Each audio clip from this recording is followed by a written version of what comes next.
You are watching Co-op for Two, broadcasting live from Champaign, Illinois, Friday night, 11 p.m., December 30th, 2022.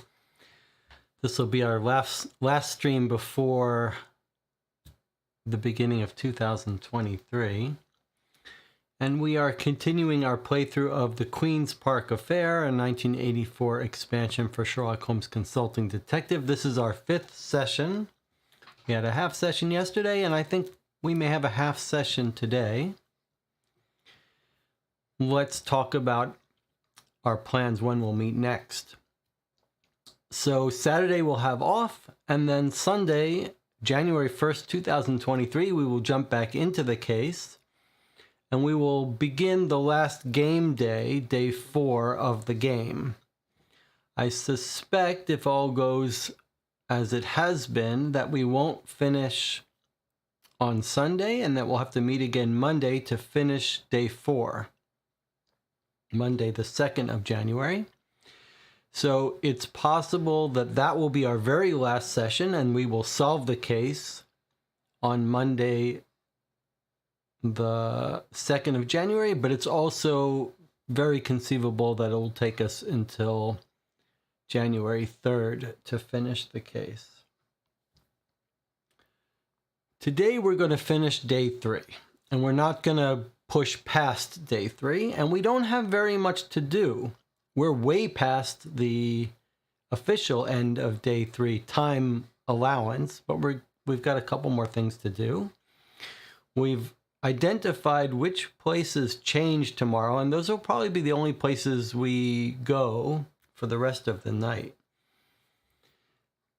I suspect we will finish well before the end of our session, even if we play a half session. And we'll have to decide what to do. We can always call an early night to this stream. My inclination, however, is to spend some quiet time at the end of this stream looking at the cipher note that we found at Lloyd Pickering's place, and maybe looking at the cab logs for a while, quite quietly. It seems like everyone was happy with last night's shorter stream. Doing the 7-hour streams, the 6-hour streams, sometimes is fine when we're playing a case that sort of wraps up and ends in that session. But this Queen's Park Affair has been just sort of non-stop, like running a sprint for 6 hours. And by the time we get finished with the 6-hour streams, it's exhausting. So maybe we will try to keep doing these sort of shorter streams. And if it takes a couple more days, so be it. I think today will be a similar case where we're not rushing. Another reminder is that if I get the reply for the play-by-mail game, we'll be playing that Sunday at 3 p.m., January 1st. And so far, we've got 3 movies that you've been assigned to watch before we finish Queen's Park on Sunday or Monday or so. Before the Devil Knows You're Dead, The Big Short, and what was the other one? What was the other one that is required watching? That has escaped my mind. Should have written it down somewhere. The chat will tell me, though.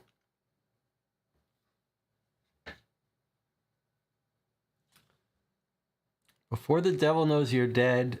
Oh, yeah. To Live and Die in L.A. To Live and Die in L.A., the Friedkin movie. All related to this case in one way or another. All right, anything else to catch up on before we start? Jonathan said he saw Babylon, which I missed. My friends I get yelled at by my friends here in town because I'm spending time with you guys live streaming instead of going to movies and stuff with them often. So I missed Babylon because I was sleeping.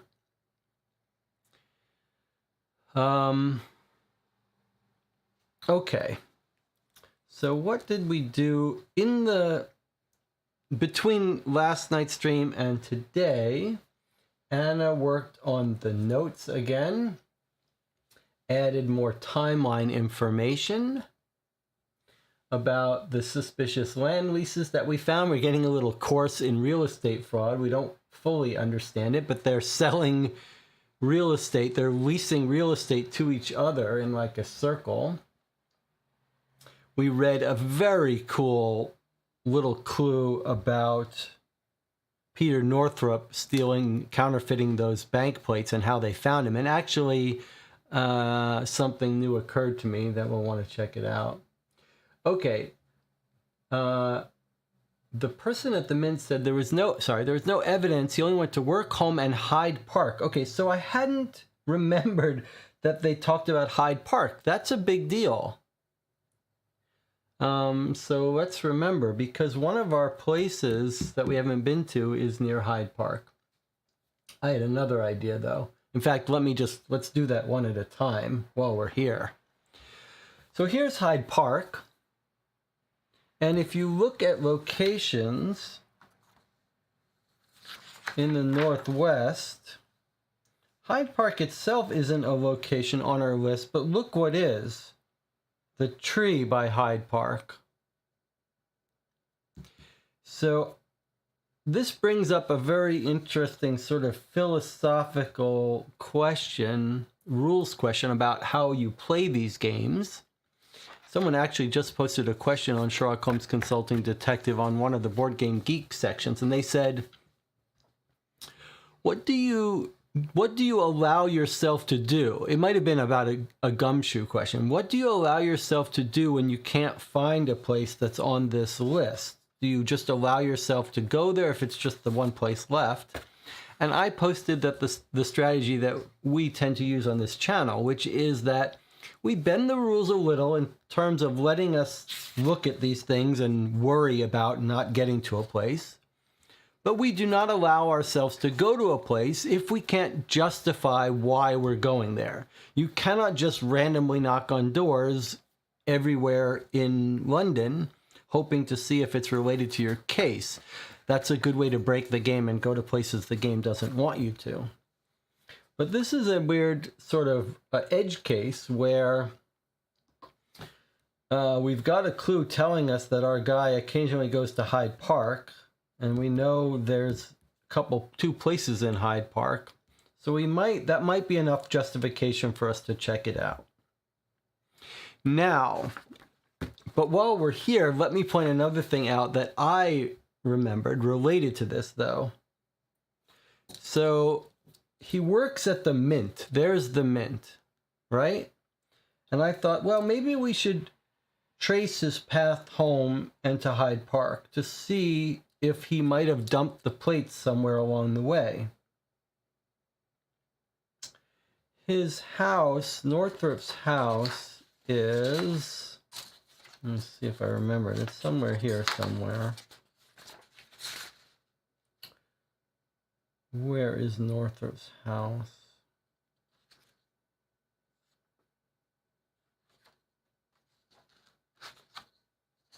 Northrop's house is 47 Southeast. Okay, so his house is here. So he went from the Mint where he worked to his house and back, and sometimes to Hyde Park. Maybe he took the train there. I'm not sure. I'm guessing that his wife knows where they are. I'm going to tell you another thought I had. Anna says the poem. Yes, let's talk about that in a second, too. I had another insight about that. So this is what we do between game sessions. We go through the notes and the clues and stuff. But I want to point out something else that we almost forgot. When we read that wonderful story about the Mint, we were told how they discovered, the person who discovered he had the counterfeit plates. Do you remember that story? It was a wonderful story. I almost just want to reread it for the sort of procedural stuff about it. But do you remember what the gist of that story was? How his coworker found the plates? What do you remember about that? Let's see if the chat... Yes, that's right. It was a coworker. that found the prints on the expensive paper on his desk? And where was he when the coworker found the plates? Why was he out of the office when the coworker could snoop around his desk? Do you remember? Anna's got the good memory in this group, but let's see if anyone remembers where he was when the coworker was able to snoop around his desk.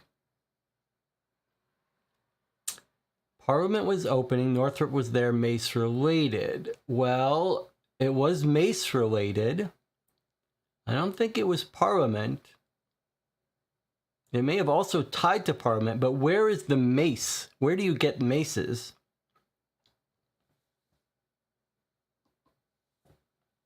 There's the mint. Now, what was he doing with maces? Where was he with the maces? We remarked about it because we remarked, where would you keep a mint? Where is the Royal Mint? And we remarked about the location of the Royal Mint. And what did we say? It's right next to the Tower of London, the big military fort. That's right. And he had a job. He was out of the office because he was doing some mace, getting some mace stuff, the Royal Mace at the Tower of London. And the Tower of London is one of our clue points. So there's another place we'll want to go to see what they can tell us about Peter Northrop. Now, why are we following the Peter Northrop leads? He's dead. We know that someone wanted his plates. Well, the reason we're following it is because we have a suspicion that maybe as a side case, we may be able to recover those plates if we're smart enough. So that's on the back of our mind, we're thinking plates. Okay. I guess we're into things already. We've started this session. Okay, Anna said, don't you think we should also go back to the poem that the wife read to Peter Northrop? Continuing our Peter Northrop stuff. Well, I went back to that because I added a little note for ourselves that we should check out that poem. We knew all along that we wanted to look more into that poem because the poem seemed to be telling him how to escape. And there were parts of it that made us think, okay, let's go back to our Queen's Park map here. Okay, so let's recap here what we know. He was in the prison. We know the cricket ground had a diversion, at which point he escaped. We're told by the warden or whatever that he made it through the woods to the railway line and probably hopped a train out of London. Although we know now he didn't leave London. Okay, so let's look at the poem. Okay, so she says a couple things that jumped out at us. And then on my fourth or fifth pass, a couple more things jumped out at me. First of all, the children and I are fine. I wonder, we've seen no clue that they had kids. I wonder if that's their code word for the plates. In which case the wife is holding them. We've seen no indication that there are any kids. Okay, that's the first thing that jumped out. Your friend James, we think that might be Moriarty. We thought at first it was the umpire. Now we think it might be Moriarty. Then we notice she says Sunday the 3rd of September. Well, the Sunday wasn't the 3rd, so that seemed weird to us. I still don't know what's significant about that. Okay, then she writes this poem. She says, the trees, the grass, the open sky, seize the moment and away you fly. Such are the pleasures of an autumn day. Seize the moment while others play. We think this is reference to the cricket. Birds may fly, dogs may bark. You enjoy Sunday lark. More indication that it's Sunday that this is going to happen. Then she says a couple things that seem suspicious that we don't know what they mean. Follow your heart and you'll know the way. We don't know why heart and know the way comes up. Where woods are deep and donkeys bray. Now this donkeys bray really seems suspicious to me, but look what I found when I looked more closely at the map.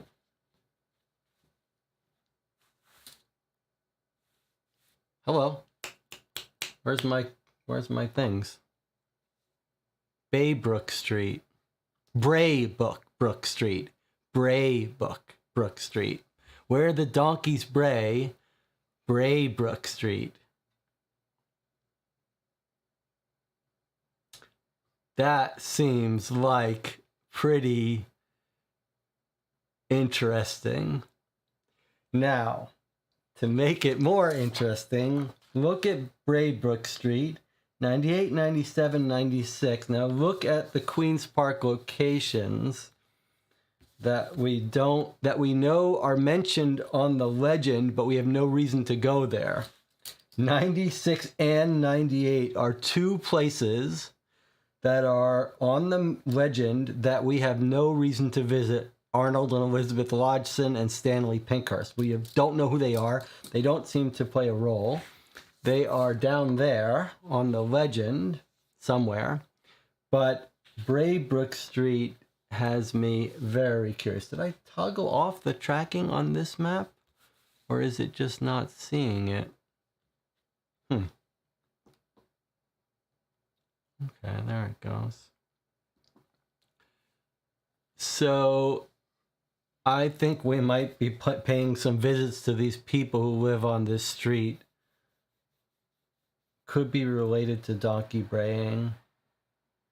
Maybe he didn't, in fact, escape off to up here where we thought he might have. Maybe he escaped this way, to where the woods are deep and donkeys bray. That seems like Brook Street, but I wonder how that means where the woods are deep. Maybe he escaped this way, maybe he got into this train. But these are the only places on Queen's Park that we haven't been. Okay, so we've got a couple more new places to discover.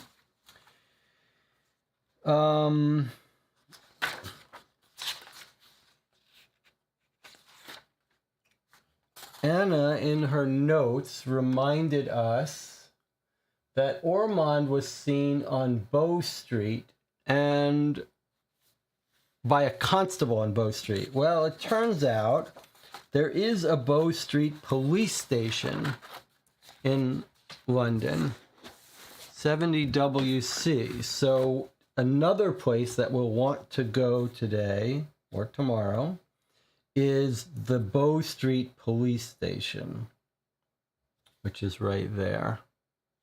That's the dark blues are the police stations. So there's a local one there, a local one there, or legal related.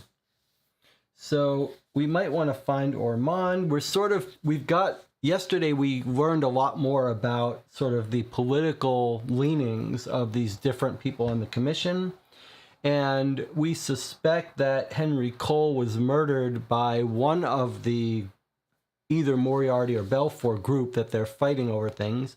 And it's possible that they killed Henry, framed Ormond to get rid of both of them, or maybe just to threaten Ormond and say, you better vote with us. Not entirely clear. Or it's always possible that Ormond killed him. We don't know.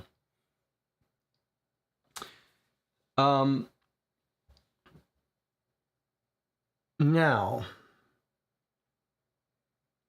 Theo says it's near the top right corner. I'm not sure what that's referring to. All right, so what else did we do in the break besides filling out those things? I printed out the other little piece that I've been working on a little bit, which we may spend an hour or so after the stream officially ends, like just sitting here in silence and you might leave, is the cipher. Now, we're just going to talk about this a little bit before we jump into our full game. The cipher was found in Lloyd Perkins' hand, so Anna was right that it may have been overlooked by the killer because it was sort of curled up in his hand. We're told a copy of the Times, in fact, let me remind ourselves that we might want to visit the Times office if we can. I think Henry Ellis is there, but there may be someone else. Okay, so a copy of the Times near some ink, so maybe he might have been writing a code based on something in the Times. Jonathan reminded us that there was very little in the Times from that day, and in fact, September 6th is the day when he was killed and was writing this note, so it would make complete sense that the cipher is a newspaper cipher. And then he was using it to send a code, and he told us he was going to get proof of Balfour's fraud. Now, I was thinking, why is he writing in code? He doesn't expect to be killed, but maybe he is a little bit scared. Who is he writing to? I don't know, although I am reminded that he actually reached out to Sherlock Holmes, and that's how we started finding him, because Sherlock Holmes got the letter from Lloyd Perkins saying, I have information for you. So if he knew he was writing to Sherlock Holmes, it wouldn't be crazy that he would be writing in code to Sherlock Holmes, although I don't know why he knows codes.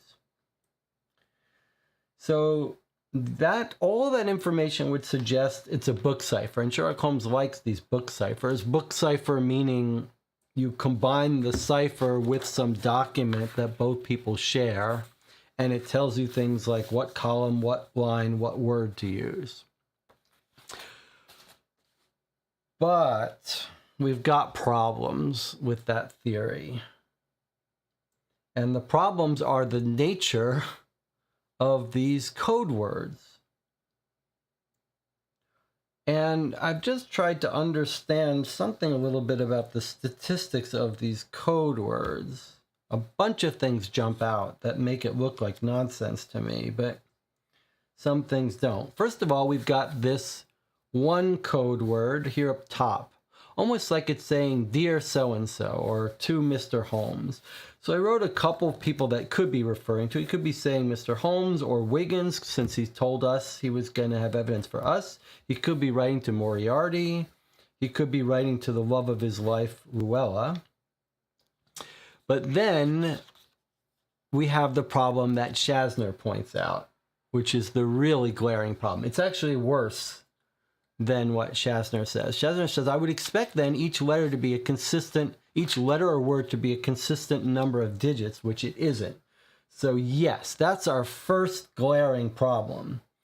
If it's a book code, you would imagine it would be like in triplets, like every code word or letter or word would be like a column number, line number, word number. You might imagine sometimes it's double digits, sometimes it's not, so they might vary a little bit. But here we have wildly varying lengths. We've got a lot of 4-digit codes, and in fact, a bunch of them are repeating. 1221 comes up a lot. And then we've got some super long ones. And then we've got this one, the only one, that seems to be letters. Very bizarre. Then we've got these asterisks every once in a while. Those feel to me like they might be sentence breaks. Then we've got some different writing. Don't know how to explain that. It ends with some different writing. I wouldn't be surprised if the asterisks are like sentence breaks and the dashes are word breaks. Now, these kind of the varying lengths of the code words almost look like they're word lengths. So you might imagine you've got some long words and a bunch of short words. Maybe the short words are common. 1221 might be a common words like me or the. But then there's a problem there too with imagining that you might imagine, okay, it's 2 digits per letter. But then we hit our second roadblock there, which is that there are odd-numbered lengths and even-numbered lengths. That's very troubling to me. And then we've got this letter one, so that's just very troubling. So as the last piece of analysis of this, let me just show you. I transcribed the numbers here. Here they are, down 2 columns. Here are all the code numbers. I used this little underscore to tell me when it was written in a different ink. And then I sorted that so we could see more easily duplicates. So we've got 5 asterisks, maybe 5 sentences, but then look at this. Here's the 1221 that's repeated a bunch of times. All right.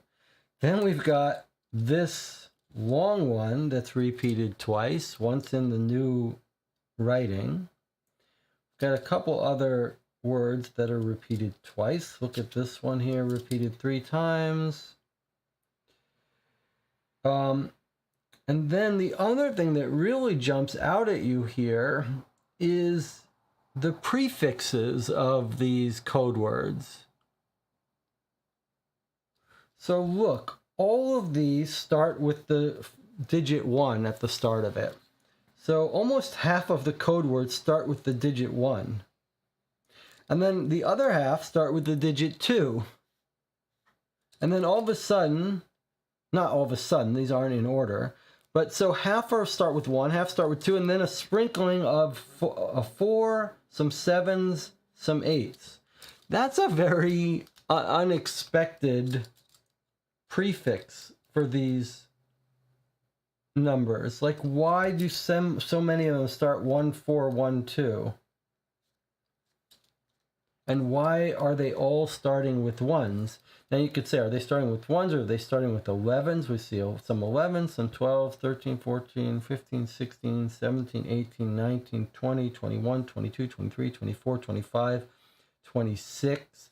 That's pretty unusual that every double-digit prefix from 11 to 26 is represented. And then 1, 4, and then a whole bunch of 71s, a 79, and 81s. Just a weird set of statistics here.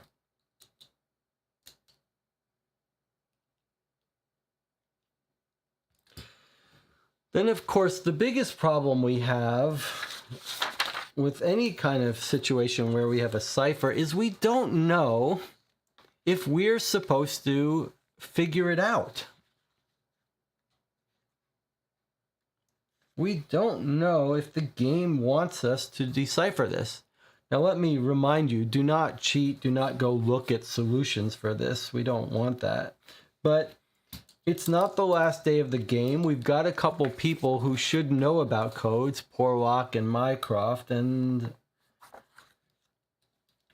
one of the problems when you're faced with something like this in these games is if the game doesn't tell you whether you're supposed to have enough to figure it out, are we going to learn more on day 4 about it? Is someone going to solve it for us? Are we not meant to figure it out?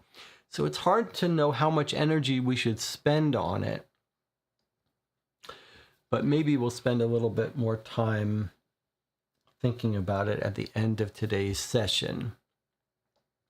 And it says, also, Day 2 paper got an article about the Salvation Army delegation going to India. There is our Booth person from the Beer Act article. More and more people abandoning Belfort. Booth is William Booth. He's the Salvation Army guy. We tried to find him and couldn't, but we might want to try harder. There are a bunch of places still that we don't know what they're about. Perhaps the catalog could help us fill those in.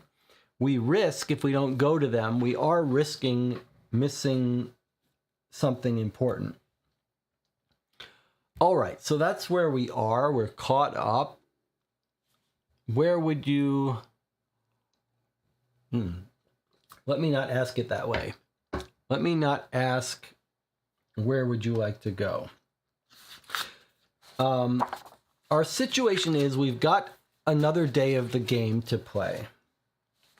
And most of the locations for us to go are the same tomorrow. So probably we spend a lot of time on day 3. We shouldn't go to places that don't change for tomorrow. But we should go to the places that we know about, that we can figure out how to go to, that could lead us to a new place that's going to change before tomorrow, I suppose. I guess it's a little tricky. It's not so simple. We could get places that don't change that point us to a place that does. So it is a little dangerous for us not to go anywhere. Okay, I've made blue dashes on all the places we haven't gone today that change tomorrow. But you can see a whole bunch of them We don't know what they are.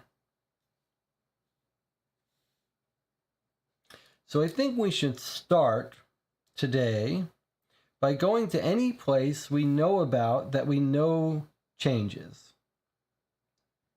So that's Porky, there's the Stock Exchange, Victoria Station, which is probably just closed down, Peter Northrop's house. I'm very anxious to visit him.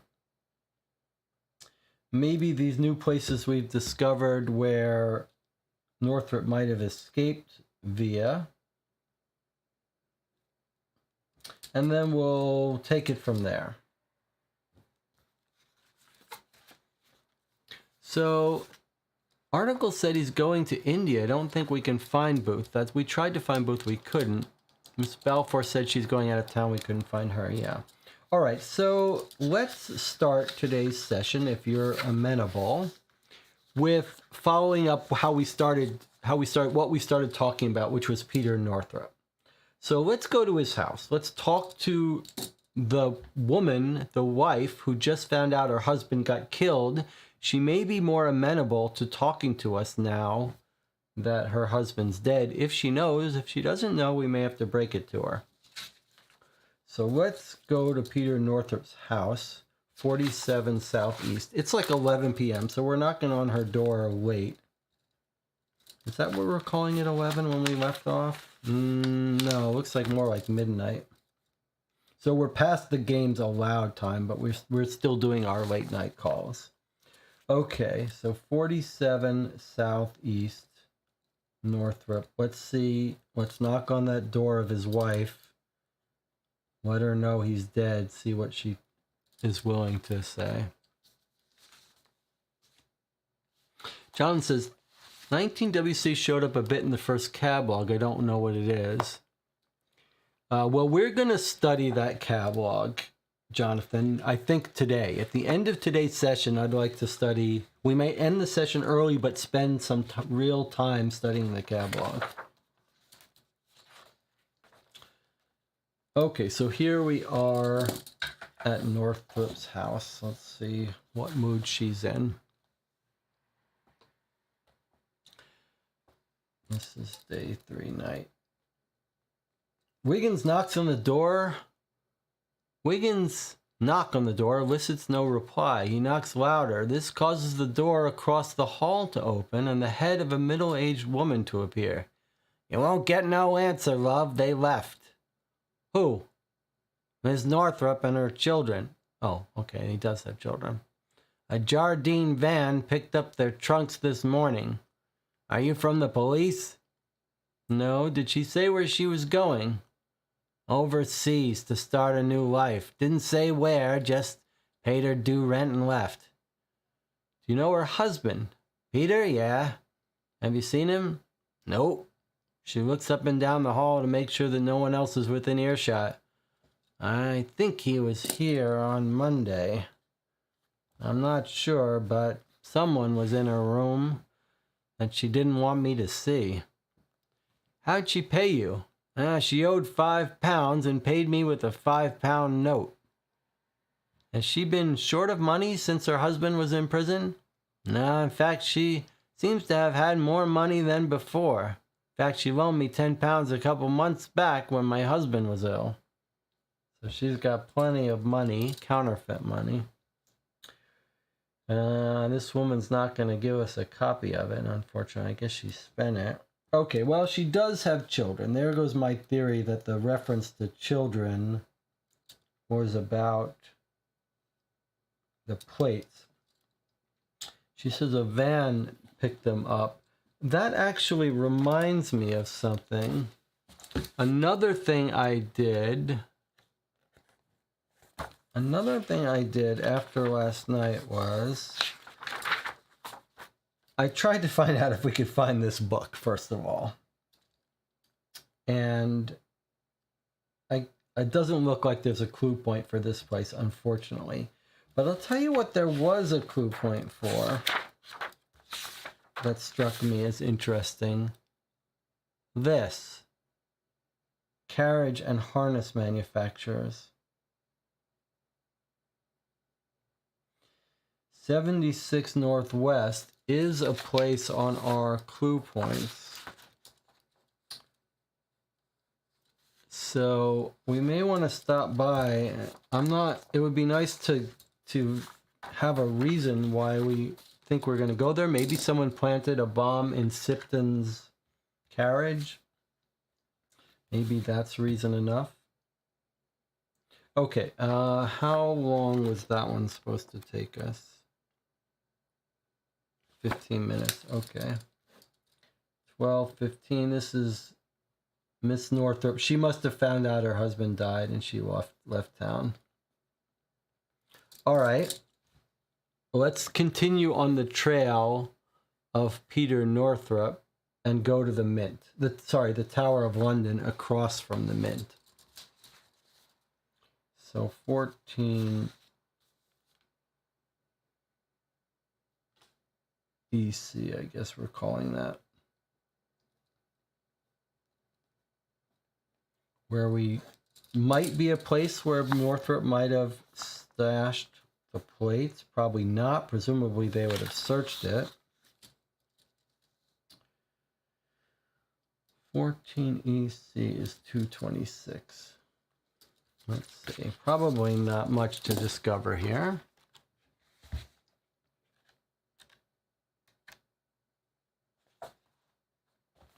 Oh, maybe there is.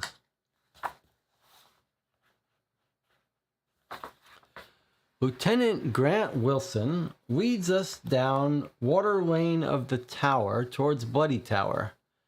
Yeah, I know Peter Northrop, says Lieutenant Wilson as we walk. He worked here 2-3 days a week. He had a small shop in Bloody Tower where he restored and maintained the ceremonial maces. Maces are on display in the Jewel House, which is located in Wakefield Tower when they're not in use. When Northrop needed to work on a mace, it was brought to him by 2 guards who waited until he was done with his work. We've now reached Bloody Tower, and we follow Lieutenant Wilson up the narrow staircase. 1 flight up, we're shown a small room which is furnished with only a 10-foot workbench and a wooden stool. There's a small window above the workbench that looks out on Tower Green. The room is so small it can accommodate only Lieutenant Wilson and Wiggins. The rest of us have to wait in the corridor. Very small, says Wiggins, stating the obvious. Yeah, says Lieutenant Wilson, confirming the obvious. Big enough for him to work in. He brought his own tools in a satchel. He only worked on one piece at a time. What did you think of his arrest? I was surprised. Did you know he was arrested here? No. Yeah, he was working on the mace of the House of Commons when the police came and arrested him. They searched everywhere in this room, which you can see wasn't a large task. They didn't find what they wanted, but they took Northrop away. That was the last I saw him. Would you like to see the crown jewels? Yeah, we would, replies Wiggins. We follow the lieutenant up another flight of stairs and into a round room. In the center of the room is a 7-foot-high, 6-sided cage made out of heavy iron bars.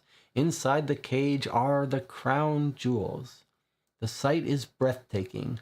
On the very top of the tiered pedestal sits St. Edward's crown on a red pillow. Crossed in front of it lie the royal scepters. It's an impressive sight, says Wiggins. And here are the royal maces. Against one wall, also behind heavy bars, is a row of ornately decorated gold staffs. They start at each end at about 3 foot high in height and grow in size as they move toward the center. In the very center of the row is the tallest one, over 6 feet in height. Its shaft is about 3 inches in diameter and is topped by a 2-foot crown 10 inches in diameter. The largest one is the mace of the House of Commons, says Wilson. A lot of history in this room. Yeah, and a lot of wealth. Could the plates be hidden in the mace? It doesn't sound like it, right?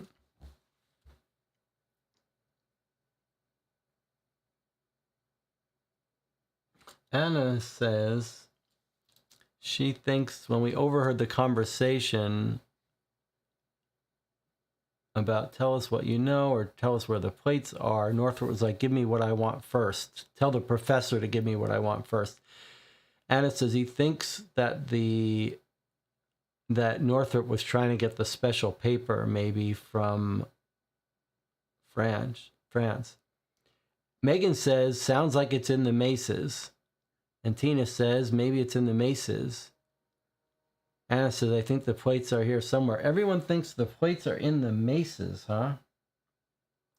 These gold staffs? 3 foot in height, grow to 6 foot in height. The tallest one. Topped by a 2-foot crown, 10 inches in diameter. Can you really hide the 5-pound? I guess a 5-pound note's pretty small, but there were 2 printed on a page, weren't there? Maybe he could have cut it in half. You think he could hide the plate in with the Maces, huh? All right, well, if we can't find him and we're forced to guess, I guess we'd guess that he somehow put it in one of the Maces.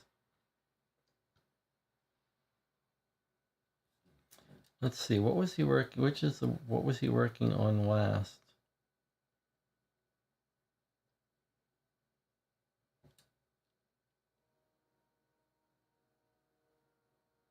This is a terrible place to hide.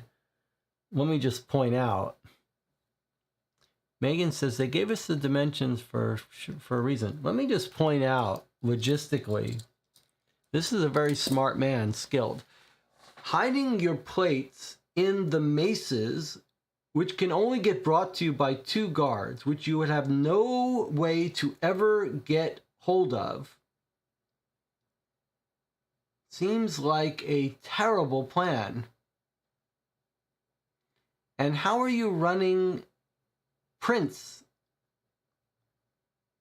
of them if they're in the Maces? Like, you could hide them in the Maces for permanent keeping, but you can't get at them again. You can't get them out. Like, what do you say? Hey, guys, you go into work. You know you'll always be able to get into the London Tower and go to work. And you say, hey, guys, bring me... I've decided on my own to work on this mace. I don't know. That seems like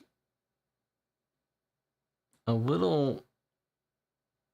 Yeah, I mean, you could hide it there in an emergency, or if you wanted to hide it, maybe you wanted to hide it for a long time, but it just seems like a terrible decision because you'd have such a hard time getting access to it.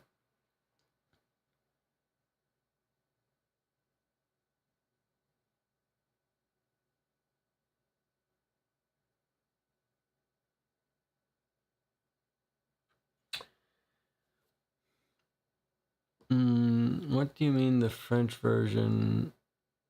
I don't know who mentioned French version. I was saying he might be wanting the French paper. Megan says Northrop had access though, correct? Does it say when Northrop needed to work on a mace, it was brought to him? Okay, so maybe he can decide what to work on when he wants and asks that it get brought to him. I guess that's a little more convincing. He brought his own tools in a satchel. He worked on one piece at a time. When Northrop needed to work on a mace, it was brought to him by 2 guards. It's a little ambiguous, but I guess you might read that as saying that he got to choose when he was working on a mace. Okay, so let's just say number 226 is a dense clue on maces, and then maybe hidden inside. I don't like it, but it's certainly possible. It's certainly possible that that's where they are. Absolutely possible. Just seems like a bad decision on his part. In fact, let me point out that if they're still with the Maces,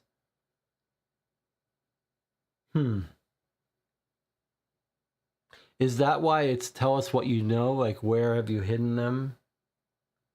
He doesn't have them yet. That's going to be hard to get them out. The chat says, seems ideal for having something super well hidden, guarded even. Yeah, if you thought you were going to get caught, it would be a good place to put them. But if you actually plan to use them, I'm not so sure. And it seems like he didn't know he was going to get caught. Well, let's follow him up. Let's go to Hyde Park, where he also went. Let's see if we find any sign of them being buried. So if you decide to, it was Hyde Park, right, Anna? He did officially mention that he went to Hyde Park.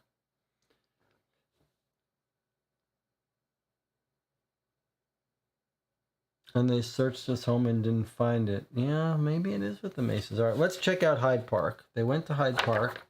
95 is not a clue for us to go to, but the tree in Hyde Park is. So let's see if the game complains to us if we try to go there, or what it says. 96 Northwest, Hyde Park tree, 1 a.m. at night, 1:40. Okay, I'm curious what the game is going to tell us when we try to go there. Like, what if it's going to think it's reasonable for us to go there, or makes fun of us, or says we see nothing. Okay, let's see.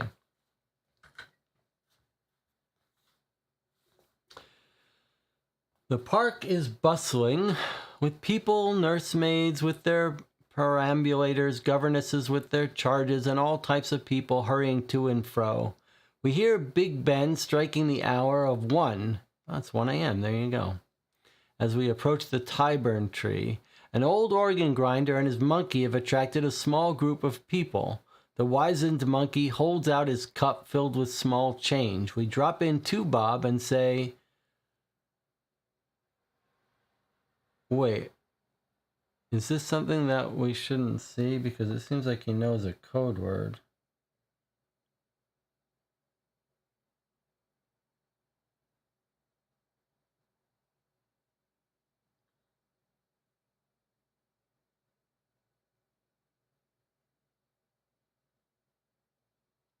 I see. This is the trick. Jonathan mentioned that there could be some planted trick clues, and I think this is it. This is a trick clue meant to throw us off. It's like a hallucination. We drop coin in the monkey.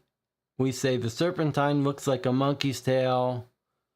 A middle-aged woman standing next to us eyes us suspiciously before commenting, I've always thought it looked more like the graceful curve of a swan's neck.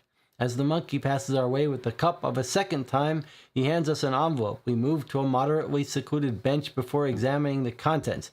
Galloping Napoleons, look at this, Wiggins exclaims as he studies the documents. What is it? A jewelry appraisal from the Royal Amsterdam Assurance Company. This is to certify that the jewelry collection itemized on the attached schedule and consisting of 52 pieces, being the property of Mr. and Mrs. Jabez Balfour, and known also as the Warwick jewels, called there hereafter in this document the Warwick collection, have a total value of £780,000. Look, here's a letter to Lloyd Perkins from Greta Jocelyn. Have arranged the deal. If you deliver the Warwick collection before September 30th, I can guarantee the £500,000 we discussed. Wait until Mr. Holmes sees this. So, Jonathan mentioned that there might be fake clues in here. This seems like one to me. Like, it's sort of telling us, like, if you try to wander into a place that you have no business in, we're going to confuse you. This feels like what this is, because we know it's not the Royal Amsterdam Insurance Company that they have the jewels. We know that Perkins is not involved in this. We know Greta Jocelyn is not a real person. That's not, the guy's name wasn't Greta. So Jonathan says, yeah, supposedly false leads to stop you from just looking at every entry. All right, well, we had a reason to do this, but we think this is a false lead. Just going to put in here false lead, and I'm going to assume this is all just to punish us, to make fun of us for going to a place that we only had a very spare reason to go there. All right. That's fine.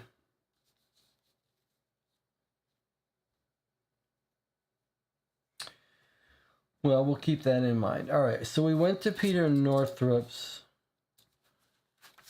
house. Let me mark that.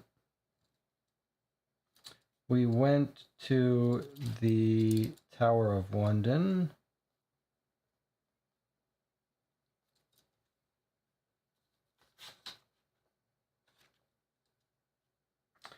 It did occur to me, one other thing that I almost forgot, is that today's Friday. The game day of today is Friday. So tomorrow's weekend. So if there are any places that are businesses that might be closed on a Saturday, we better get to them today. So I think it looks like the stock market entry changes, which makes sense. So we should go to the stock market, which is 205, the stock exchange, for an update. I don't know if this has changed from the first time we went there, but let's see. 205. Let's see if our connection at the stock market has anything more to tell us. Okay, 205, we already went to this one. It's unchanged. David Sadler making other purchases. Maybe we should read that more carefully, though, since we haven't read it in a long time. He says, we say, you're knowledgeable about brewery stocks. And he says, we're trying to find Franklin Kearney. He seems to have been interested in brewery stocks. Mr. Kearney spoke with me just last week, asking my opinion of brewery stock investments. He said he's doing some research for an article. I told him that the stocks are undervalued and thus a good investment. Not all of them, of course. One must be selective. Selectivity and timing are the secrets of success in all things, not least in the stock market. A lot of smaller breweries are being bought by some of the larger ones. I think this will benefit both buyer and seller. Brewery stocks are depressed. At least a couple of big investors agree with my analysis. Is this what's happening? That it's the old buy low, sell high, that they're manipulating these things by buying real estate and stock brewery stocks, that they're depressing them, buying them, and then changing the land to make it more profitable, and then buying and then selling them, and then doing these cycles? Is that what they're doing? Is this all about buying land and manipulating the temperance society so that they can buy low and sell high, these brewery stocks? Let's keep going here. There's some big investors that agree with my analysis. What do you mean? I've noticed David Sadler making a number of substantial purchases, and Sadler has only one client, Jabez Belfour. I truly treasure life's little jokes. Jabez Belfour, one of London's most prominent advocates of temperance, investing in breweries. Maybe he thinks it's good enough for Charrington, it's good enough for Balfour. We haven't talked to Charrington yet.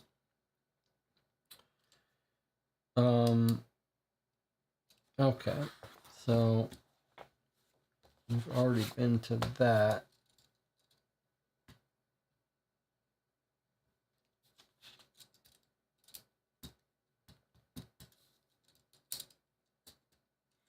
Sounds like... Have we have talked to Sadler. Sadler owns one of those Queen's Park places.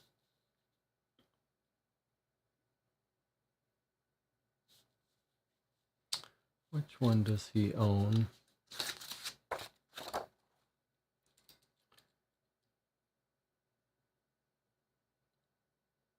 Brandon Miller. Where's David Sadler?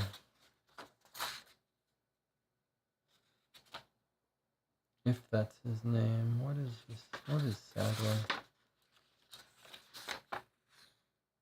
David Sadler, 10WC.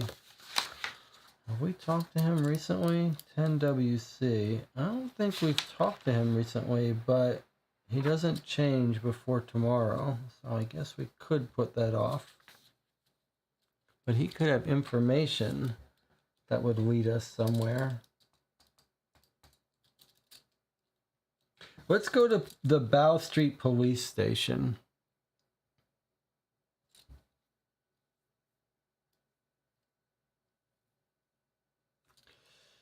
Jonathan says, I thought when we were reading that the Belfour was investing in the wrong stocks, so we should talk to his buyer, David Sadler. All right, let's go to David Sadler, 156. Maybe catching these guys at night will make them less prepared. David Sadler, this is something we could do tomorrow, but maybe that's being too cavalier, because if they mention a place that we were supposed to go to, we won't have it'll be too late. Okay, here's David Sadler that we probably should have talked to a while ago.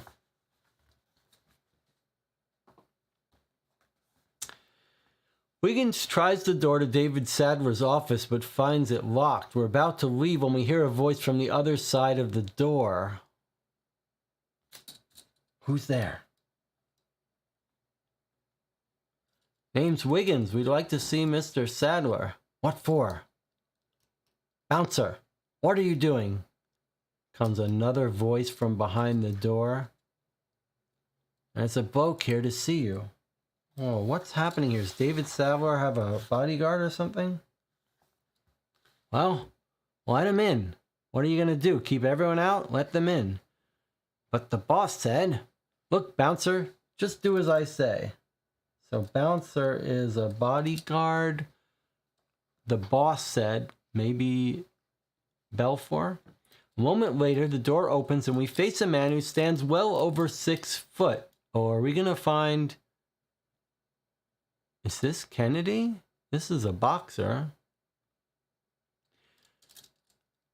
A moment later, the door opens and we face a man who stands well over 6 feet. His nose has been broken many times and his ears have long ago been turned to cauliflower. The hand which holds the door open for us is massive and leaves little doubt of its strength. Behind him is a well-dressed man of smaller proportion and more pleasing features. I hope you'll forgive Mr. Rudd, says the smaller man. Well, we've got another boxer now, a Mr. Rudd. Another tall boxer. We've been assuming that the one tall boxer is Colin Kennedy. I still think it is. But now we've got another one to contend with. I guess it makes sense if Belfour is all about this illegal boxing, that he has lots of contacts in the boxing world. I'm David Sadler. How can I help you? He says. Well, we're investigators working for Mr. Sherlock Holmes, and we'd like to ask you a few questions. About what? Well, a couple things. We'd like to know a few things about the cricket match Sunday, and also if you know Frank Kearney. David Sadler pulls his watch out and looks at the time. Well, I can spare a few minutes. Come into my office. Turning to the man he introduced as Mr. Rudd, he says, Bouncer, leave the door unlocked. We might try to find this guy at the gym. Bouncer. Okay, what do you want to know? Says Sadler after we're all settled. We've been engaged to find Franklin Kearney. He hasn't been seen or heard of since Sunday. That doesn't sound like Frank. You know him? Yeah, I expected to see him Tuesday at the Temperance Society meeting, but he didn't show. You're a member? No, I handle Mr. Balfour's legal affairs, so I get into some of the legal questions that arise in the society. Tuesday's meeting involved a new lease and the possible purchase of land, so Mr. Balfour thought I should be there. Frank's is the business manager for the Queen's Park branch, so he should have been there for this meeting. Any idea what happened to him? Wait, what? Frank is the business manager for the Queen's Park branch. That's interesting. We know he's in the Temperance Society, but I didn't know he was the business manager.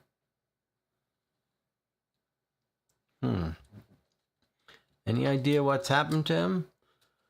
Well, at this time, no. What can you tell us about the cricket match Sunday? That seems to be the last place anyone saw him.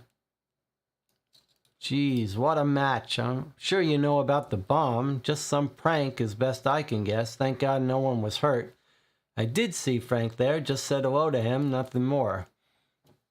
And what's with Mr. Rudd over there? Just helping out a friend. I really hope you find Frank and that nothing has happened to him. Sorry, I can't help you. I certainly hope he hasn't fallen off the wagon. I'm short of time. I have a meeting I must get ready for. If I can be of any help, please let me know. Mr. Rudd will show you out. Mr. Sadler has risen from his desk and holds the door open for us as we leave his office and enter the antechamber, where Mr. Rudd, in turn, holds the door open for us to exit. Okay.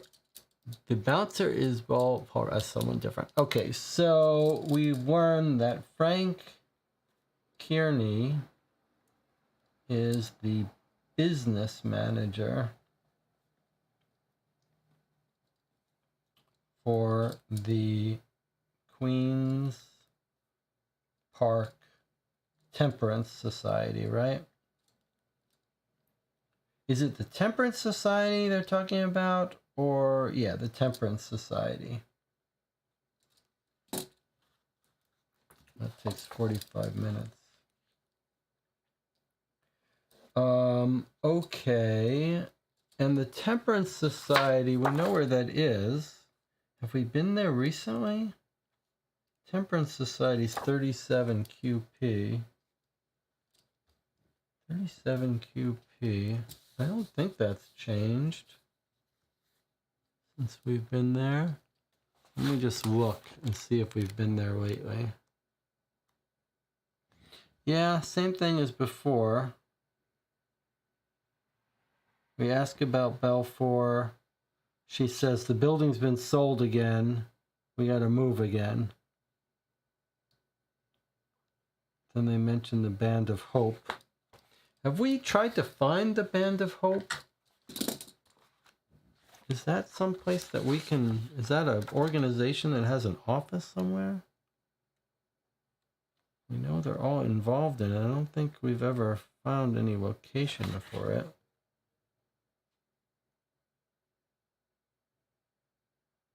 Yeah, there's no Band of Hope for us to visit. Okay.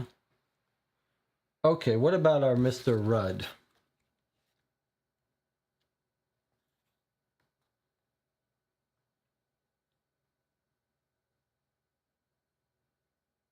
Kirk Rudd, 76 Southeast.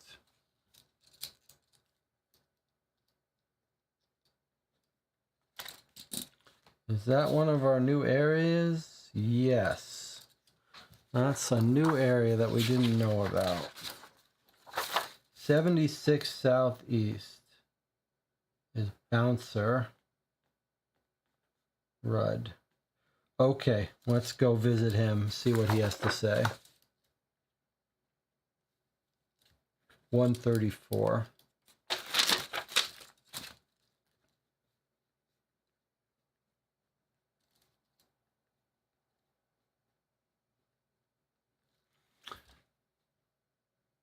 But he didn't have a gash on his forehead, and he didn't have a gash from getting beaten up. So I don't think that changes any of our theories. 76 southeast. And he seems like he's sort of the bodyguard guy. And then we visited Sadler where? 10 WC. At Gray's Inn. Interesting. Okay. 76 southeast. Rudd is 134. Maybe he's going to point us to the boxing gym.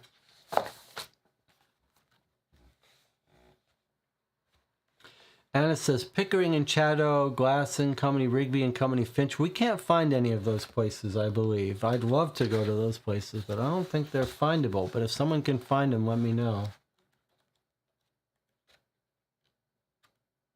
These are all places listed in Lloyd Pickering's biography, so we're trying to find the love of his life. So if we could stumble across a place he used to work, it would be great. Here's 134, Mr. Rudd.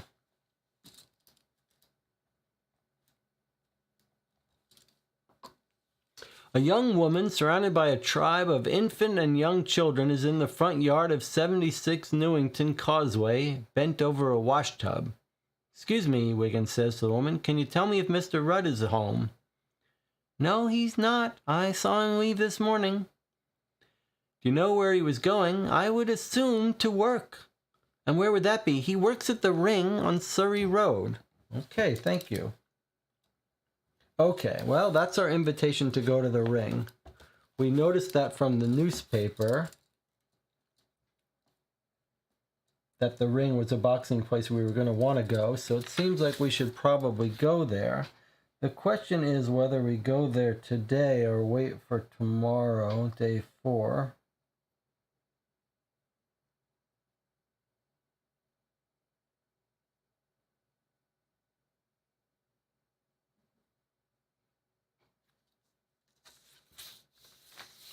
Where is my record of where the Ring is?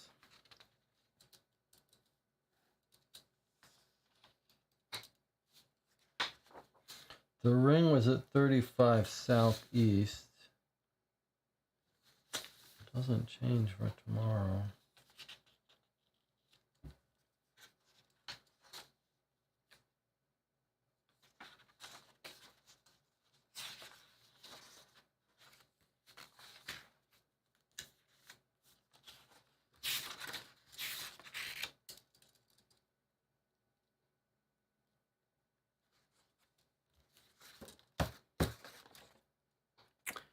Anna says all these places can be found. Pickering and Chatto, 86 Southwest. These are real places. All right, let me back up then. This is why it's good to double check. Okay, so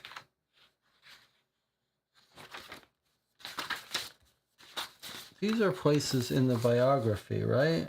Oh, I see. They're not places in the... Oh, they're places for Morgan Pickering.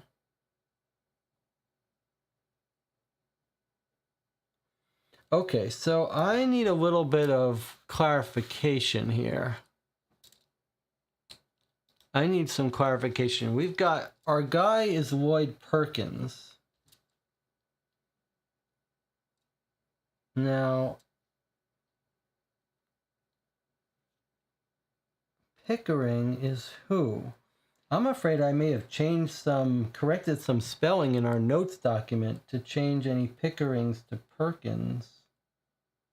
It's Lloyd Perkins we want to track down. Who is Morgan Pickering? What significance does he have to our case? Is he a Marleybone player? Is he... What is he to us? He's not a member of the commission.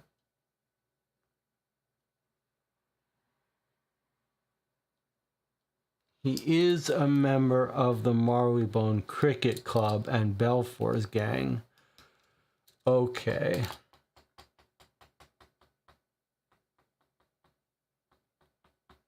So he is investigatable. All right, let me make these notes based on Anna's comments here then. So Pickering and Chatto is 86 Southwest. So that's a place on our list. So this is Pickering and Chatto. So we don't know anything about this guy except he's one of the Morley-Bone people. 86 Southwest. And then the gas and company that he worked at was 42 EC. That's also here. That's another Pickering address. And then Rigby and Company, 1 Southwest, isn't on our clue list.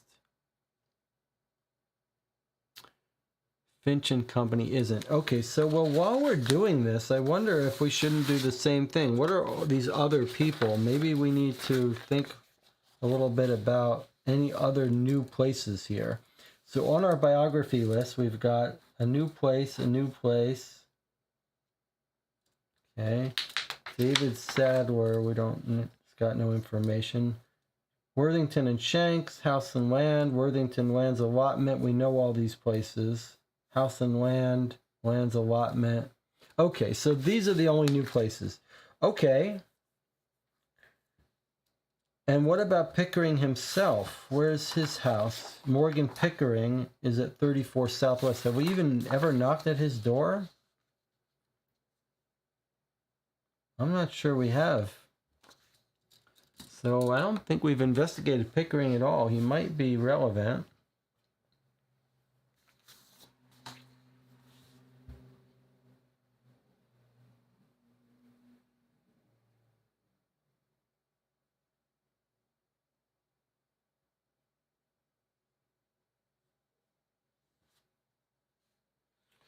$76 Southwest.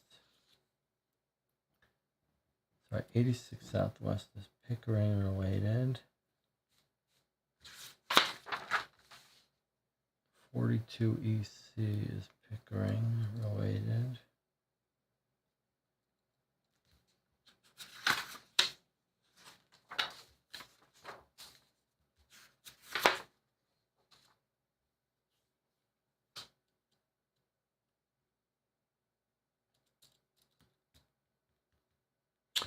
The dilemma I have, 34 Southwest is Pickering.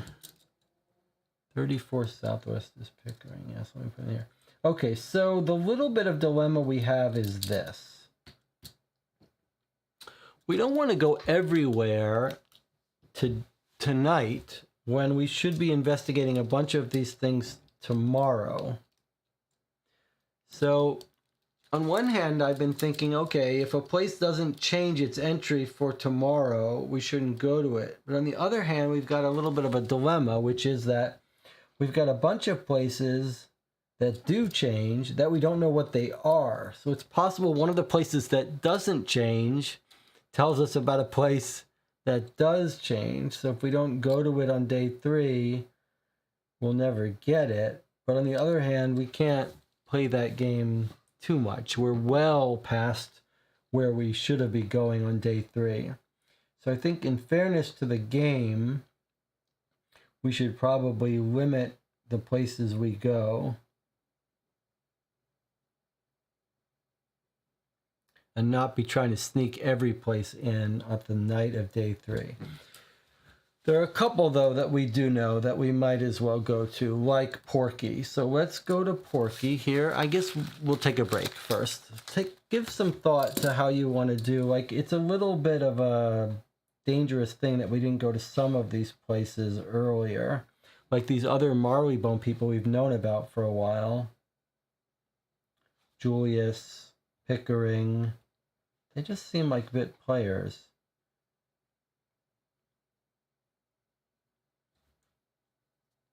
There's the Worthington Bank. I'm tempted to go there. All right, let's take a break. We'll come back. We'll decide what we want to do.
Okay, we're back from break. We're going to have a little taste test here. Dessert break. I'm going to share a recipe here. Before we come back, maybe it's not a great idea to eat on our Sherlock Holmes map. What I have here is some carrot cake with frosting. My wife is from Japan originally, and I keep telling her she has no business making desserts. There's a Japanese sweet shop near here. It's not very good. And the food's amazing. The actual, like, non-dessert food is amazing. But when she tries to make desserts, it doesn't go that well because she doesn't have a sweet tooth like an American, like I do. You need to go to a higher level of sugar content than her culture is comfortable with, in my opinion. And the Japanese, the matcha, that stuff doesn't work very well for me. But she has found, and I don't like mochi so much either, but she has found a dessert that's the perfect sort of cross of worlds, because you've got here the carrot cake, which isn't super sweet, and then you've got like the double cream cheese icing. And I love this, and I'm going to bring up the recipe for you here so you can consider it. So here's the carrot cake base recipe from All Recipes. Sam's famous carrot cake. But I gathered this must have its own icing. And maybe that's good, I don't know. But the icing she says she uses is this one here. Again, from All Recipes. And it's like a 4-ingredient icing. Cream cheese, butter, vanilla extract, and confectioner's sugar. I'm just going to try it here.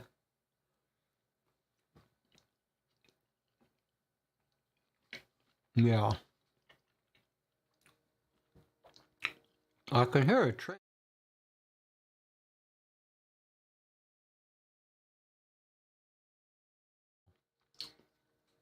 Anyway, she's been making this with like the half batch of icing. And I said, I think we need to go up to the full batch of icing. So that's what's here now.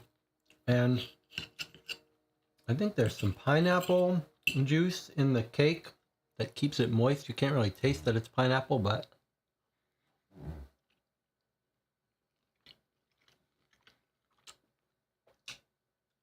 Megan says carrot cake is an S-tier cake. What does that mean?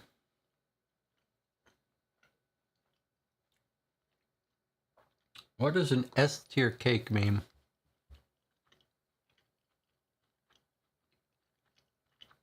Does this have its own frosting? Why doesn't she use the frosting from this?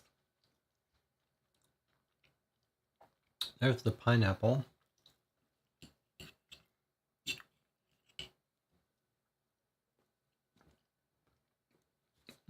Megan says S tier means superior, higher than A. Shazner says, does your wife enjoy mystery games too? Not really. Not really. We play a couple of board games. She likes Azul a lot. She likes... she doesn't really like cooperative games very much. She's more competitive when it comes to the games.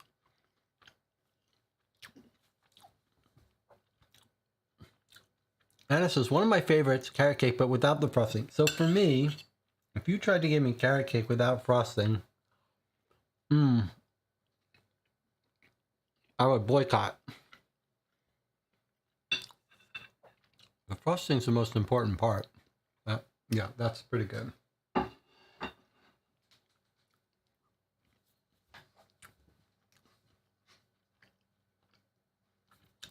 So my wife likes Icky, which is a fantastic board game I would highly recommend. Orleans, Wingspan. Shazner says, my favorite donut places are in Japan. I love Mr. Donut because they don't use as much sugar. There you go.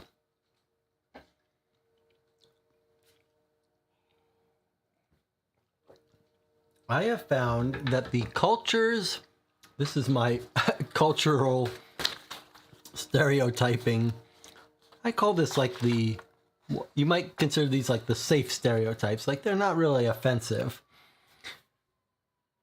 All of the good, like from my standpoint, the best cuisine for non-sweet food cultures are not the cultures that make good desserts. So, like, American cuisine, I have no interest in. Like, Thai food, Mexican food, that's like my favorite. Thai, Indian, Mexican, those are I'd rather eat that food any day of the week for normal food.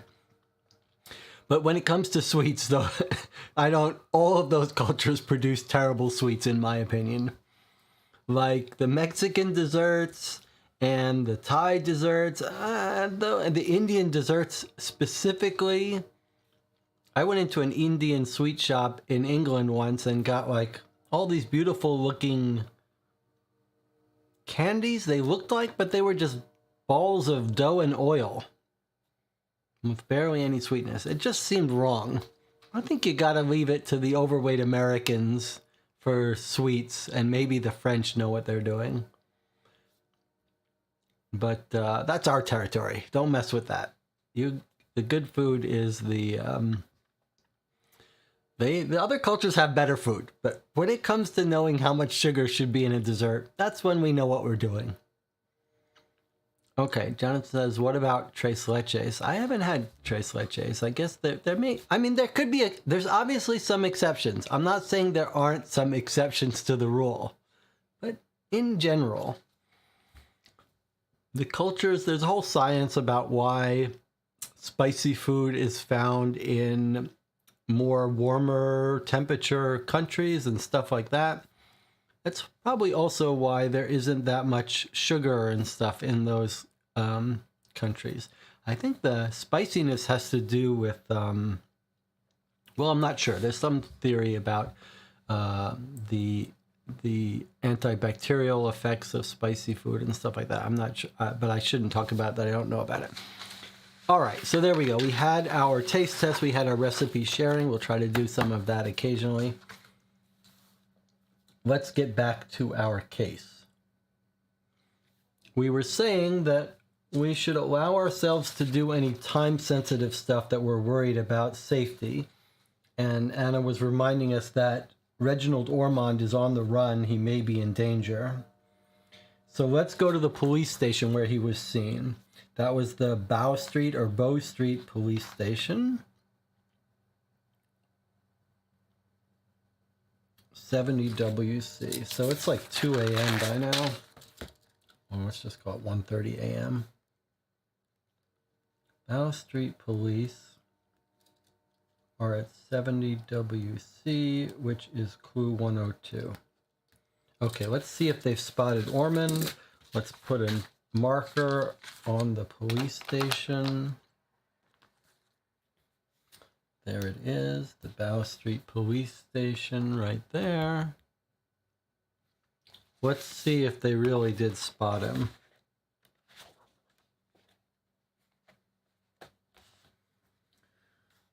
Okay. There is no clue for this address on this day.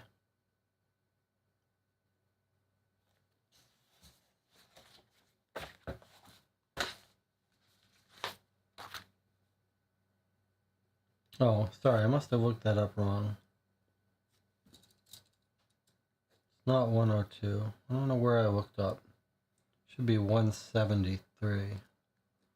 I don't know what I found at one. I don't know what directed me to 102. What was I looking at? 173. I might want to find it so I don't. Well, it doesn't matter if I circle it because there's no clue. All right, sorry, 173.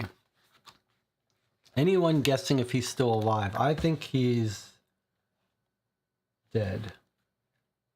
I think he's going to be dead.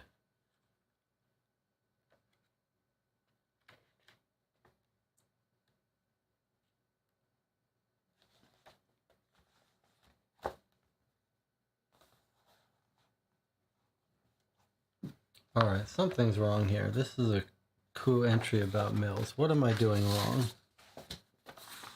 Okay, I know what I'm doing wrong. I'm on day 2.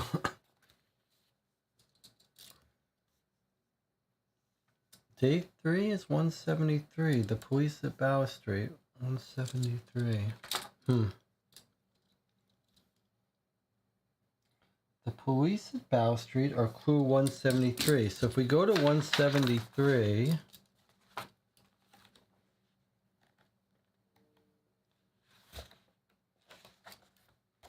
173 says, no, we haven't been able to get Mills to tell us a thing. We think he knows him, the man who attacked him, but he won't tell us who the man was or what was in the bag of his. Knowing Mills' past record, it would be a safe wager that there was something crooked involved.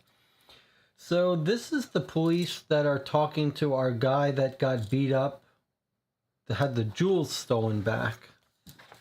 So I thought that we were told that Ormond was spotted by the Bow Street police, Sergeant. Do we need to check our records now? Where did we hear about Ormond being spotted by the police?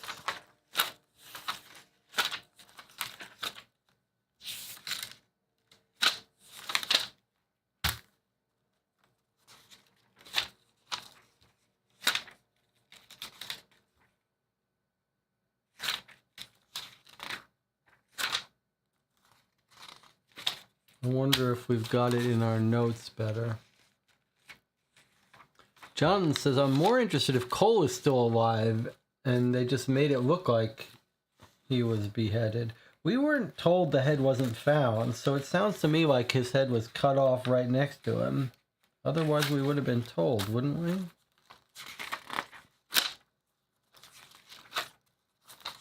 Dr. Rollins.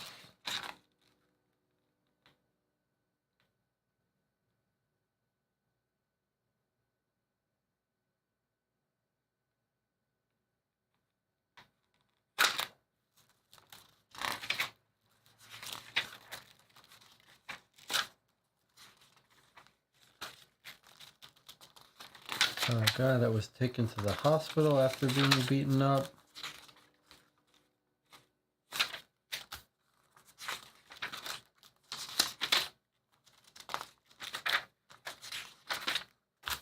Guy was tortured.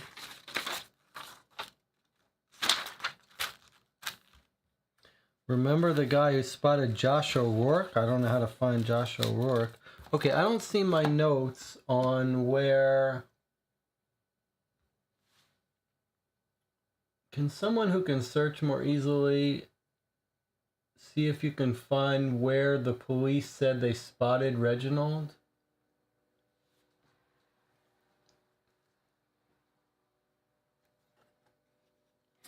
And Tina says what I was thinking, that someone would have told us if his head was missing.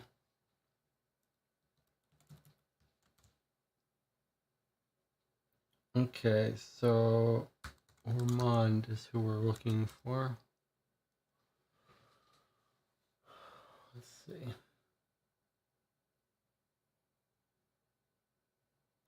Ormond has been seen around Bow Street. Constable's report.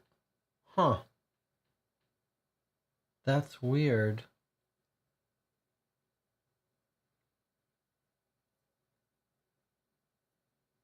That's very weird that when we went to the Bow Street police station, they're talking about Mills. Is there possibly another Bow Street? No, surely not. That's the police station right there. Strange, right?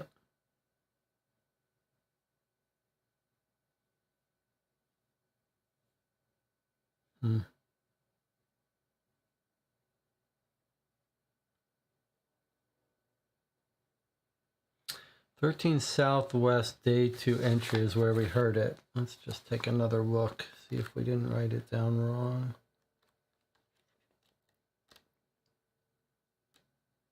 Could be another, just a little mistake. Okay, Inspector Lestrade. Any sign of Ormond? Not really. A few reports from some Bow Street constables that Ormond has been seen around, but so far nothing has come from them.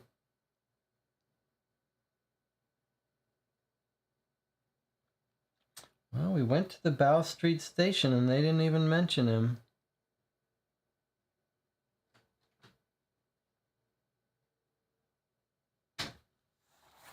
Let me see something here. So day 2 and day 3 actually have different entries. If you go there, oh, that was the 102. So 102 and 173. Let me just look at this briefly, see if there wasn't a mistake. 102 and 173, yeah. Okay, well, I don't know what to tell you. It looks like a little bit of a mistake to me. And it doesn't change tomorrow, so it doesn't sound like we can get information about his being spotted.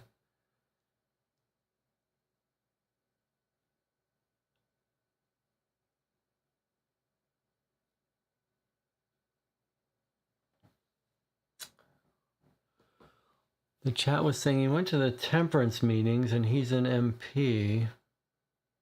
Is there a temperance hall? Let's see if there's any temperance items in the directory, because that would be kind of interesting if there were. There's a telegraph office at 37 EC. No entry in that. I don't see any other temperance places.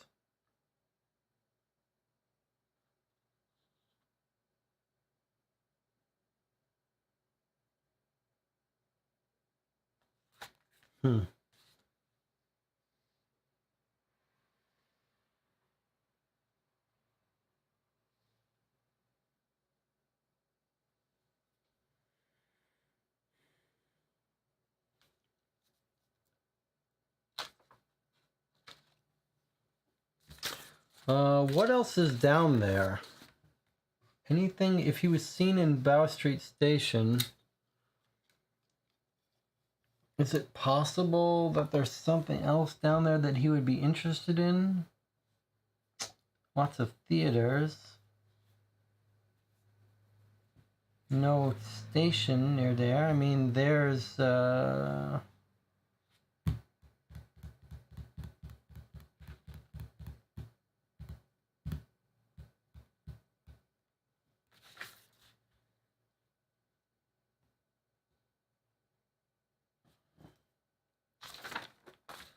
don't know. There's a bunch of places on our clue list that might be near here, but we have no reason to believe he's here.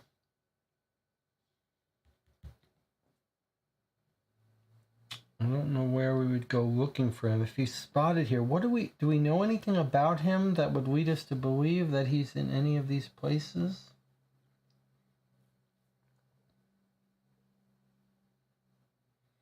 I mean, he could be going for Charington Cross Station. There's Parliament. Why would he be up near here? Where was his office where he was killed?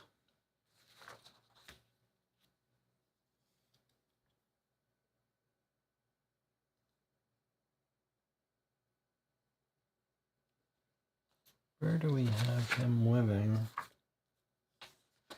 Reginald Ormond. And did he? Which business did he run? Do we have multiple places for him, or was he the one? Like there was Parliament, and then his office was at 54 WC. So his office is, where's 54? We should have been to it. So why is here? His office is way up here. And he's seen down at the Bow Street by constables in Bow Street area.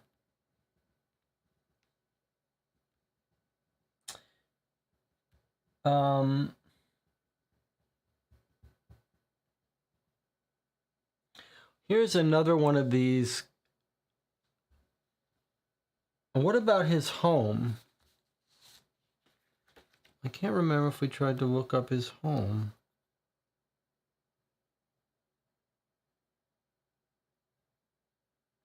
Reginald Armand, 54WC. So his office seems to be his home, or did I write that wrong? 54WC is listed as home address, but I wonder if that's also his office, or did we get that wrong? So Reginald Armand, could this be his home, and might we have been told about his office being a different place? Let's go look that up let's re-look up the clue for that. 54WC is 11. We should have read this already. Let's just see if it tells us it was his home. Anna says, yes, we were at his house at both offices. Okay, well, we were at his Parliament house, right? Okay, so this is definitely his home. Agnes Ormond receives us. Her son, Rodney, standing by our side. She says they weren't enemies. They had this whole past 20 years ago. And then they say, please leave. So that's his home. And then we went to his office in Parliament, right?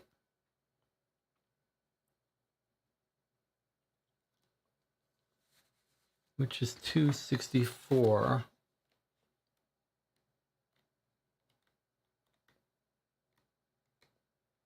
The thing I'm confused about is, did he have an office outside of Parliament? Didn't he have a law office?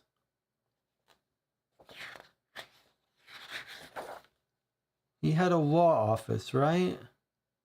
167. I think I need to remind myself, because that's where the T thing was, right? 167, they went to ye old Cheshire Cheese. Where his law offices are, 66 Upper Thames. Okay, so let's make sure we get that on our thing. 66 Upper Thames, this is law office. Okay, let's find that again, because I want to make sure it's in our listing of places. I know we went here. I just don't know if it's properly indicated on our sheet. 66 Upper Thames. Okay, we did have it. We do have it here. Reginald Ormond, his law office, 66 EC. Okay, so we did visit him at 66. Here it is here. So just so we understand everything, here's his law office. Here's his home. They're upset. He's on the run. And there's Parliament. Now, I will note that we do have an entry in our clue list for Euston Station, which is right across from his house. We could stop in there just on the basis to see if anyone recognized him. That feels like one of those clues that might be a false lead, though, but I'm going to look at it. Because I think if we were looking for a missing MP, we might very well go to the train station across his house, and they might know him well enough. It's probably going to be a false clue, but let me just take a peek in here.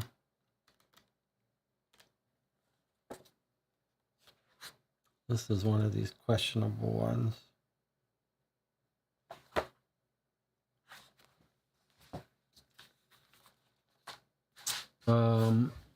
It didn't look relevant to us.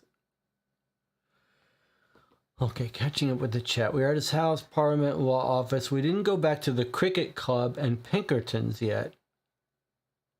We haven't been to Aberdeen Shipping yet either. Okay, let me see what we've got here. The Marleybone Cricket Club did change from yesterday, but is still the same as tomorrow.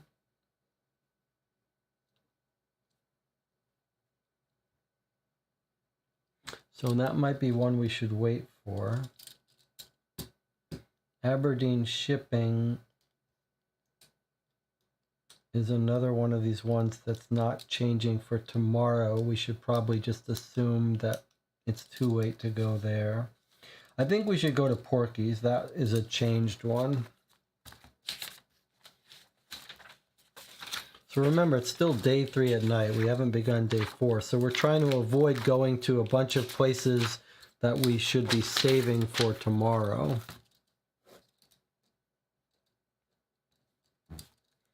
So Porky seems to have new information for us, though. And he's open late at night. 2:49.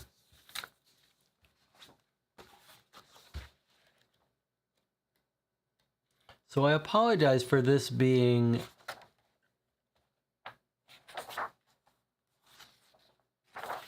confusing, frustrating that I'm not going to some places, but it's because we've well gone past what we're supposed to be allowed to do on day 3, but we're letting us go past just to make sure we don't miss any place that's important that's going to change on the last day. So I'm sort of avoiding going to places that we want to go that we should be going on day 4. All right, let's read Porky's thing. And then Jonathan says, maybe it's time to look at the catalogs. I think it almost is.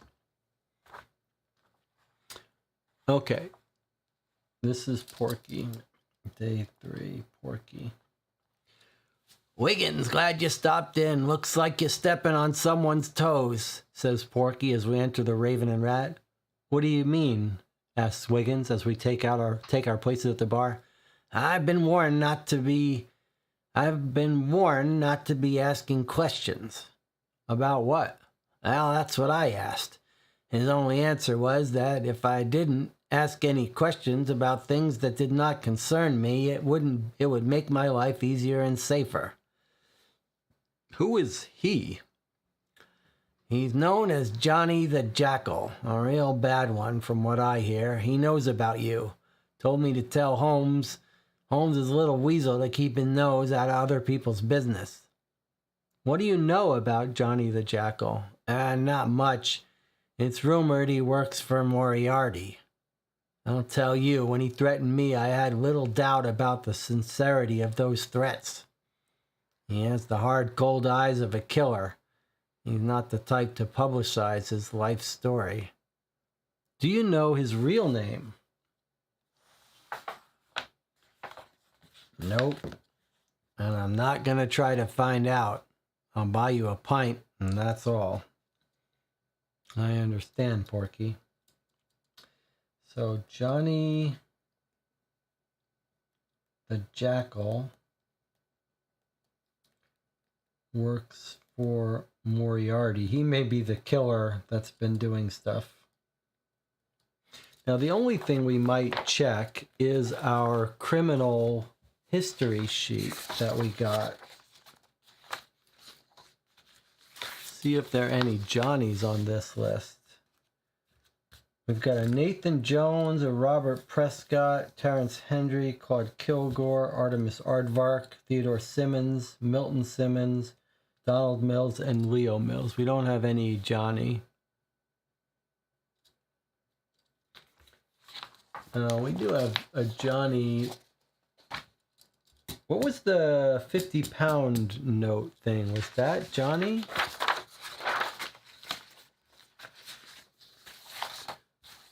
Johnny wants 50 pounds.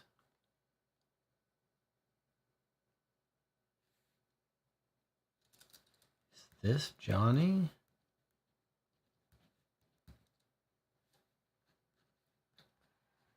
The Jackal?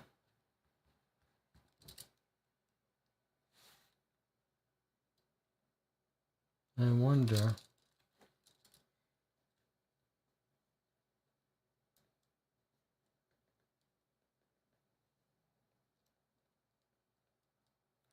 Anna says the torturer, she means the one, remember, there's the boxer who broke the fingers, and then there was the torturer who tortured Peter Northrop.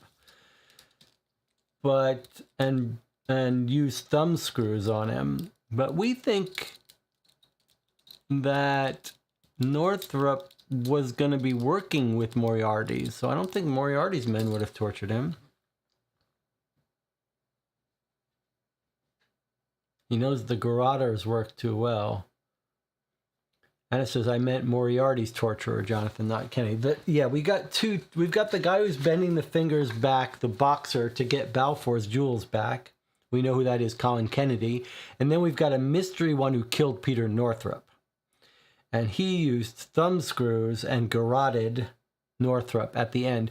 But why would Moriarty's guy kill Northrop? Didn't it sound like Northrop wanted to work with Moriarty? He's like, let me talk to the professor. I'll make a trade.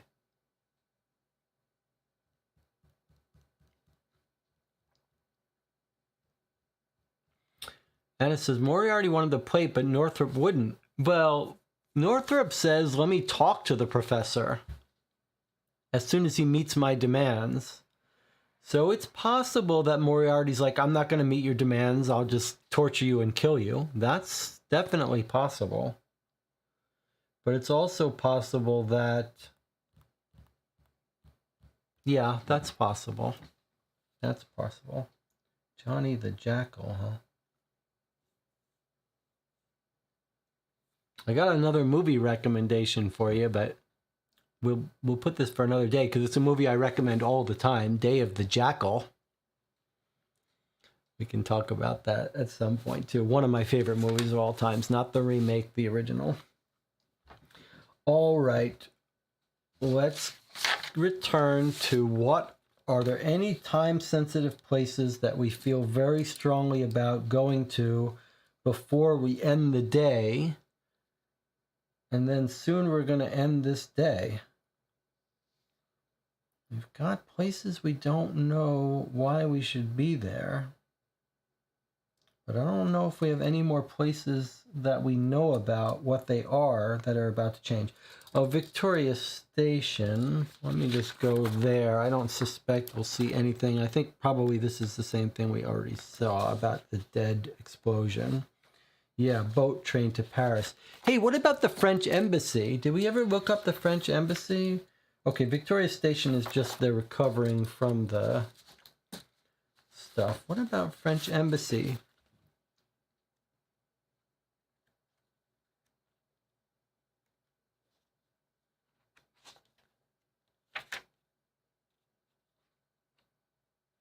French Embassy is 59 Southwest. Is that on our list of places? No. Okay, so we can't go to the French Embassy. We could go to the carriage station. What was our carriage station?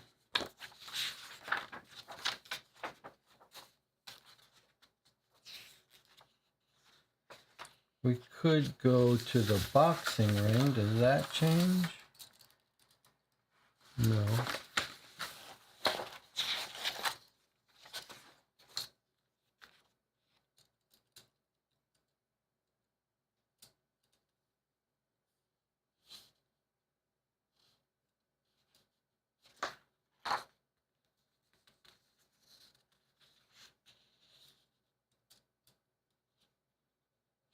Winston Darday, have we talked to him yet?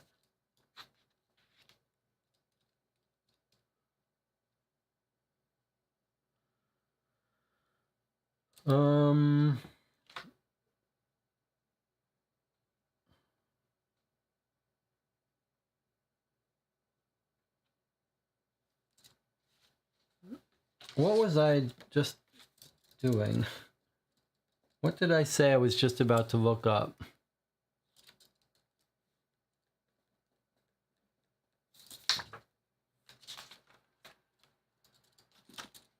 What did I say I was just about to look up?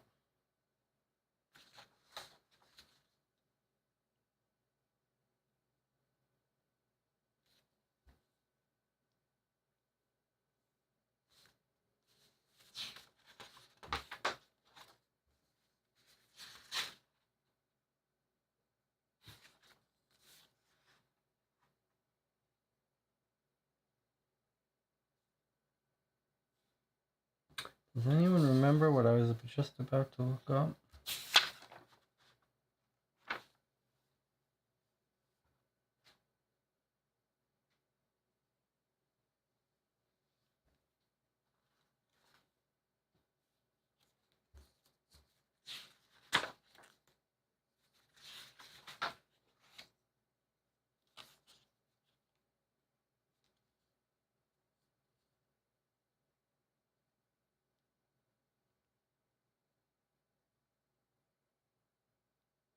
All right, since no one is chiming in, I do see one place that might be closed on the weekend, the Bank of London, that we keep going to and not reading a certain clue because we're waiting for Mycroft to tell us. And I think we're going to have to pull that trigger because I'm afraid it's going to be closed tomorrow. So when we go to the Bank of London, we've done this many times now. We've gone to the bank. And we've gone for accounting information. We gone to the printing office, we did that. But then when we go to accounting information, we stop reading it. So we're going to read it now.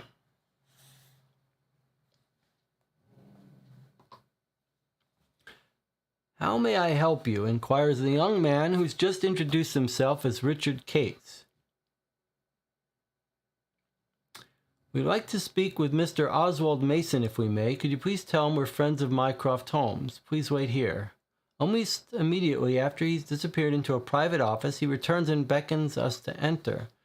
Mr. Mason will see you now, he says, before leaving us with the bank official.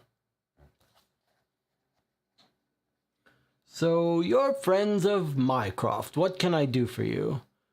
Well, begins Wiggins a bit hesitantly, we were wondering if you could tell us anything about the financial position of Jabez Belfort. I guess, I don't know why we know this guy's name, but I guess we're just using Mycroft's name to get an in here.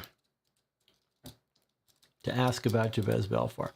I'm afraid you put me in a difficult position with such a question, sir. I really cannot discuss the affairs of our customers. However, as you are friends of Mycroft, I will say this. He was here on Monday seeking additional loans, but we were not able to approve the monies requested. Please ask no more, because I have already told you more than I should. Thank you for your confidence, Mr. Mason, says Wiggins in his silkiest voice. It will go no further, you can rest assured. Good day. All right, so the unfortunate thing there is I was hoping that maybe these codes were account numbers and that we could get them from the accounts. And it says, I think we just said we're friends of Holmes and he assumed it was Mycroft and then we just ran with it. Okay.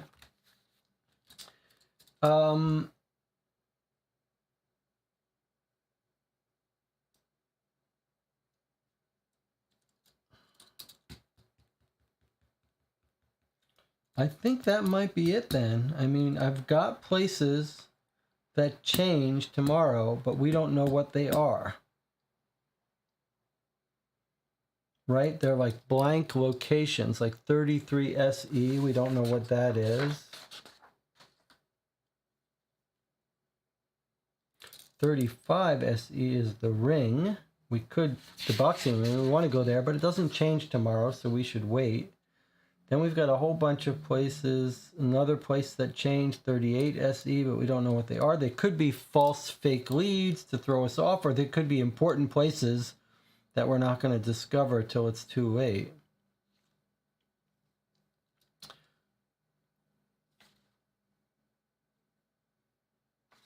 And then we've got lots more places to go, but they stay the same tomorrow, so we should wait till tomorrow and not cheat more about how many things we do on day 3. So I think that's it. Unless we could figure out what any of these places are, and I've already looked on the map, we could get unlucky. We could discover a place tomorrow. 36 EC? What's this? 36 EC.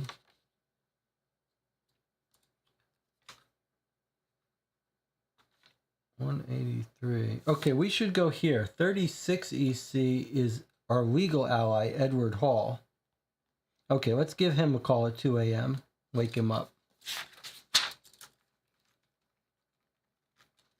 Edward Hall, 36 EC, our legal ally. Maybe he can shed some light on some of this. Hopefully he'll answer the phone at 2 a.m. And then it's going to be catalog time, that's right.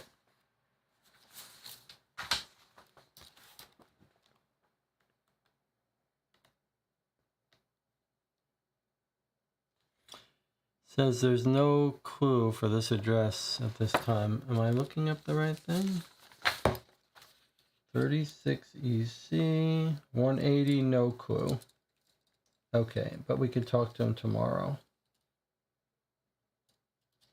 What about, when we talked to Meeks, we talked 51 EC, we don't know what that is, right?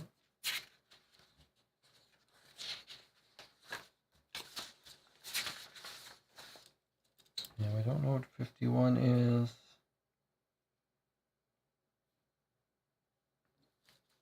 Brian's Sons we visited. All right, I guess that's it. Unless you guys can think of anyone else. Well, I know someone else. Before we go to the cab, let's talk about a couple of people that we haven't been able to locate. And that we could use some help and some group brainstorming on. The people, the witness who saw them dump the body of Peter Northrop identifies one of the men.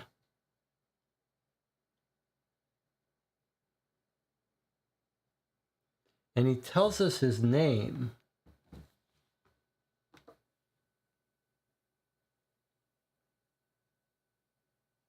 Josh O'Rourke. Where is Josh O'Rourke?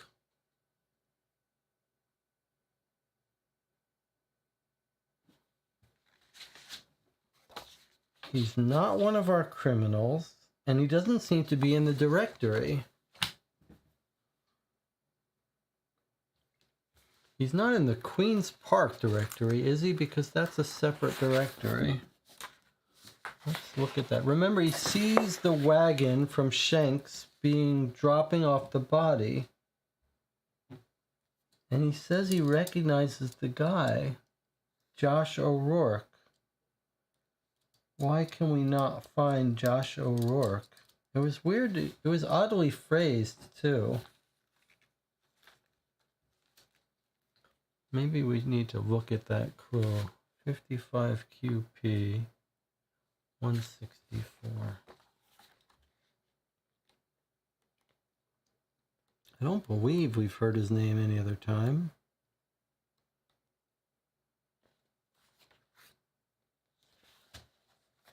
I saw them dump the body. It's a Shanks Brewery wagon. There were two men. One of them, the big one, goes around to the back of the wagon, dumps the body on the bank. I could make him out clearly. I identified him for the police. What was his name? Josh O'Rourke. Yeah, that's it. I couldn't make out the little guy. Why do we volunteer Josh O'Rourke? That's just weird. Is that someone we should have met at the brewery? Why can't we find his home? Why can't we find him in the directory? Why can't we track him down? That's very weird.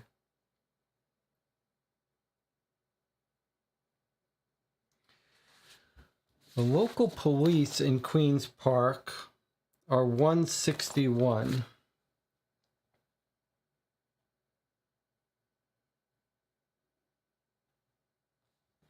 If you go to 161, it says, we found him on the bank of the canal before dawn. Quite an ugly sight. No identification. We think he might be Peter Northrop. We've turned it over to Scotland Yard. They don't seem to be talking about Josh O'Rourke. Tells us to read clue 70 if we haven't, but we already have. That's just about Vincent Derrick. I don't understand why everyone knows who Josh O'Rourke is, and yet we can't find him anywhere. That troubles me greatly. He turned it over to Scotland Yard, but if we go to Scotland Yard, 127...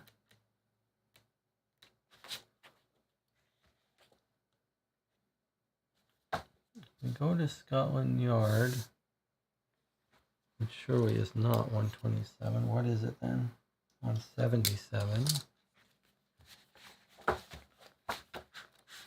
I suppose it's not a time-sensitive one. So Scotland Yard has a long entry. Lloyd Perkins we ask about. He was depressed about his love affair.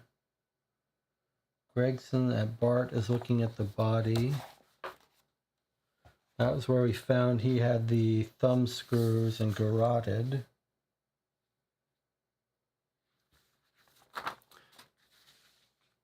We could try visiting the prisons. We did want to talk to that guy at Millibank.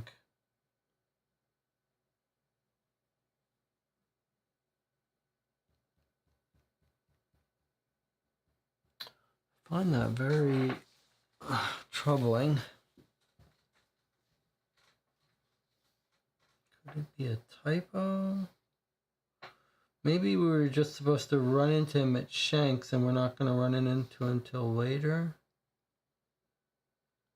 Maybe we should go to the carriage shop before it closes for the weekend.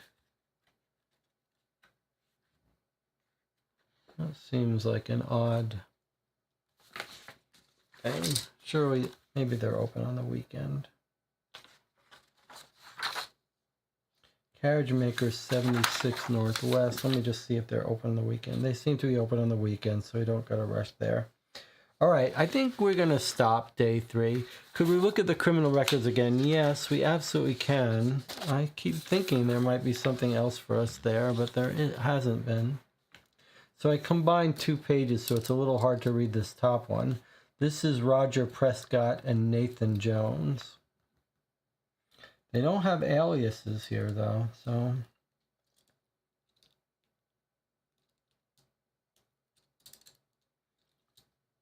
Artemis Aardvark from India. That doesn't sound like a real name. 2 brothers.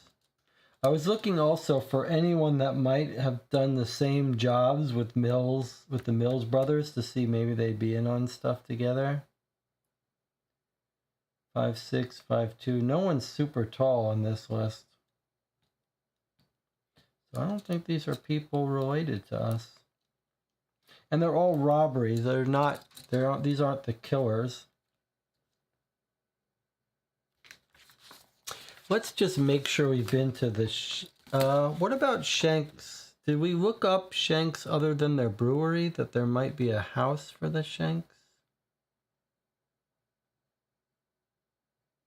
Arnold and Martin Shank have home addresses. 90 EC and 71 Southeast. Oh, I wonder if that's new to us. Let me see. 90 EC and 71 Southeast. Okay, that's a new item for us. The home address.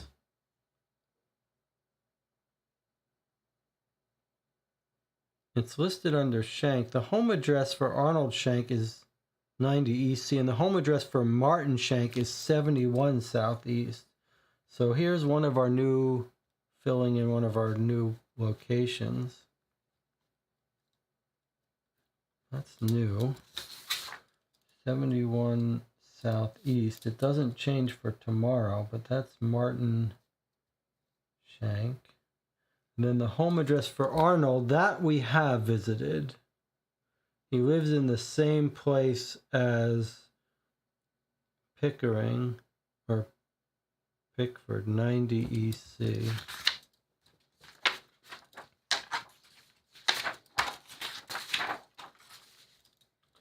Vincent's old house in Arthur Shank. So that we knew. Okay, but we do have a new address for Martin, and maybe we could get a lead on O'Rourke. Megan says, didn't we just hear that the 6-foot and 5-foot brothers were the Shanks?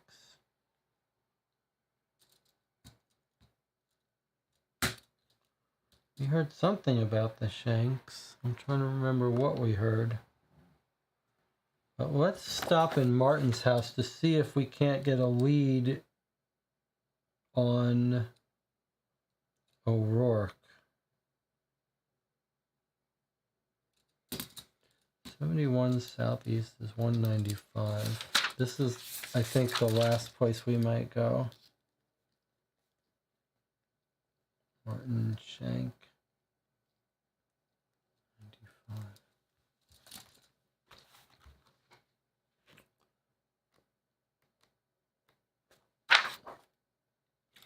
Mr. Shank is not in. He can usually be found at his brewery. Where's the brewery? 4 Rivington Street. Okay, so they just send us to his brewery. Useless to us. All right, well, it gets rid of another thing on our list.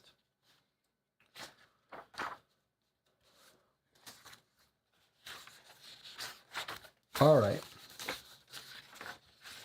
I think it's time for us to stop our searching for today, which is sort of artificial because we are deliberately not going to places that we should be going to on day 4. All right, so we're going to end day 3. But before we end day 3, we're going to spend some time going through the cab logs. So I think probably to clear up our brains, unless anyone has any other place that they feel strongly about going, what we'll do is we'll take our 8-minute break a little early now, and then we will get out the cab logs and see if we can find. There are a couple times that we are particularly interested in, and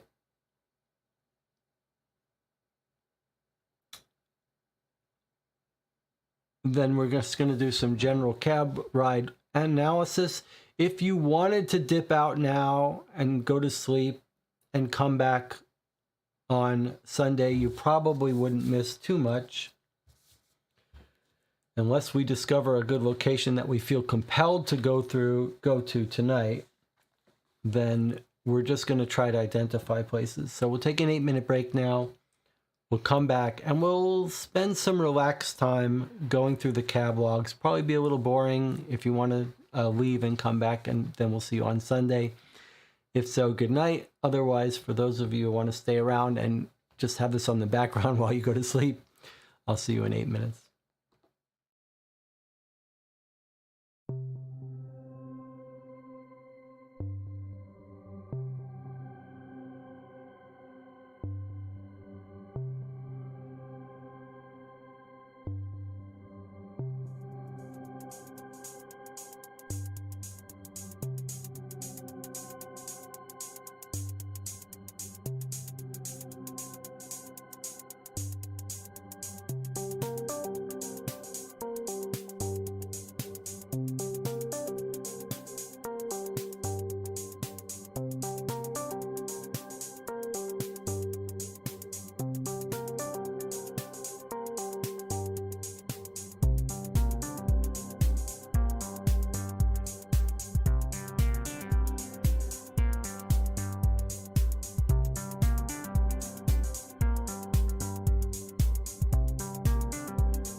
Okay, we're back, and we've wrapped up day 3, except we've now retired to our offices and we're going to study some catalogs. This might not make for the most compelling viewing, but Jonathan, it's your time to shine here.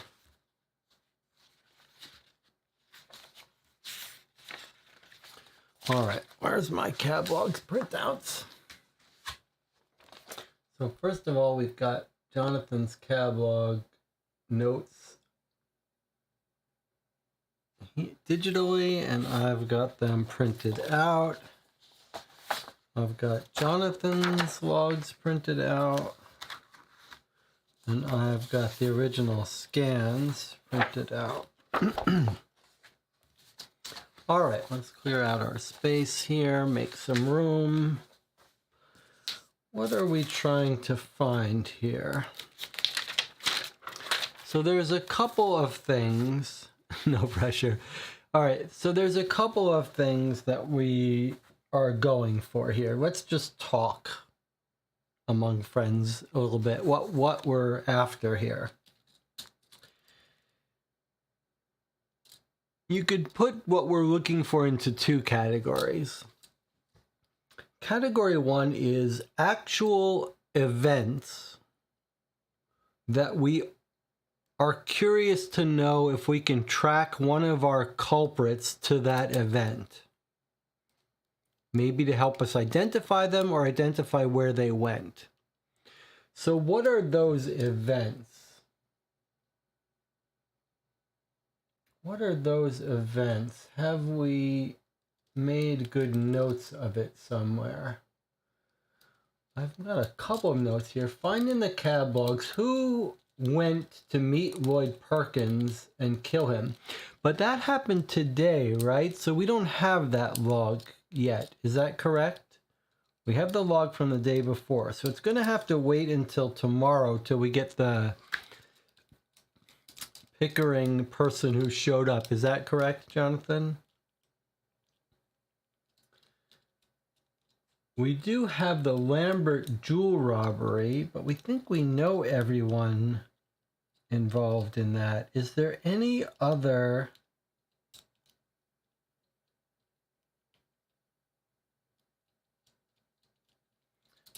Are there any other events that we're particularly interested in tracking down? So we've got, let me just make a summary here. We've got Lloyd Pickens. Is that his actual name? Pickens? It's not Pickering. There's a different Pickering.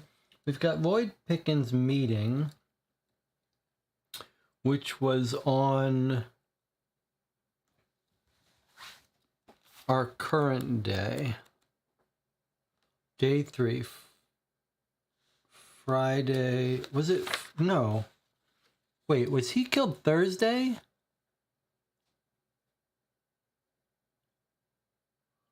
And today's Friday, so can we find him? Okay, so Lloyd Pickens meeting where he's killed. That was one entry that we'd like to find.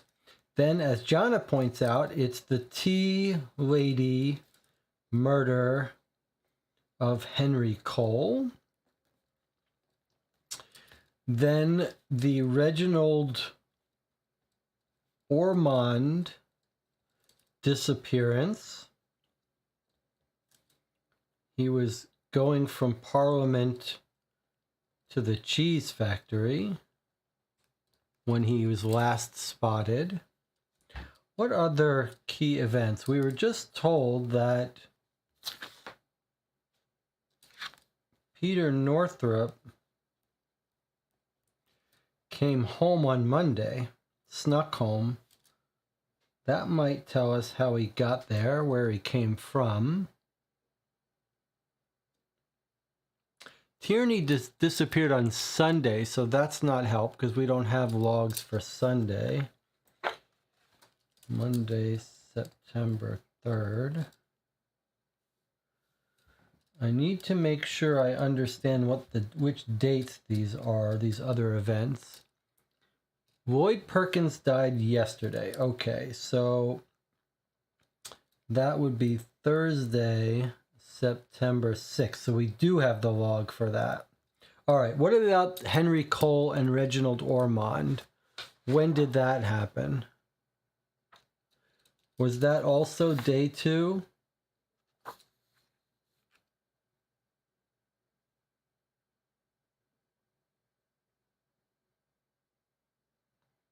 Henry Cole beheading and the Reginald Ormond disappearance, was that also on Thursday, day 2?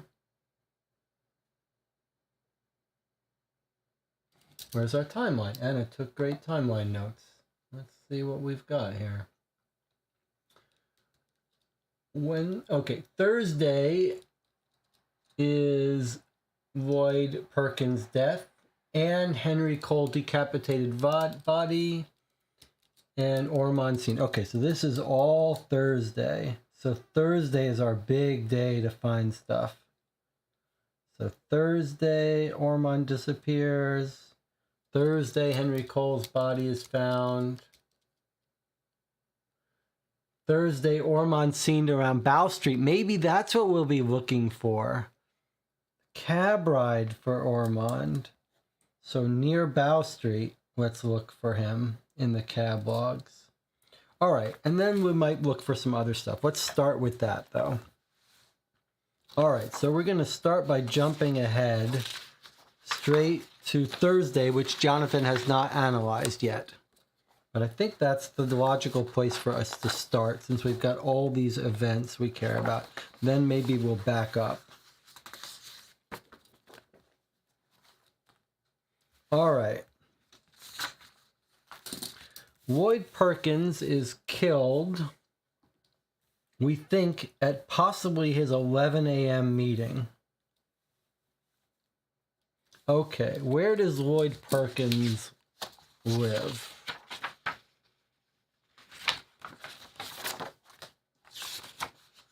Lloyd Perkins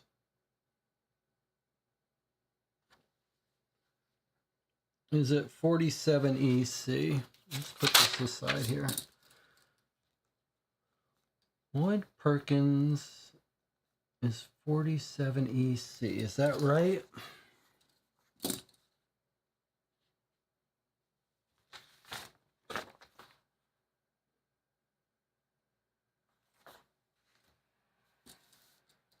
$47 EC. Okay.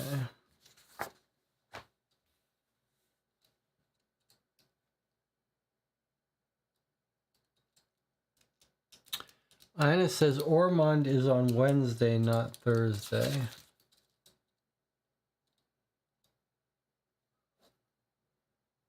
And then that means Henry Cole is also Wednesday, not Thursday. All right. Lloyd Perkins got killed yesterday on Thursday, though. 47 EC.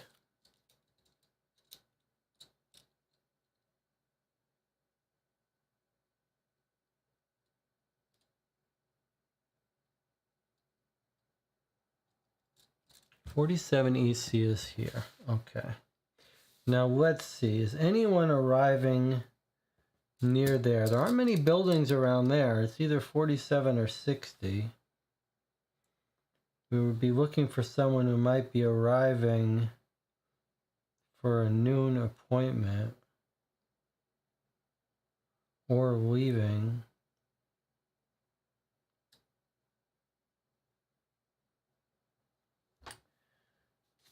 Sometime around noon.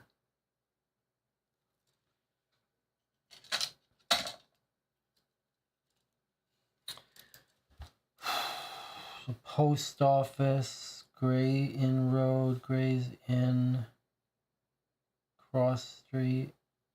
But we would expect to see someplace near there.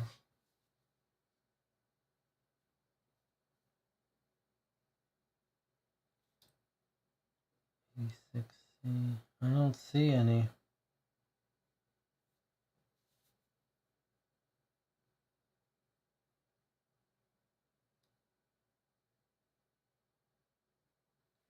Let me just make sure that's where his office is. 47 EC is 259.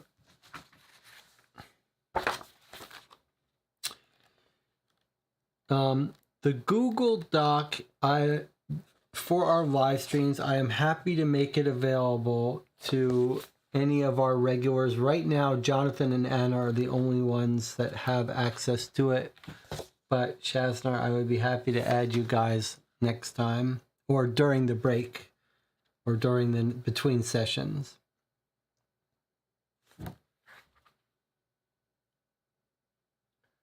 47 EC 259.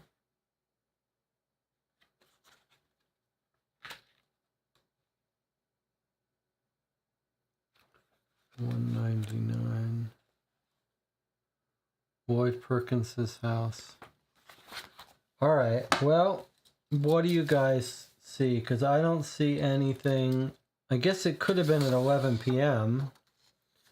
But probably it's 11 during the day.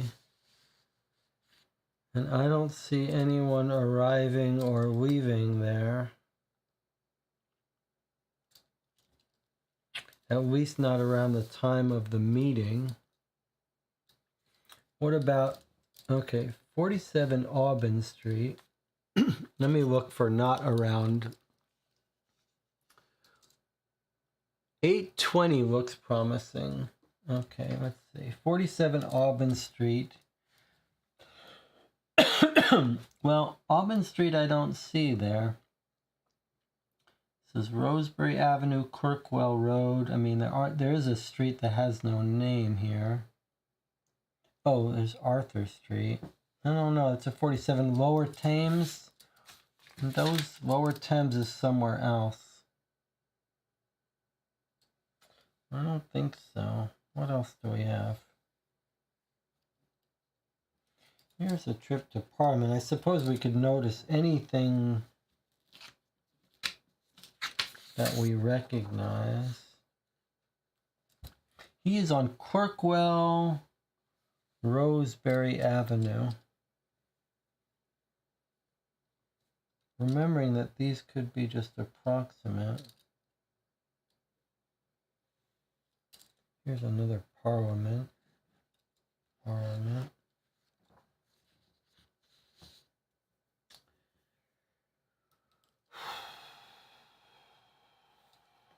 afraid I do not see people visiting Lloyd Pickering. Blackfriars Road is sort of interesting to us. Well, here's Gray's Inn. That's across the street.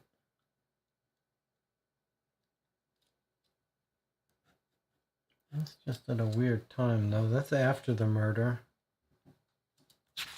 Has to be before the murder.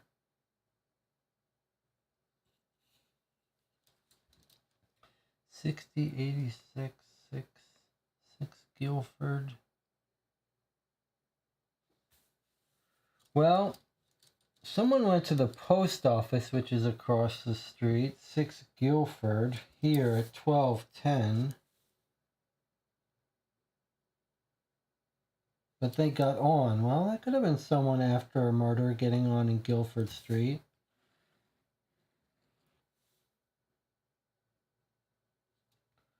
When did they arrive? Guilford Street is this place right here at this post office. So that's quite across the street. But why wouldn't you take it right to Clerkenwell Road or Leather Lane?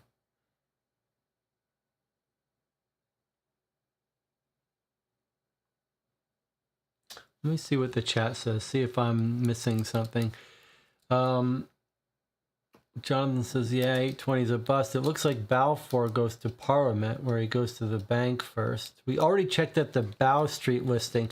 No, we haven't. We checked out the Bow Street police station. We haven't checked out the Bow Street cab ride yet.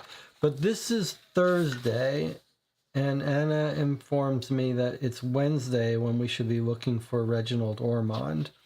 So right now we were just trying to focus on Pickering's address to see if we can catch the person who shot him, or if maybe he committed suicide.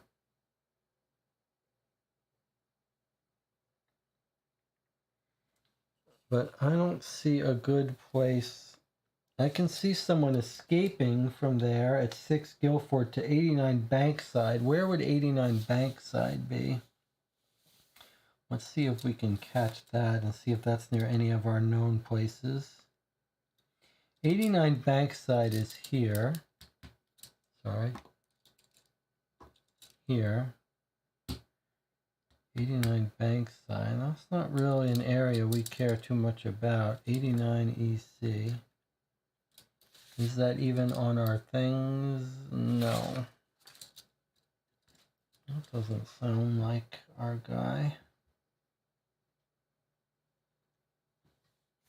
I was really hoping we could catch someone leaving his place.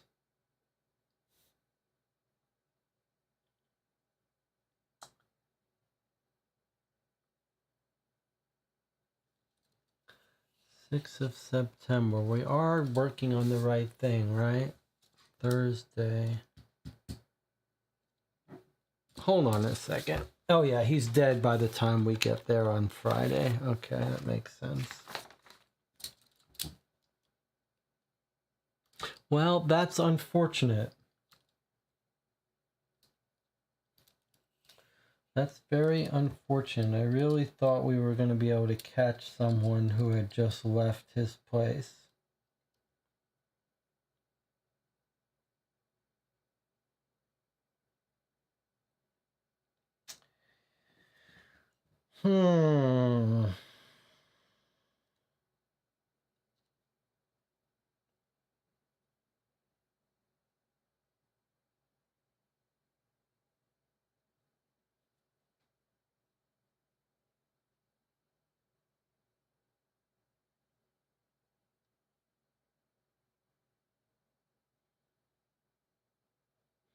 Well, that's looking like a bust to me.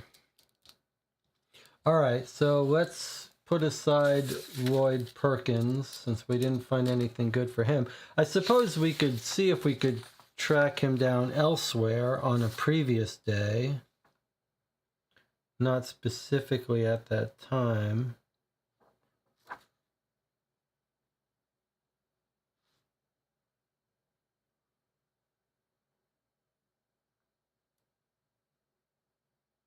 I mean, if we could track him to his lover, the woman, that would still be useful.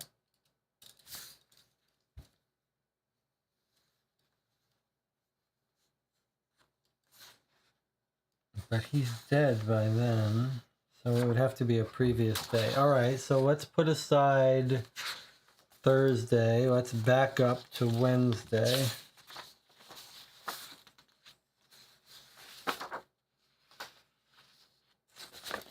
Alright, so that was Thursday.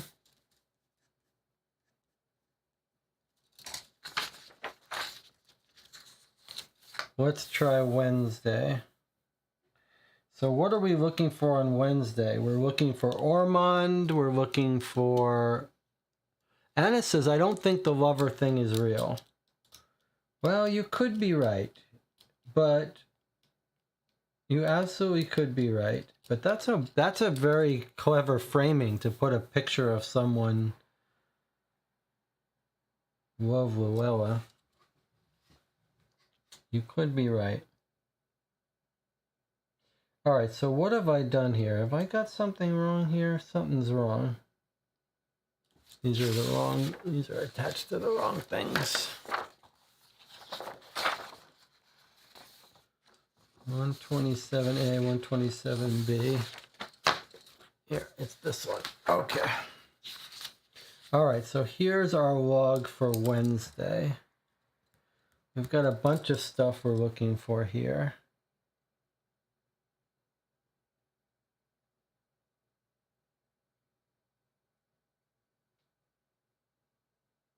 I should make sure that I haven't cut something off here. 116.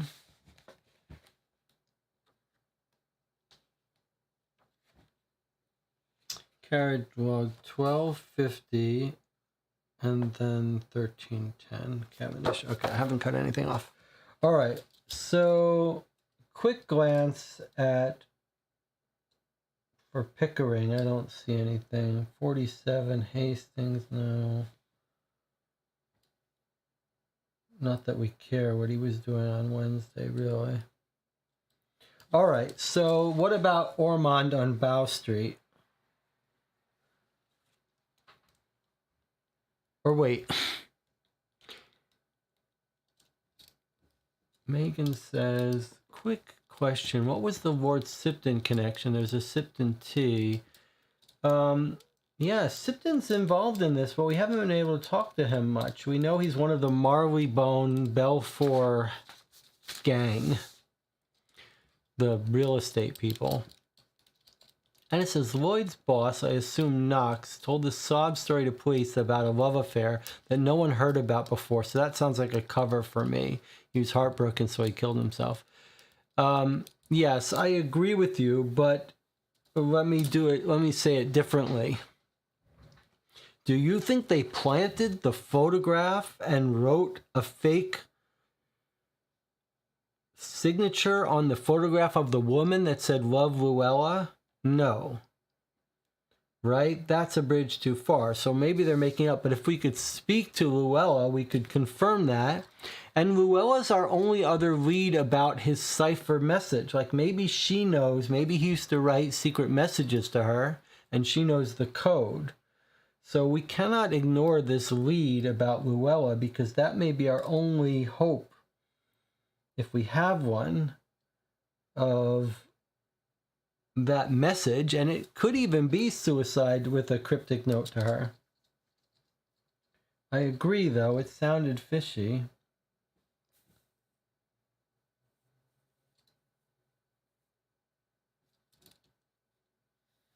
But I mean, if there's any chance of finding Luella, it would be very useful for us. All right, so now, when is Ormond spotted on Bow Street? Is that Thursday or Wednesday?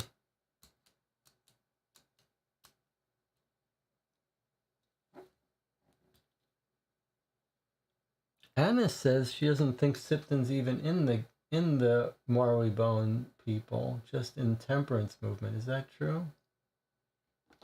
Let me just quickly look at this.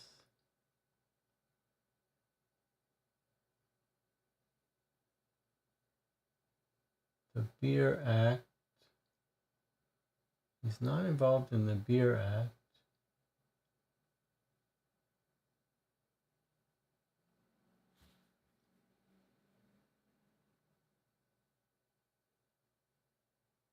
Pickering's, Perkins. Okay, so we have a Lord Goodwin in the Beer Act, but not Sipton. Where is Sipton related then?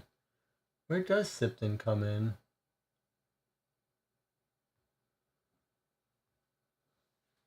I guess we could search for it.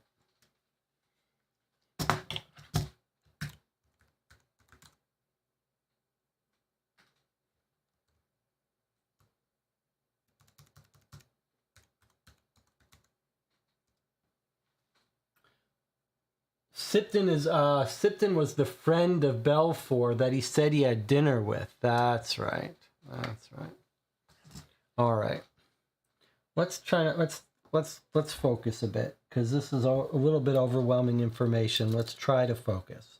I'm looking at Wednesday, but I need to be reminded of whether Ormond is spotted on Thursday at the Bow Street, near the Bow Street people. I think it was day 3 on Thursday he was spotted by Bow Street.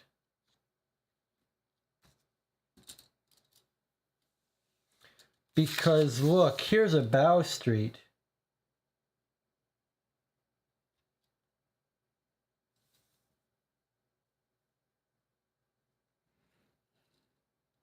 Here's Bow Street by the police station.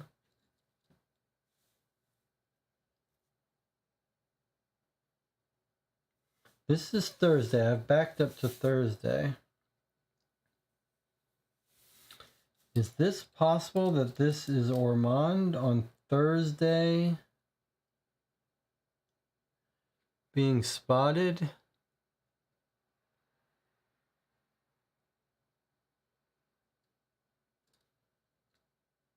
What's 9 Borough High Street?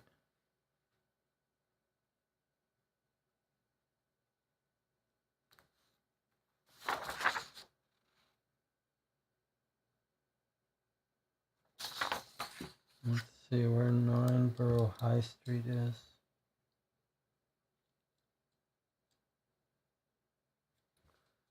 Not there.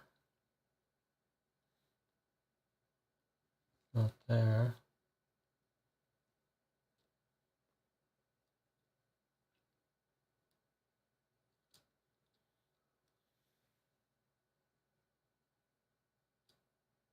I remember we found a high street down in the southeast somewhere, didn't we?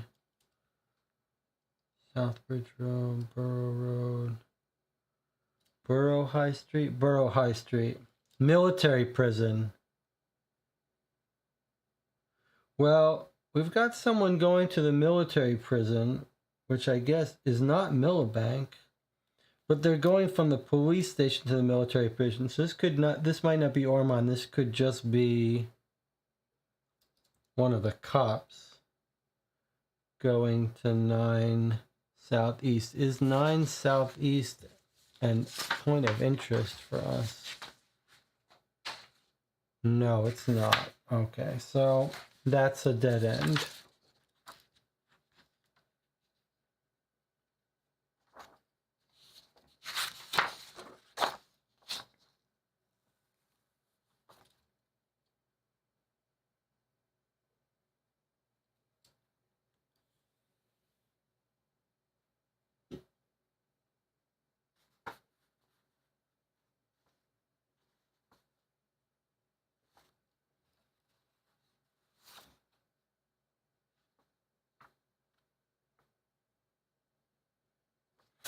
Okay, that's a loss there. All right.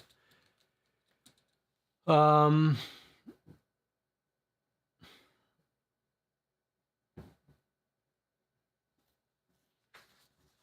guess 9 Borough High Street is a failure. It's just some police officer going to the military prison, I guess.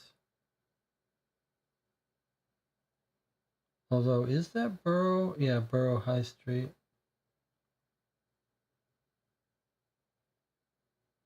It might make sense that you'd be hiding out in the prison, but I don't see how that helps us. All right, let's go next.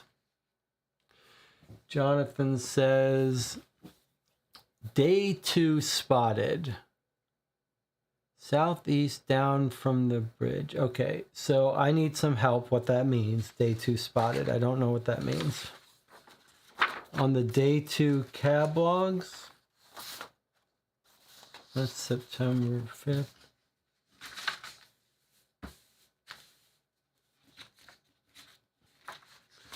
So day 2, you mean September 4th?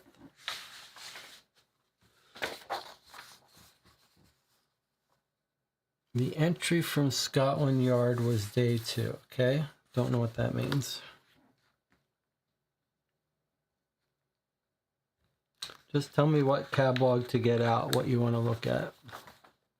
Down from Bridge Hotel. I just need more. I need to know what to look at and what neighborhood to be looking at.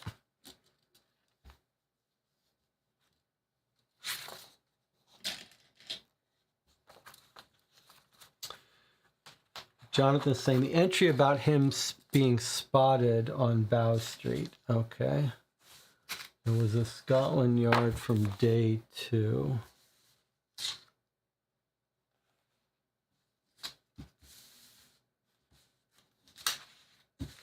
Can see. Day 2, Scotland Yard.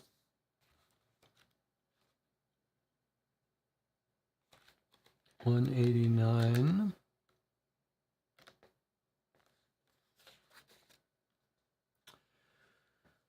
A few reports came from some Bow Street constable that Ormond has been seen around, but so far nothing has come up of it. So that was Thursday, September 6th. So yeah, I guess that's what we were looking at. That's the Bow Street we found. That would have been a great spotting of him. To 9 Borough High Street, right down here to the military prison. But we don't have a point of interest here.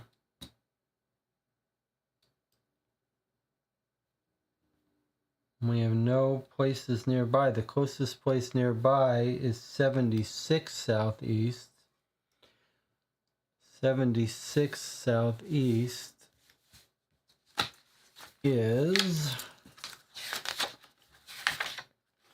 the closest place to where that cab let him off was where Bouncer lives. And he's not at home, he's at the gym. That doesn't help us. All right. Day 2 would be the 6th, right? So check the 5th, maybe, says Jonathan. Okay.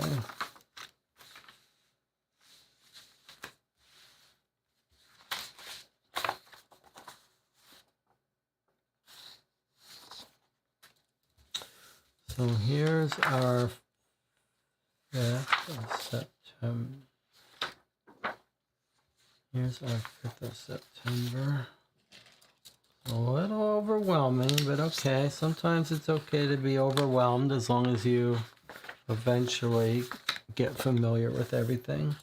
So this would be the day before the cops said they spotted him, you're saying? Okay. It's an interesting idea. In other words, just because they said they spotted him that day, maybe they were saying they spotted him the day before. We're looking for 70 Bow Street or something like it. Well, here's 30 Bow Street. Where would that be? Nearby in this region? 30 Bow Street? Yeah, that would be pretty nearby.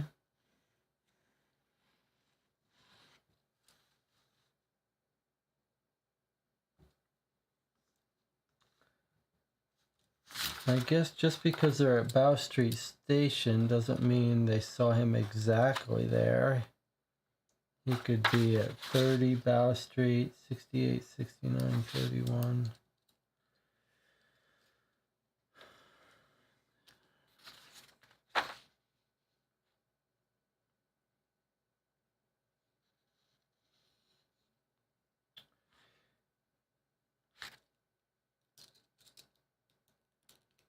Well, if this was him, where did he go? 57 Seymour, where is that?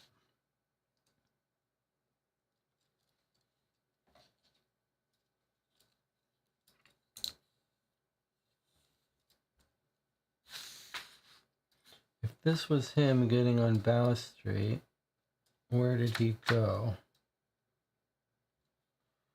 Here's a 56. Here's 57, but not Seymour. Here's a 57 to the hospital, but that's not Seymour. Here's a 57 Park. No.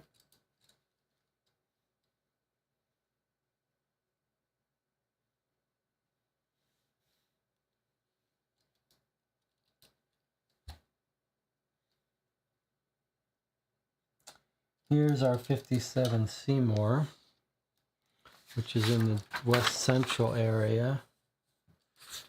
So if this was our guy, 57 WC is where he got let off. We don't know of any places nearby that. And the place itself is not on our list of interesting places, so that looks like a no-show. Although here's 70 Bow Street. Here's another entry. Did someone already see this as well? What about this one? 59 Knightsbridge. Is that going to be back and forth? Where's 59 Knightsbridge to Bow Street? Let me just check this one here. 59 Knightsbridge.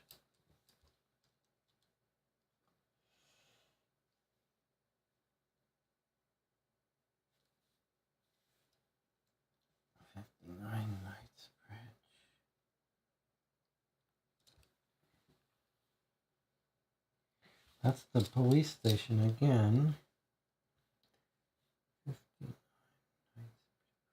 59 Knightsbridge is the French embassy.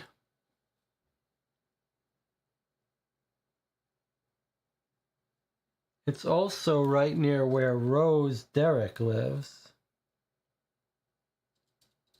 Might he be going to the right? Might Reginald Ormond be going to the French embassy? Unfortunately, the French embassy, for some reason, is not a place we're allowed to go in this game, which is really a shame. I'll just put a note here saying French embassy. Sorry, French embassy.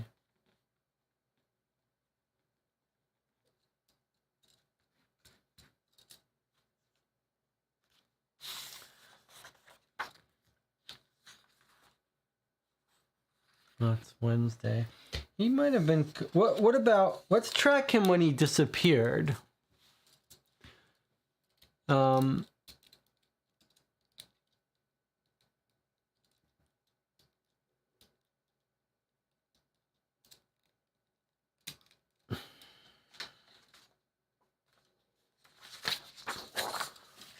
Feeling a little. I need to annotate these a little bit better. 3rd of September was our day 1. So I got duplicates. I gotta try to organize this stuff a little bit better. This is Monday. This is our day 3, Wednesday. So this is our day 2, Thursday. Maybe that'll help a little bit. Day 1, day 2, day 3, day 4.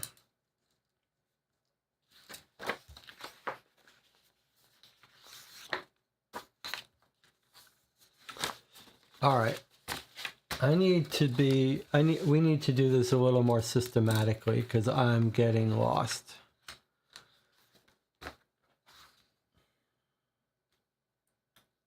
Let's do one thing at a time and agree what we're going to do.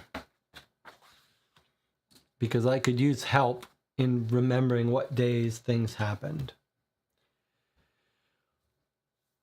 Let's tackle first Reginald Ormond leaving from Parliament, supposed to be going to the cheese factory, but didn't.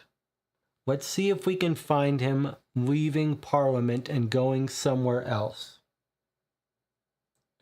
So what day was that he was supposed to go to the cheese place? Was it Monday, September 3rd, Tuesday, September 4th? What day was he going for the cheese factory? I say cheese factory, it was Cheshire Cheese.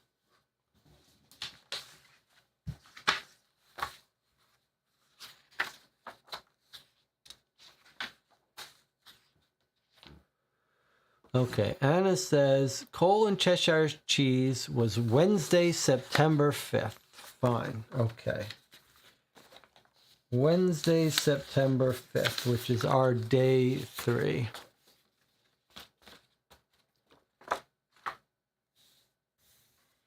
All right, let's look for Parliament.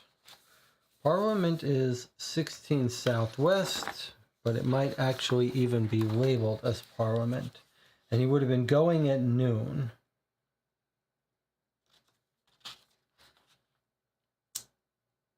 Around noon.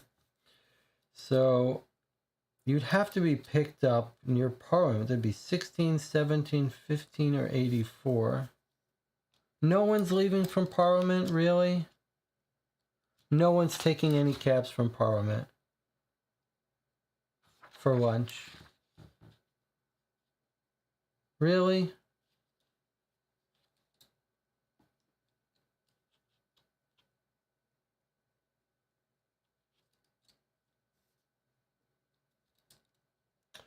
Where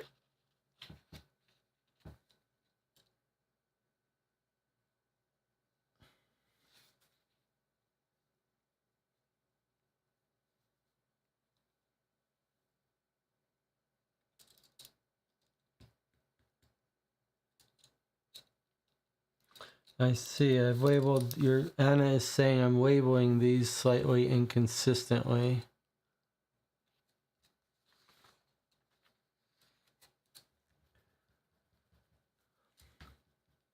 Well, let's just do Monday, Tuesday. The first day we have access to the logs is Monday. And our first investigation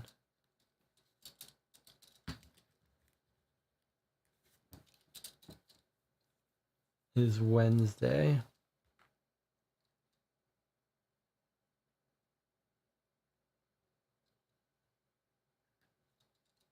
Friday is day.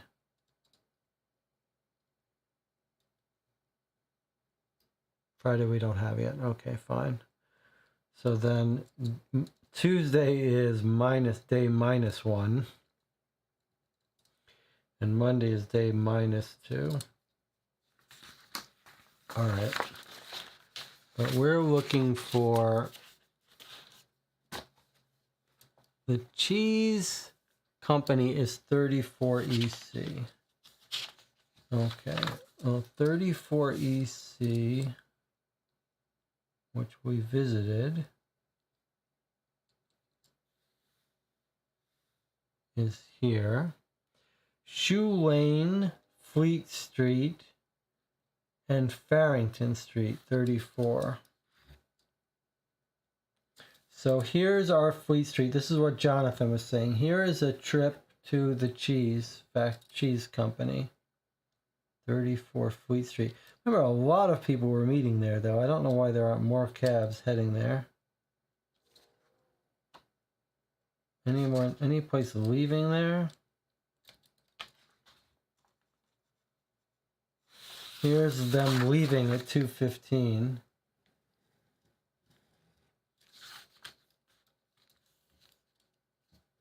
All right, let's see if we can trace where these people are coming and going to. 95 Eaton Inn Road. Where is that?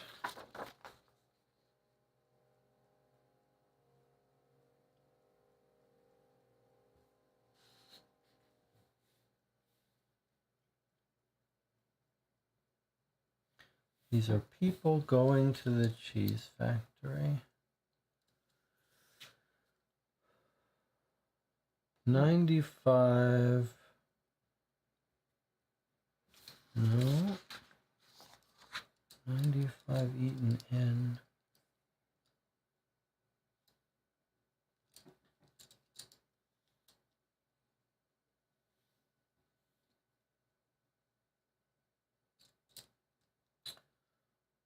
'95 is here, unlabeled places. But actually we've been to 95 if this happens to be it. What's here at 95 EC that we've been? See if we can trace that being one of our people. 95 EC is Fry and Sons Warehouse.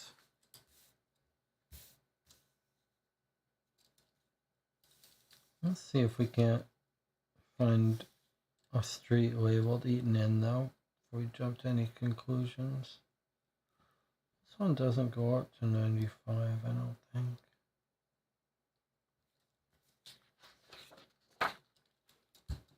'95 streets aren't labeled.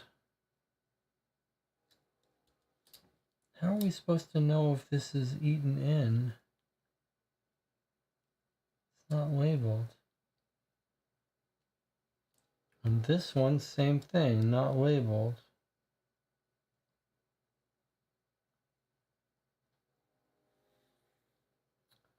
'91.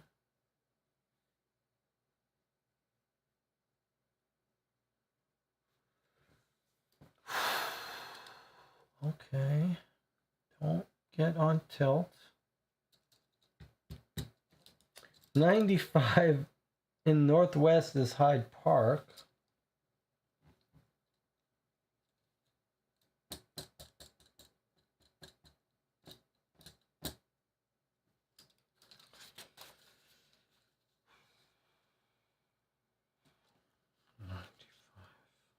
Boy, Could use some channel help, but I'm not getting that much. So 95 Eaton, we don't know where this is. It could be Fry and Sons. Any reason to think that one of our people worked at Fry and Sons? If it's at EC. But it could also be not EC, but West WC, which we don't know of anything.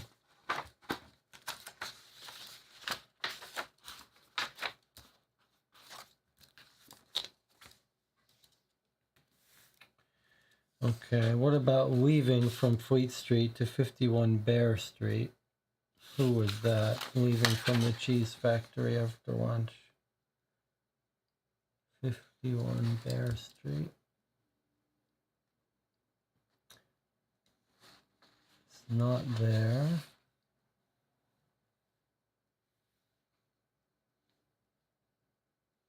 We do have a 51 here that we know about, but on an unlabeled street. Okay, let's table that for a minute. 51, another, that's not really our street.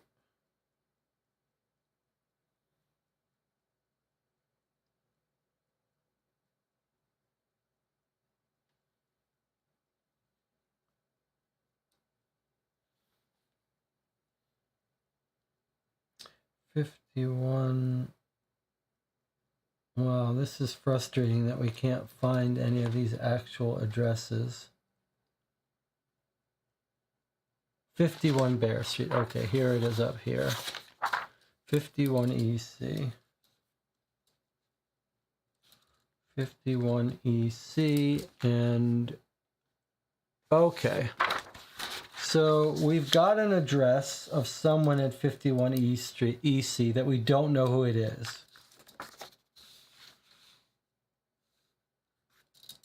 So cab from Cheese Company, 1415 September 5th. All right, so just to catch up,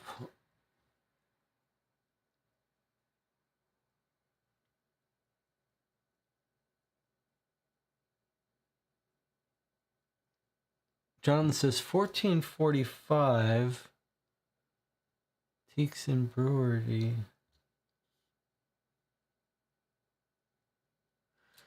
All right, I gotta back up and do one thing at a time. It's just too much. So we found someone leaving the Cheshire Cheese, going to 51 EC on Bear Street. We have an entry for 51 EC. We don't know who's there or why, so I've just made a note about that. All right, now let me see if I can understand what's going in the chat. But you guys got to remember, I need context. So if you just make one little line, I'll have missed the context. So we're looking here at Wednesday, September 5th. Okay. Megan says, Cheese Company's 34 EC. John says, not him, but in case you see the 1145 Cheshire Cheese Inn. Okay. It's Theakston's. I'm pretty sure it's a Queen's Park address.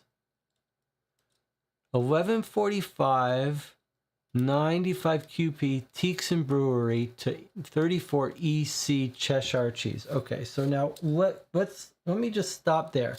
You're saying 95 is a Queen's Park address. Okay, so if I look at 95 Queen's Park, so maybe when we can't find an address, we need to be looking at Queen's Park. Okay, great. Very good work, Jonathan. 95 Acton Lane is Queen's Park. It's not Fry and Sons, it's QP. So this is Someone at Cheshire Cheese leaving from 95 QP. This is Jonathan doing great work. Okay. That is Theakston's Brewery, which is what Jonathan was saying. Theakston Brewery. Okay. Which is what we expect because we know that Shanks are part of the commission. Okay. Anna says probably Judson going back to the Theakston Brewery. Okay, good.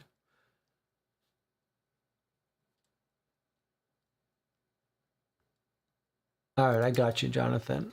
I got you. Okay. So nothing fishy about that trip, though. Do we see him going back home to Acton Street afterwards from Fleet Street?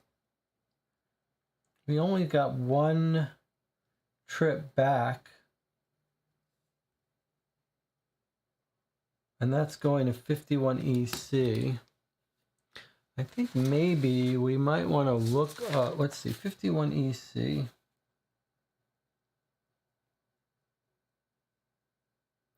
Okay, 51 EC changes tomorrow. So I think we need to knock on that door. So we're going to have a little exciting moment here. We've chased a cab after lunch to Bear Street, 51 EC. We're going to actually knock on that door and see if we spot someone that we didn't know to expect. Because 51 EC is an interesting location for us.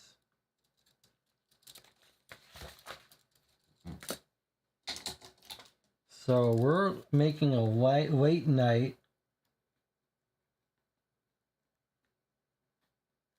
knock on 277. 51 EC. This is still day 3, 2 a.m. 277. This may be someone like who says, "What are you doing here? I don't know who you are, why you're bothering me." Or we might find someone on the commission.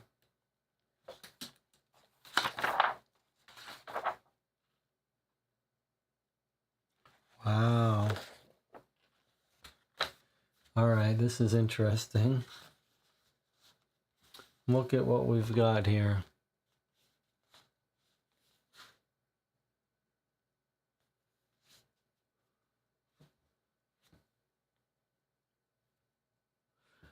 Well,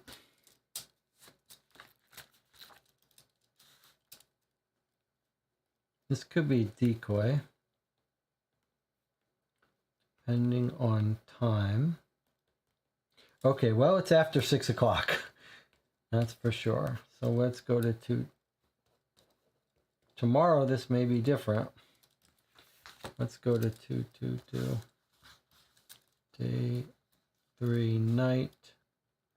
Let's see if this is a decoy or a real place.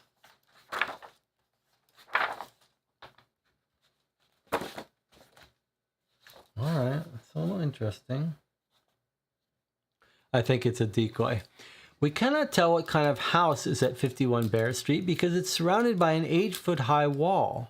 The only break in this barrier is in the form of a large iron gate topped with sinister-looking spikes. Wiggins pushes on the gate, which remains solidly closed. "You want something?" booms a loud voice from inside the fortress. We can see a large man and a smaller man, both dressed in black suits and bowler hats.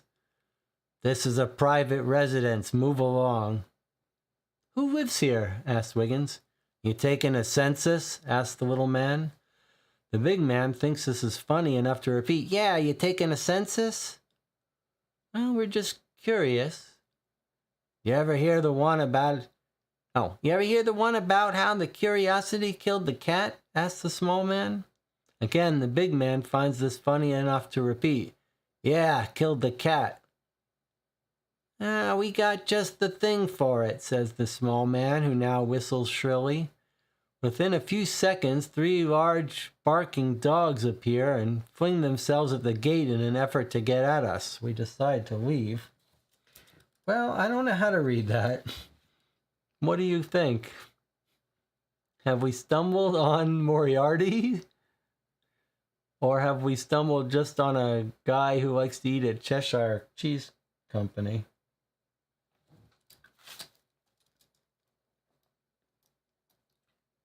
Big and small men. Bowler hats. Private residence. These are tough guys, but I don't know if they're related to anything. What do you guys think? I kind of get the hint about this curiosity killed the cat, that maybe it's just a tease.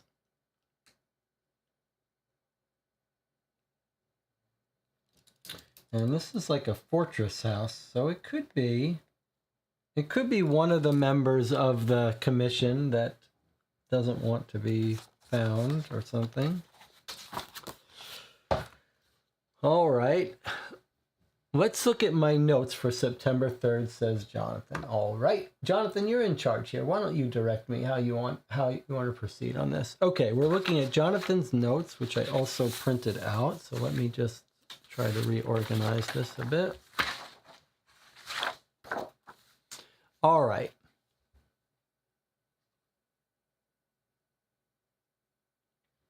Jonathan has made some notes of his September 3rd. Let me find the September 3rd as well so we could follow along as we need to with the originals.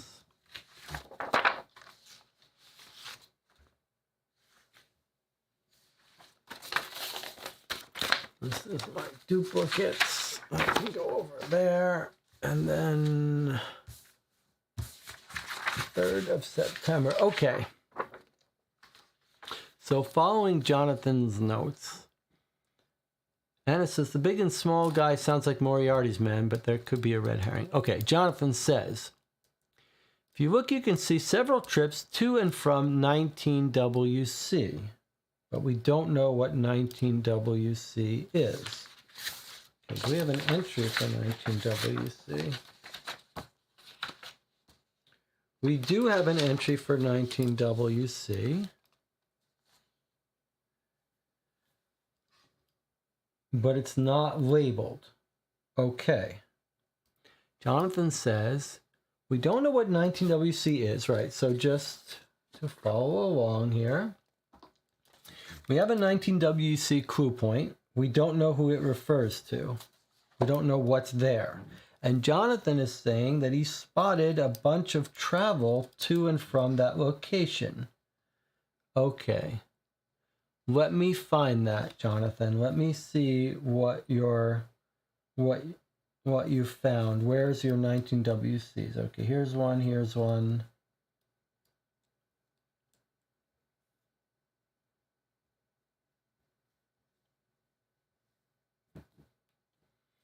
All right, let me find these. 1400. 19 Maiden Lane.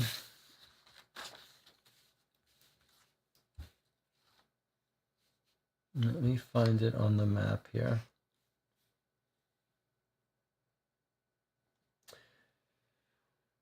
Okay. 19 Maiden Lane, right in the middle of the theater district.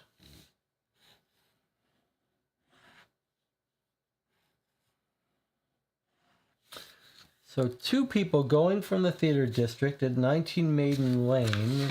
I say theater district, but we actually don't know. It's a residential building, okay, but they could be coming from there. It's at 2 p.m. and 2:20. Okay. And where are they going, Jonathan? To and from. Are there any coming from? Let's see. 19 Maiden Lane, 19 Maiden Lane, 19 Maiden Lane. 19 Maiden Lane. Well, I mean, it makes sense that you could get people going to the theater district there. That is a good place. But do we know any of the places they're coming from, Jonathan?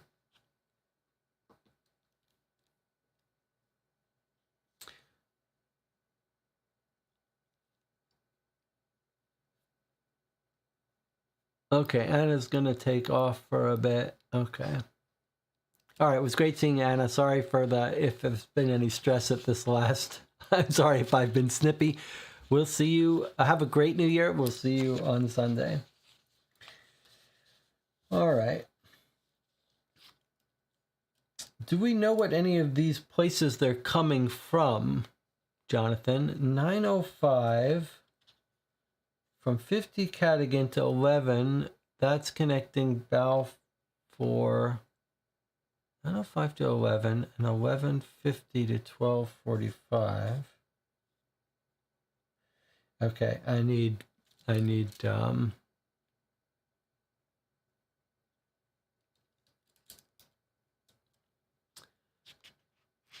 those are time to look at my notes.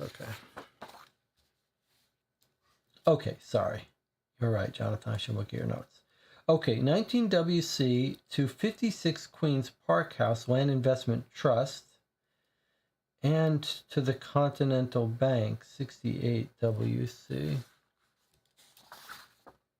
Okay, let me see how close those are. 68 WC. Continental Bank is our 68 WC.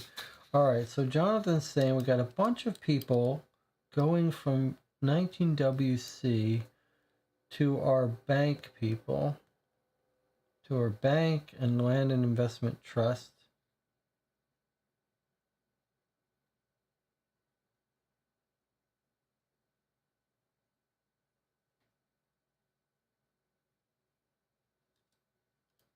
All right, these are good notes. Sorry, I'm not even showing them. Okay.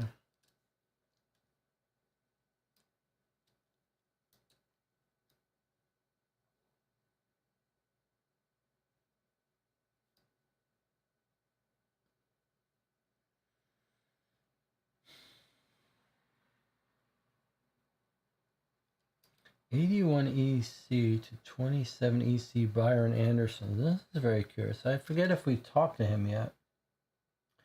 Okay, and Jonathan's saying we've got a trail from Balfour. Start at 905 to 11 QP, and then he goes from 11 QP to 23 EC, and then he goes from 23 EC to 72 EC in the Suburban Bank, and then he goes from 72 EC to 19 WC. Wow. Okay, Jonathan, nice work. Okay, so let me make sure I understand this, Jonathan. See if I'm following right. We can track Balfour making a whole trip to a whole bunch of banks, from his home to his work, from his work to the Bank of England. Then he takes a cab from the Bank of England to 72 EC, which you have marked as Suburban Bank. Yes, okay. Then from 72 EC, he finishes his meeting and goes to 19 WC. And then we've got a whole bunch of people leaving 19 WC. Right? So that really feels like a justifiable reason to go to 19 WC.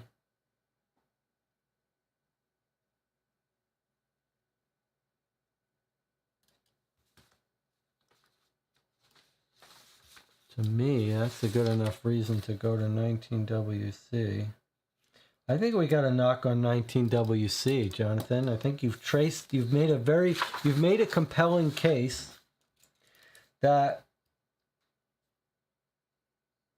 we can track Balfour. Now, can we track him after this? Yes, you've got him going from Continental back to his 11QP home. So you've made a whole tracking of Balfour. And then he's stopping off at 19WC where he's having a meeting with everyone else. I mean, this is very convincing that he's meeting up with all of his people at 19WC, and then they're all splitting up from there. One is going to House and Land Investment Trust. We can identify these people now because we know the person at House and Investment Trust, we know which one that is. And another one's going back to Continental Bank ownership. We probably know who that is. And then, oh, that's him again. And then he's making another trip to the bank, and then he goes back home. Okay. And then it looks like he's done. No, then he makes another trip to 50 Southwest to his home. Okay, pretty nice, Jonathan. You've tracked us. You've tracked his whole trip. But the really interesting thing is they're all meeting up at 19WC. So it's time for us to knock on that door. Let's do it. The reason I say that is because... Wait, does it change? Oh, it doesn't change. Okay, so we're not going to knock on that door. We're going to wait for tomorrow. I'm just going to put in cab meeting. Okay, it stays the same tomorrow, so we're going to have to knock on that door tomorrow morning. All right, let's see what else you got, Jonathan.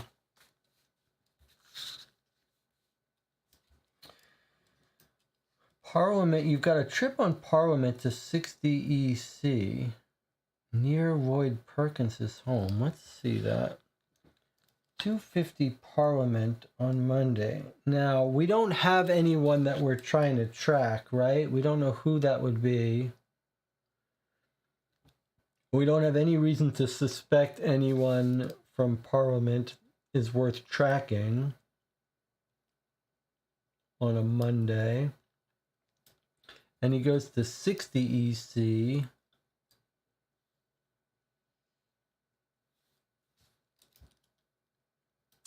Which is not actually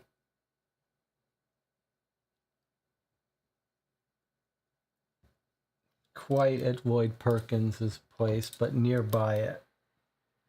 Okay, so I don't think this one helps us much.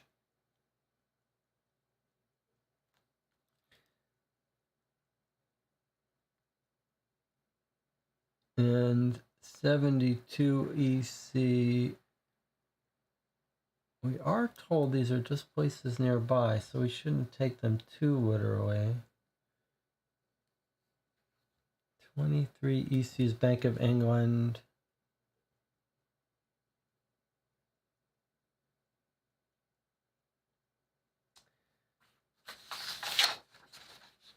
Someone else is going to Byron Anderson's house, 81 EC.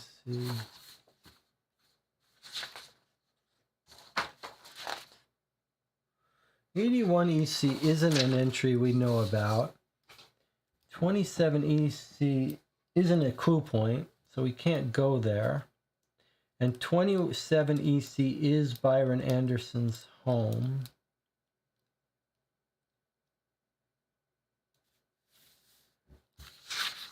Let me just see this. 1130 to 27 Bread Street. I don't know that we've even ever gone there.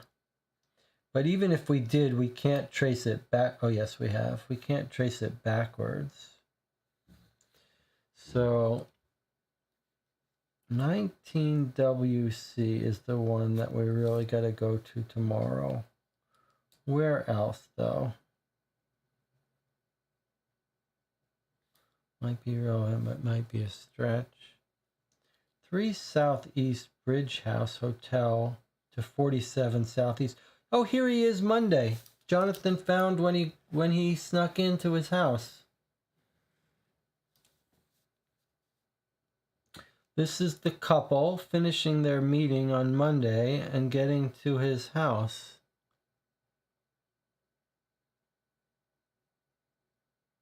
The 46 Southeast destination is awfully close, says the chat, says Megan, to 48 Southeast. Okay, let me see where you're talking about.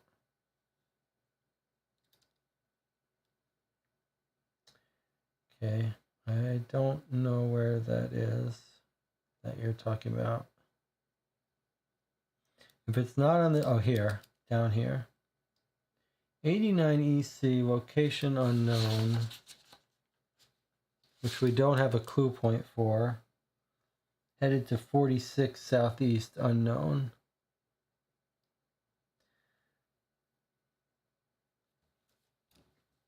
All right, here's Peter Northrop coming home. London Bridge Station. 32 Southeast, near Peter Northrop to 89 EC. This is interesting. Jonathan is suggesting we've got someone that might be Peter Northrop leaving to 89 EC. We don't have an 89 EC. But we do have Arthur Shank at 90 EC. Let me see if I see where those things are. There's 89. We don't really have places that nearby. Jonathan's suggesting maybe he's being trailed, like he gets in at 12:45 and someone trails him down to 89 EC. That's pretty far away, though.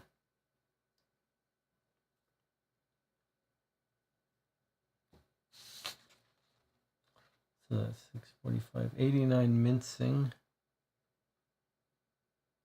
How do you know?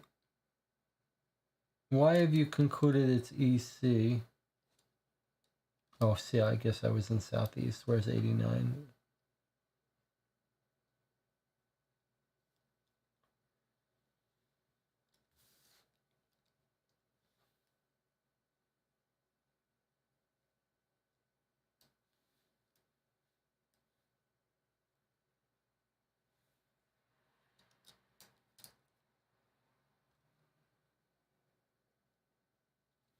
There's 88.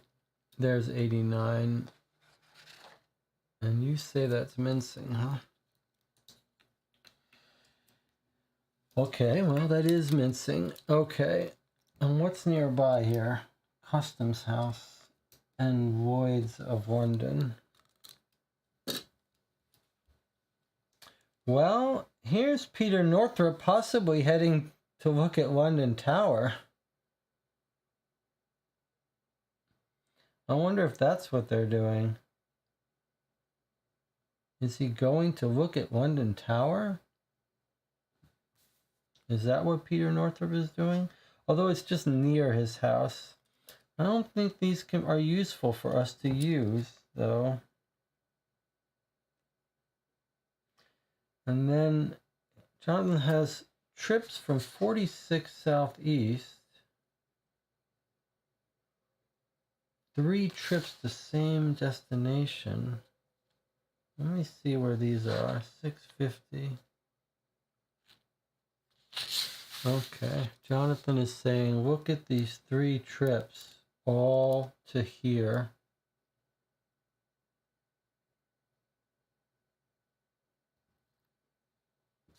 Let's look on our list of known places in EC. So we've got an entry.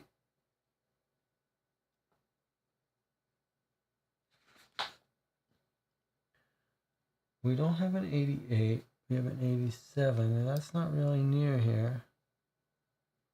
They're all going to 89 Mincing. None of these places nearby are of any interest to us. I wonder if they aren't all going to look at where are they coming from. 32 Oakley, 2 different cabs? Oh, that's the thing that Jonathan said someone was tracking him. 32 Oakley. Jonathan has notes about what that is. 32 Oakley. 32 Southeast, unknown. And then 46 Southeast, same thing. Where's 32 Southeast?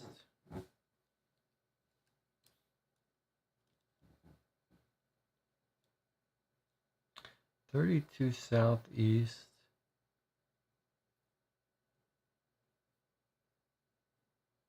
And then Jonathan says, and there's a 46 Southeast, which is right here. And who's 47 Southeast on our record?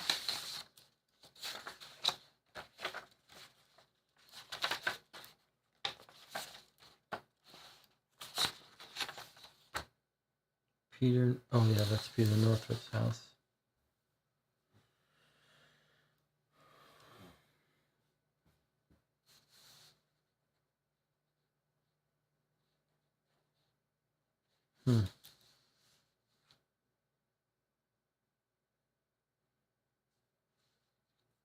So it's possible on Monday after he gets back that he's taking them to meet, to look at London Tower, to talk about it.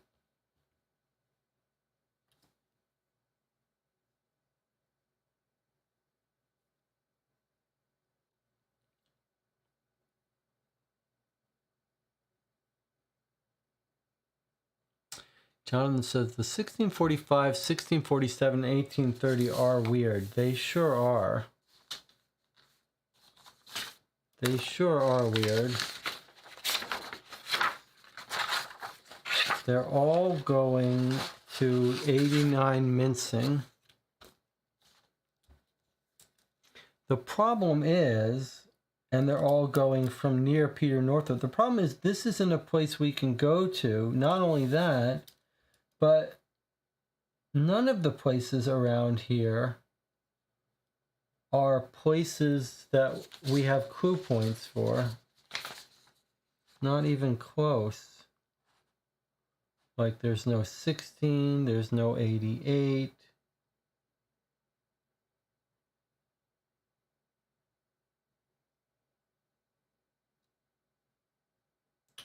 None of these places are searchable, but they are on their way to check out the Bloody Tower, and they might not want to get too close to be observed.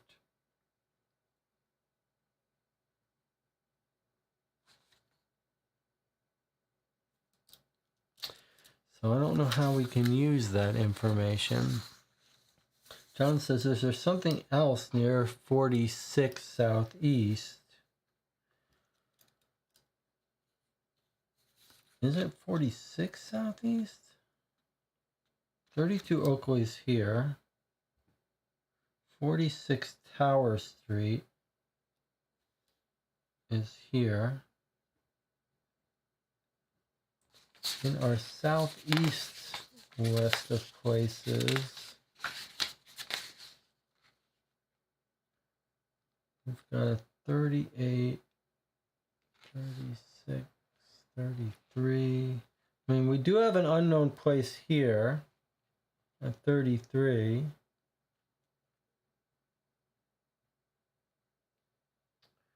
But we have no, they're not, I mean, well, that's an interesting point. Right in the middle, Jonathan, is 33. We've got cabs leaving from 32, cabs leaving from 46, and the place right in the middle of all that is 33. That is a clue point list, but we don't know what it is.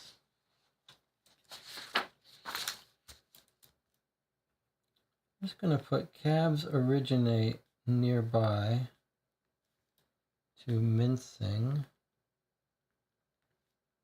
on September 3rd. I don't know if that's a reason enough for us to knock on that door.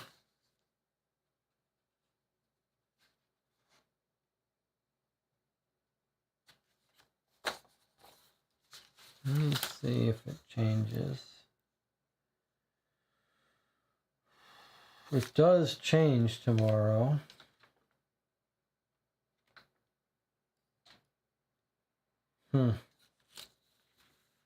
That's a tricky one. Let's make a list of some of these places. 33 Southeast. These are cab suspicions. There was 33 Southeast we were thinking of checking with our cabs.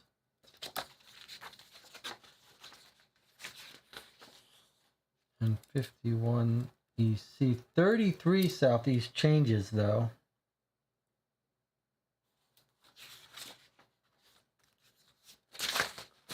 So the question is, do we want to knock on that door?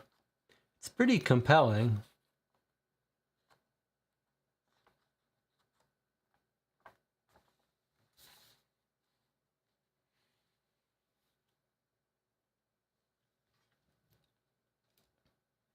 John says, to confirm, there are 3 trips to Mincing.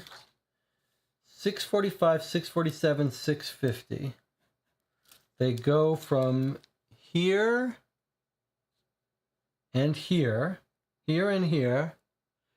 They go to Mincing, which is near the tower. And then Jonathan says they come back here.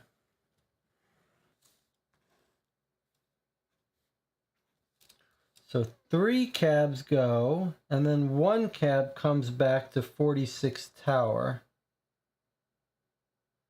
which could be otherwise known as 33, right? 2 from here, 1 from here, and then 1 comes back to here. I think we might need to knock on this door. What do you think? What do you think, Jonathan? Is that reason enough to knock on this door? It's a door that changes tomorrow, so if we're going to do it, we might need to go knock on that door at 3 a.m.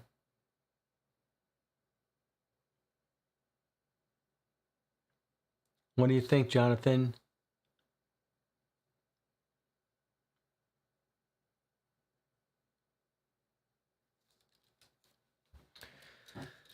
I think we should do it.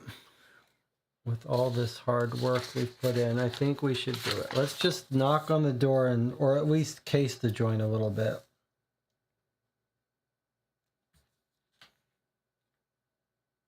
Because it's a location that changes. Okay, so if you've stuck with us for this stream, this could be exciting. 33 Southeast. This is our September 5th cab leads. 235. This could be a red herring. Well, whether it's a red herring, this is an interesting... It's Peter Northrup and friends going to check out the tower. So I'm very suspicious of them.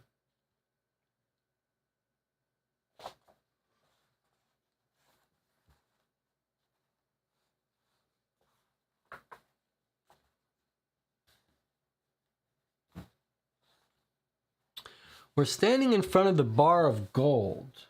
We know this from previous cases. Wiggins has his hand on the door, but before he has a chance to open it, a constable calls to us from across the street.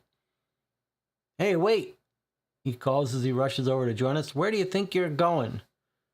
In here, replies Wiggins. I wouldn't if I were you. That's a tough bunch that hangs out there. They don't look like your types. But we want, look, mates, don't give me a hard time. I'm just trying to help you, so move along, won't you? We take the constable's advice and move along.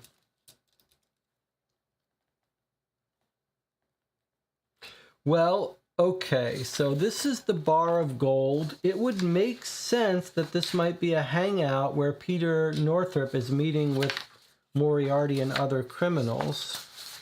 So I think, especially since it changes tomorrow, that might not have been a bad thing. We might be able to go there tomorrow. This is the bar of gold. Probably not going to be very helpful to us, but it might have been where Northrop agreed to meet up with his people. Jonathan says this is the second time we weren't actually allowed into one of these buildings. Whether we'll be allowed in tomorrow, I can't say. All right.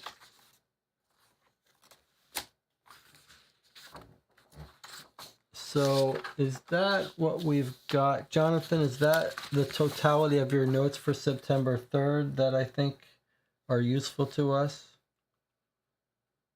It seems like it. Shanks Brewery to 71 Southeast. 71 Southeast. Okay, Jonathan, here's an interesting thing. Your entry here saying Shanks Brewery is 71 Southeast unknown. We now know this is Martin Shanks's home. So you did flag this properly as coming from the Shanks Brewery, but it's just Martin coming home.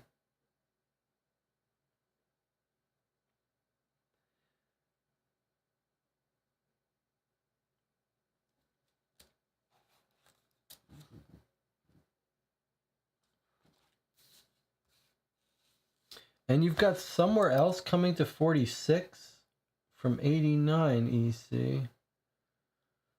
Or is that the one we already knew about? That's the one coming back. That's the one coming back.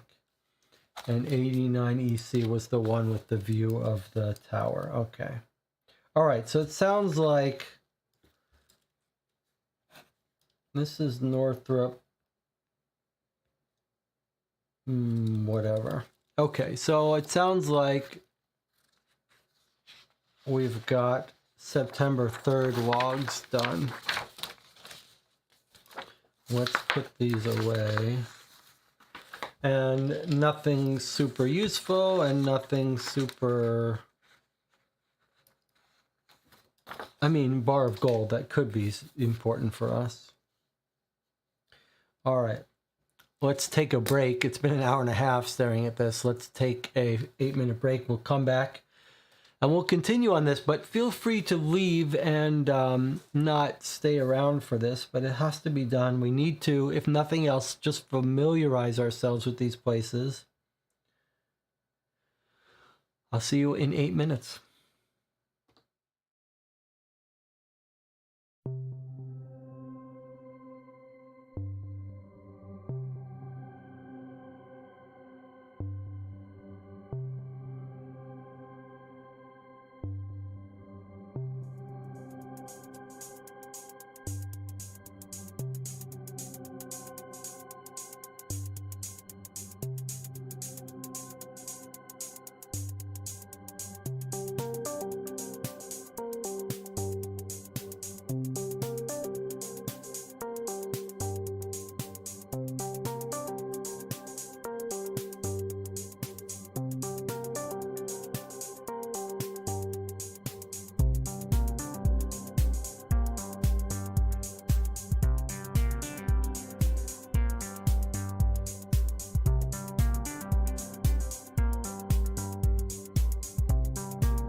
Okay, we're back looking at cab rides, doing the necessary detective work, the less glamorous detective work of going through cab rides. This might be an interesting tie-in to a real-life murder mystery that looks like it just got mostly solved after months, weeks. 4 college students were killed in their house occupied by other college students at the time. Police have been searching for a killer for many weeks, seemingly without much evidence. They just announced today that they've arrested someone for the crime. This is in Idaho in the U.S. And it will be interesting to see how they track down the killer. It looks like maybe a big part of how they tracked down the killer was spotting a car leaving the scene and tracing that car. And here we are tracing cab rides. Okay, so we're moving to our next day, which is Tuesday, September 1st. This is the day before our case actually started, before we got on the case. And let's catch up with Jonathan. Jonathan says, okay, for this day, which is September 4th, John says, let me list some times that might be of interest on Tuesday. 9:05, 19:05, and 20:15. To clarify, these times are implicitly connected. I just think they're the most interesting observations individually. So the 9:05 observation, the 19:05 observation, and the 20:15 Jonathan thinks are interesting. Okay, let's see. So let's skip ahead here to Jonathan's 3 most interesting ones.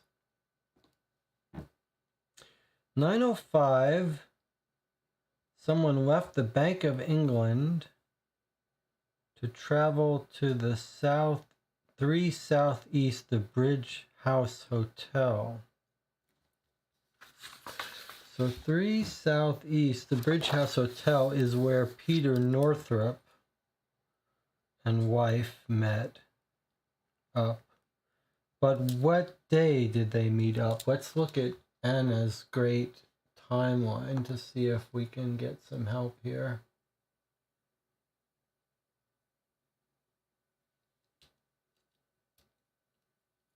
On Monday, they were at the Bridge House Hotel having tea.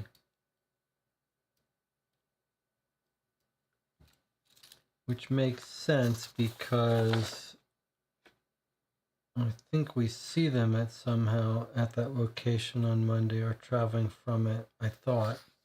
So we don't know anyone who's supposed to be in the Bridge House Hotel on Tuesday. So Bank of England, I suppose they could be staying at the Bridge House Hotel, but we know he came home on Monday, so I'm not sure about that. Okay, and then Jonathan indicated, not implicitly, okay. Then 3 Northwest, which is where Alice, Kearney's fiancée, Jonathan says she takes a trip to 33 QP. All right, let's look at that for a second. We noted early on this could be Alice at 3 Tottenham Court Road, 33 Bravington, which Jonathan says is QP. 33 QP, what is that? Okay, well 33 QP is not a point of interest for us, so we couldn't even investigate that if we wanted to, but we could look at it. Everyone seems to know Kearney. 33 QP is Andrew Griffith, and where is it located? Here. Not near anything of interest. Okay, well, if it's Kearney hiding out or Alice meeting Kearney, we have no way of checking it. And then at 2015, which is 8:15 p.m., 34 Southwest, Morgan Pickering's home to 8448 EC, which is a location unknown. Is that right? that we still don't know what 48 EC is? Or was that 48 EC is not an actual location, that's the clue point, but let's see if it's near anything. Jonathan says 48 EC is near something. What is it near? 48 EC is a little bit near 47, which is Lloyd Pickering's. Let me see what it actually is.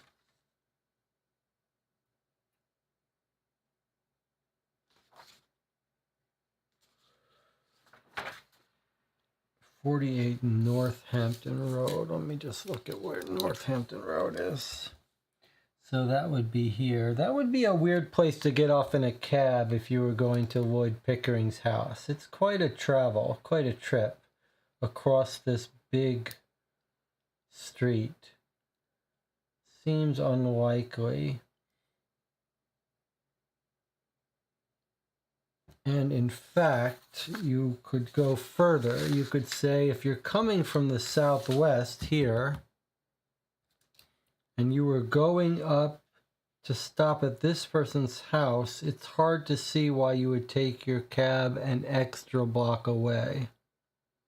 Maybe if you were coming from here, you would, but here seems unlikely. So I'm going to say that this is a little unlikely. Now, it's also not a time at which we're particularly interested.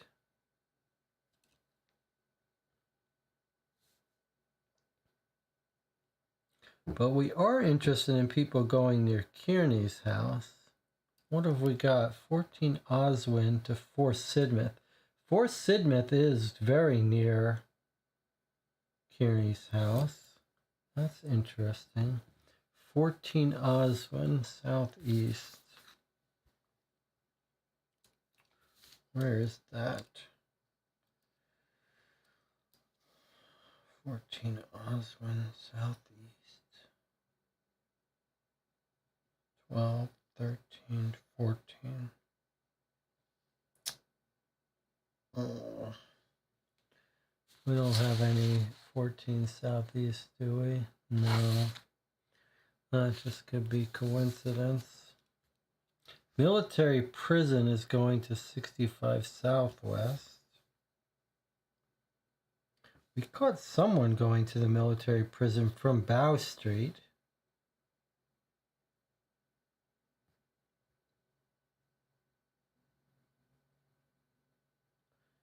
"65 southwest.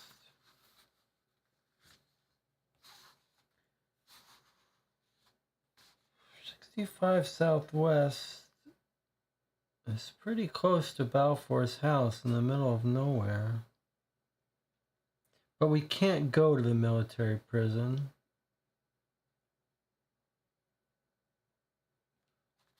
So it doesn't really help us.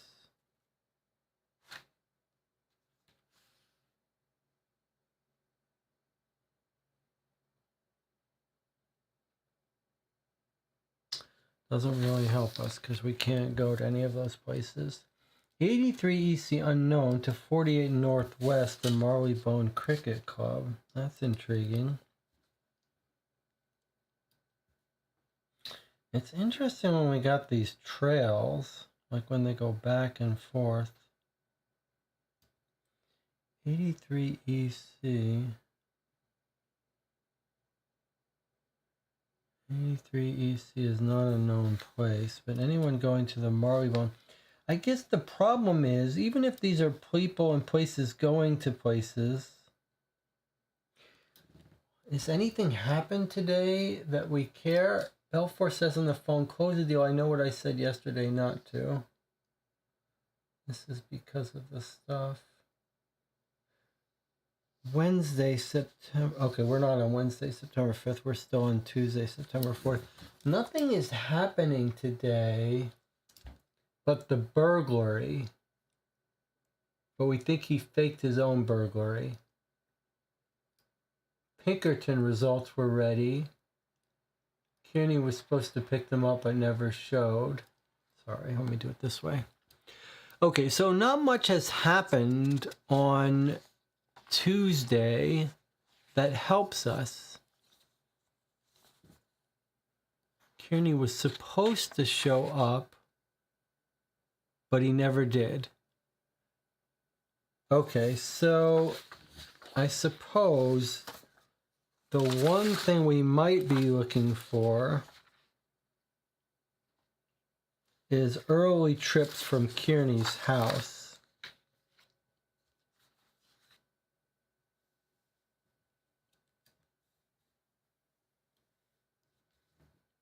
'83 WC is Kearney's house. Where's Bishopgate? 715. That's not our guy, huh?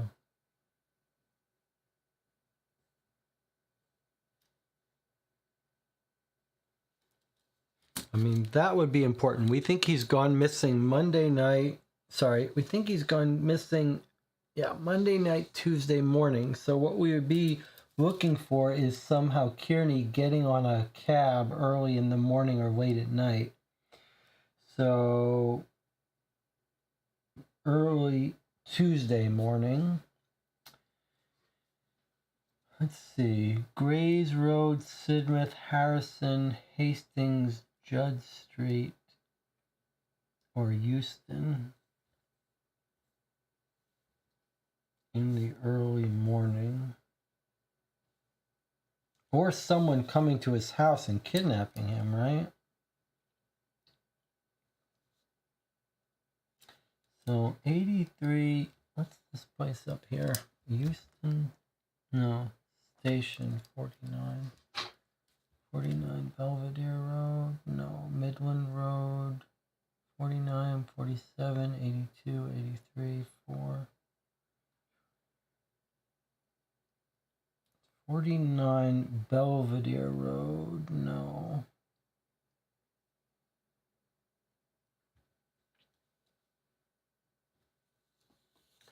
Right? I'm trying to focus a little bit on what events we're most concerned about, and we would like to catch him in the morning being rushed off or on Monday night being rushed off.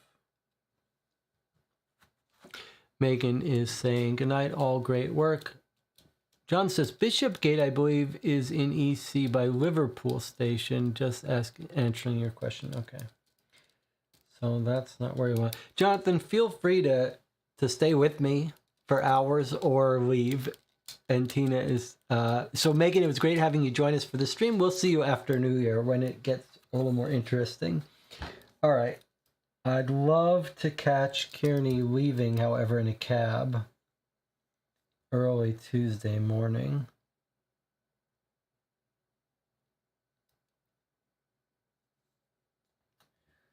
Five Grafton, where's that?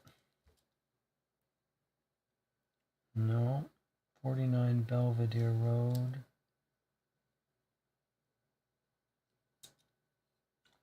No. Jonathan, this neighborhood should be familiar to you, right?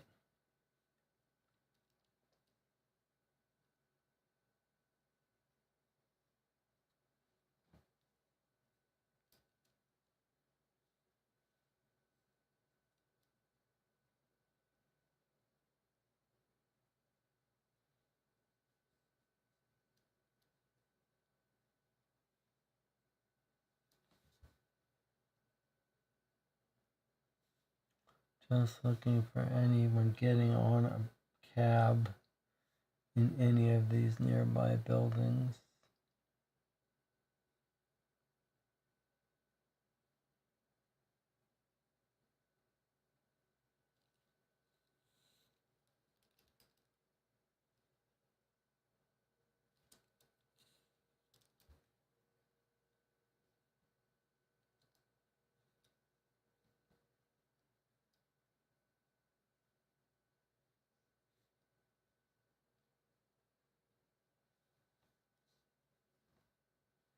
You probably did this already, Jonathan. I'm just double checking.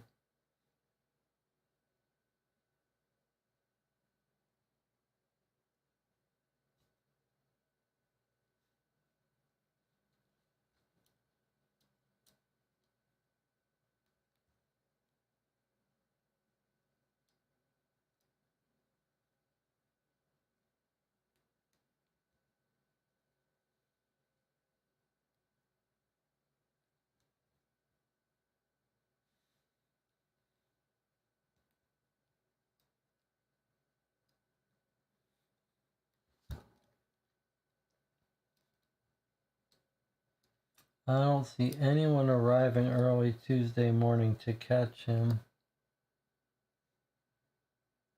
And I don't see anyone leaving.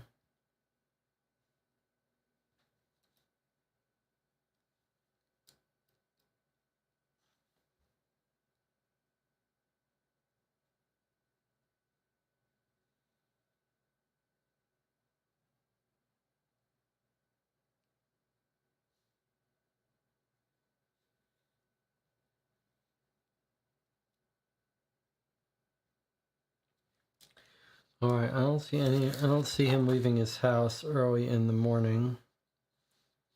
Unless he left late in the morning, that doesn't really make sense. Do I need to back up? Let me just,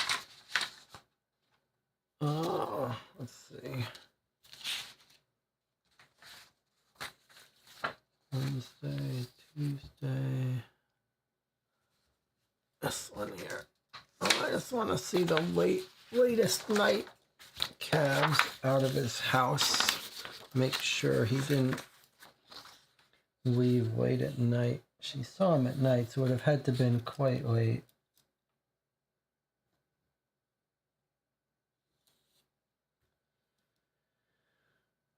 Rivington, no. 64 Tudor, no. 87 Southwark, no, I know where that is. 13 East Cheap. No. And that's the latest night ones. That's as far down as they go, huh? 745.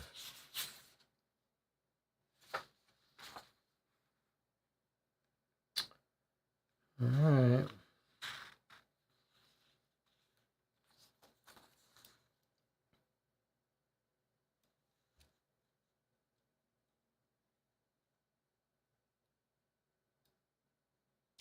Well, I don't know how he got out of that place or when, but he didn't seem to take a cab.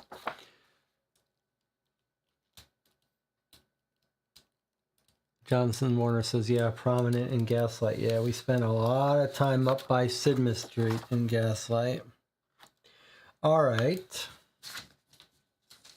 So we tried to find Kearney disappearing, and we haven't been able to. That just means he went on foot or a private cab. Let's move along back to Wednesday. Anything else, Jonathan, on Tuesday you want to talk about?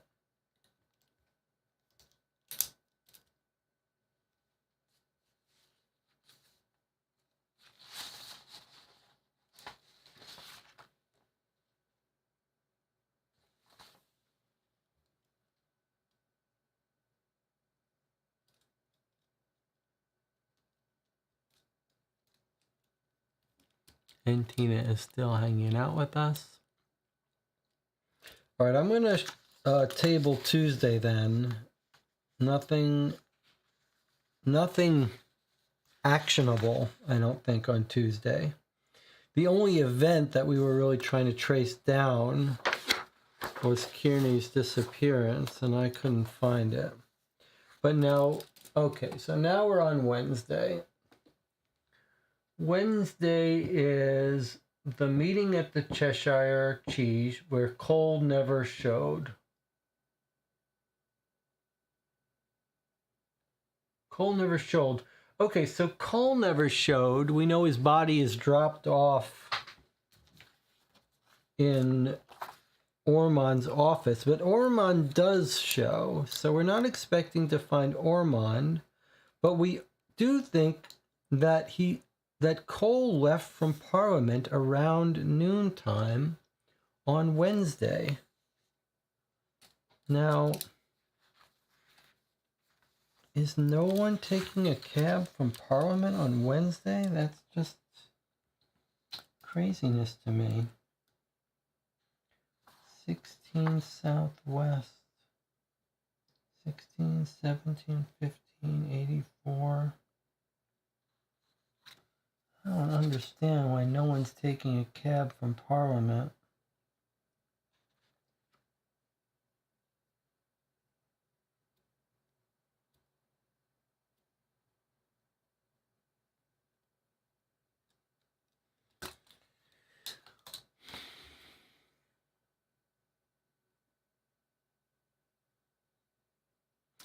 Jonathan says, wait a second. Go back to Tuesday at 12:15. Can we go there? Okay, let's go back for a second to Tuesday. 12:15. Jonathan's notes for Tuesday.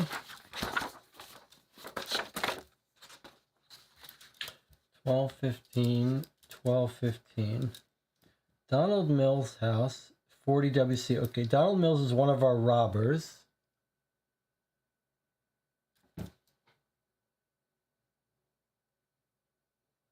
Okay, they haven't committed any robbery yet. He goes to 24 EC. 40 Southampton Road. Which Jonathan says is 40 WC. Okay, so that's Mills' house. Southampton Road. And he goes to 24 EC.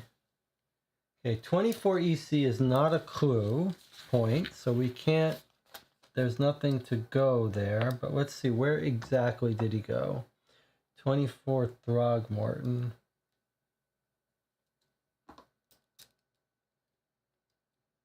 A strange sounding street name. Where is that? How did you see that that's Throgmorton Street? I don't see it has any name. 24 EC Guildhall. But he's really going to 24 Throgmorton Street. Where do you see Throgmorton Street? I see. Here's Throgmorton Street. Okay, you're right. You're right, Jonathan. So the Guildhall we can't go to, though. It's not a clue point. It's near the Bank of England, but he's a robber, so he would have no business going to any of that. So, okay, so let's go back to Wednesday.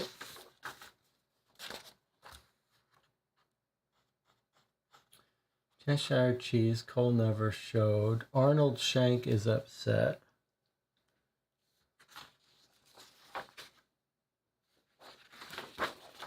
So back to Wednesday. Okay. So 34 is our Cheshire, right? Is that what we decided? That 34 is the Cheshire?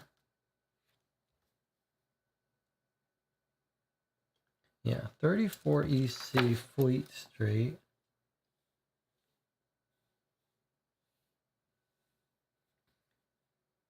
Is the Cheshire. Okay. So here is the shank from his brewery. No, sorry, this is going to be the Theakson Brewery, so that's going to be Glenn Judson, right? So here's Glenn Judson arriving to the Cheshire. And then here's people leaving the Cheshire at the end of lunch. Now, why aren't more people arriving at the Cheshire by cab? Are they? Are there other ways, other addresses that are getting them to 34? It looks like 32s, around 34s, but also around 63s. Huh. I don't know why more people aren't showing up at the Cheshire.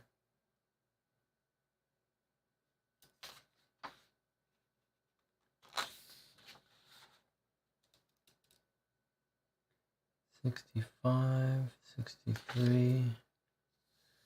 I don't know why we're not seeing more people. Maybe they're all rich and they have their own private cabs.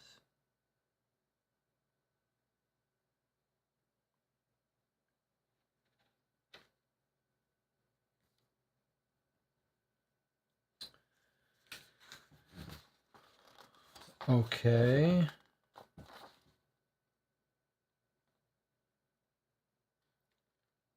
Now, I have a question. We were told that Henry Cole was going to the Cheshire, never showed up. My memory is that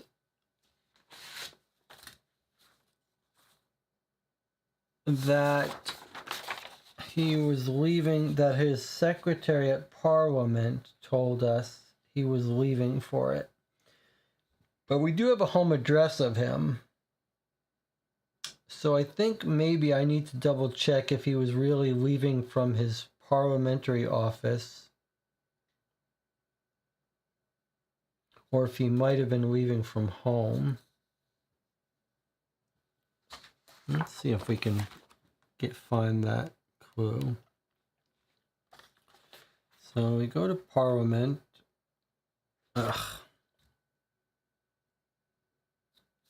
Parliament is 16 Southwest. 102. 102 says there's nothing here. Okay. Day 2 on Thursday. 202. This is Thursday. Okay.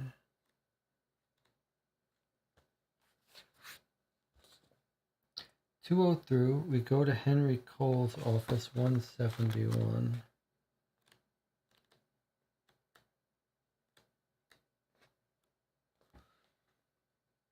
Okay, the office in the late Henry Cole is somber. We're still in a state of shock. He heard rumors. Can you tell me about his Wednesday schedule? Okay, so that's what we're looking at the right day, his Wednesday schedule. Did he have an appointment at Mr. Ormond's office? No. He left this office at noon to attend a meeting of the Royal Commission. He never arrived. He left this office at noon. Okay, so to confirm, he left Parliament at noon.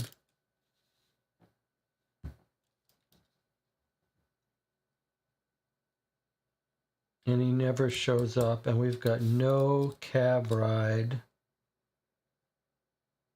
from there. Do we have anyone showing up at Parliament to kidnap him, taking a cab? 17, 15, 84, 80.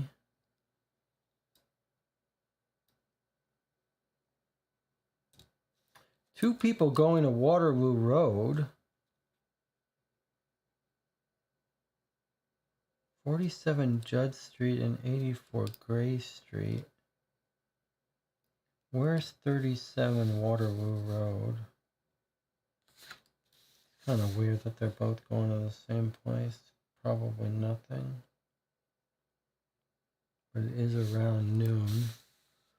Where is Waterloo Road?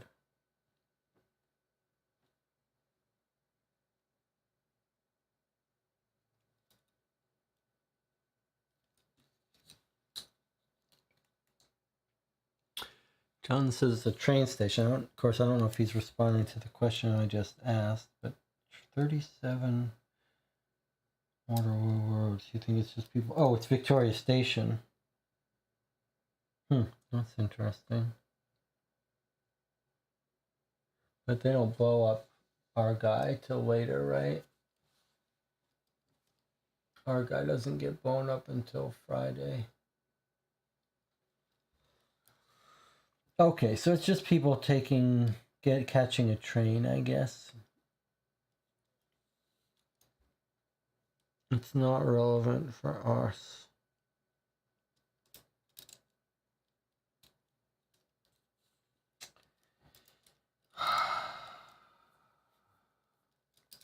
Reginald Ormond has an appointment. He leaves at noon. That would mean he would have to get in one of these things. If he took a cab. 67 Great Western Road.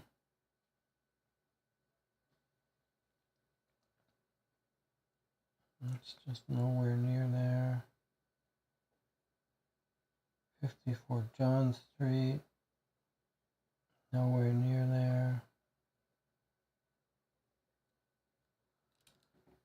there. And no one seems to arrive to catch him. Now, criminals do not like using cabs in this game, it seems.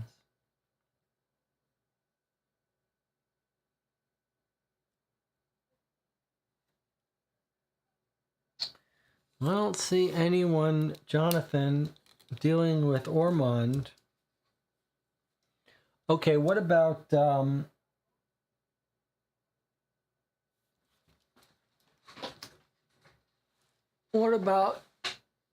not going to take a cab with his dead body, right? Isn't Waterloo Station 37 Southeast? Okay, Waterloo Station is 37 Southeast. Yes. Yes, you're right. This is two people going to Waterloo Station, but they're not coming from any place we know about. And Waterloo Station isn't a clue. And it's before noon. It's before Ormond left for lunch. So how it's not useful to us.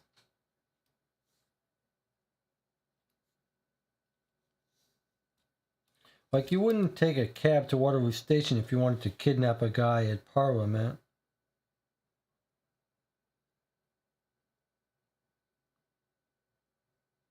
What if he took his own private route to 34th Fleet Street, but he was captured before they had a chance for lunch? No, that's because that's not till 2 hours later. 51 EC, that's where the...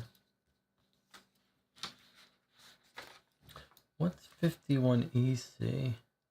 That's someone going back.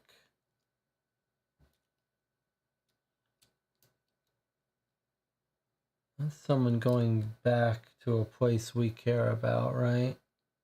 That we're curious about.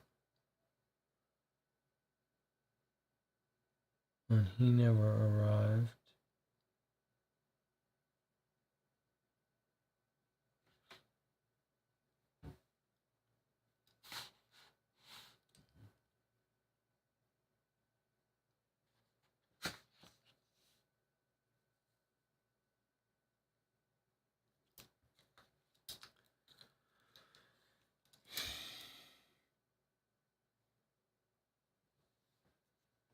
Just trying to pursue the possibility that our guy Ormond was kidnapped while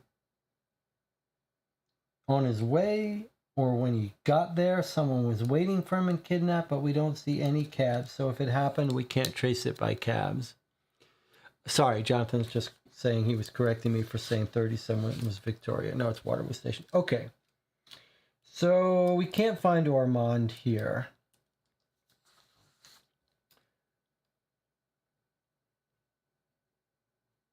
Sorry, we can't find Cole there. Cole was the one who didn't show up.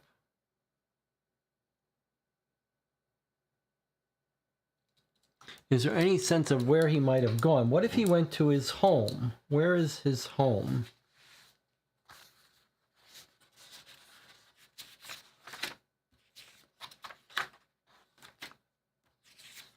Or what if someone told him to go to Ormond's office? 77 EC is his home, and 66 EC is Ormond's office.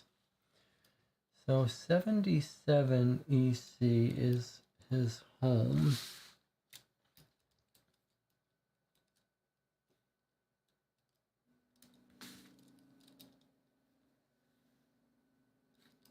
'77 EC is Henry Cole's home. Surely we've been there. We just forgot to mark it. Yes. All right, let me mark it here. So 77 EC is his home. Right next door is 76 EC, which I've marked that we've been to, but we couldn't have been to because there is no such place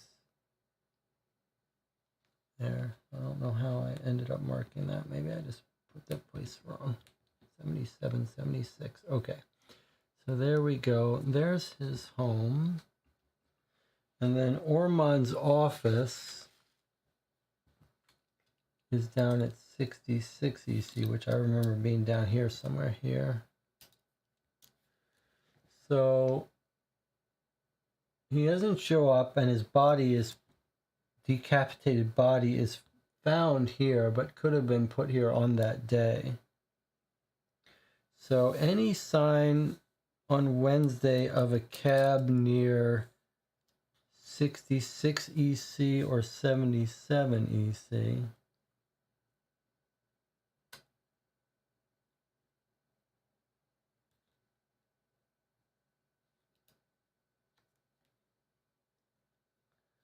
Let's see, 66 would be near the 30s or 67. Where's Old Bond Street? No. Upper Thames Street. That sounds familiar.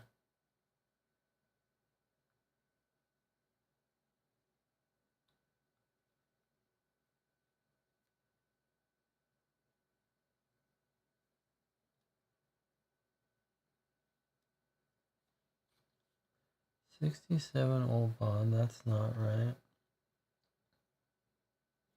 67 Great Western. No.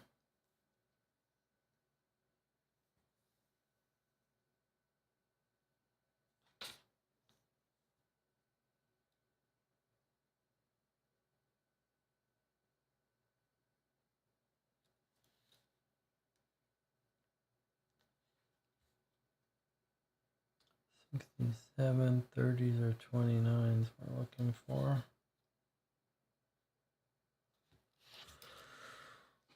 I don't see anyone heading to Ormond's office. What about at night? Here's 67 Upper Thames. Here's someone going pretty near to his office, so I don't know why they wouldn't go all the way. This is Ormond's office. From 3 Hoxton Street. Where's that?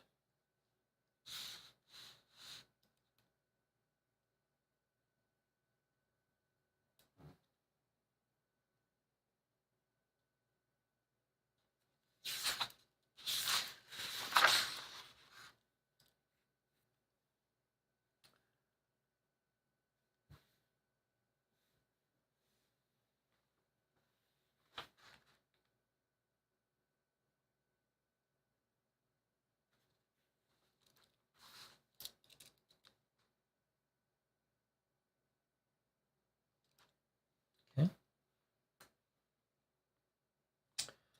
3 Hoxton Street. 3 Hoxton Street happened to be in Queen's Park. 3 Chamberlain. No. All right. Help me find where Hoxton Street is. I've got a I've got a trip near his office from 2 near his office from 3 Hoxton Street.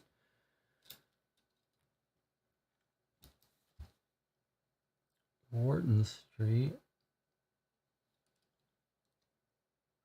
Rovington Street.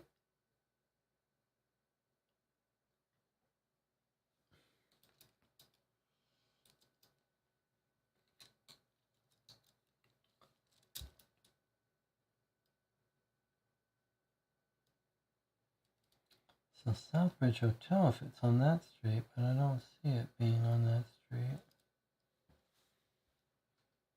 Why can I not find Hoxton Street?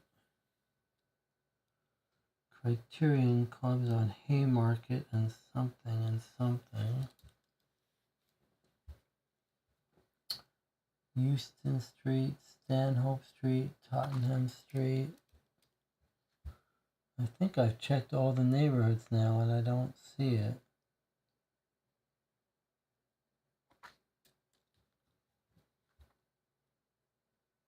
It's kind of important because if it's one of our known addresses, someone going to his office or near his office.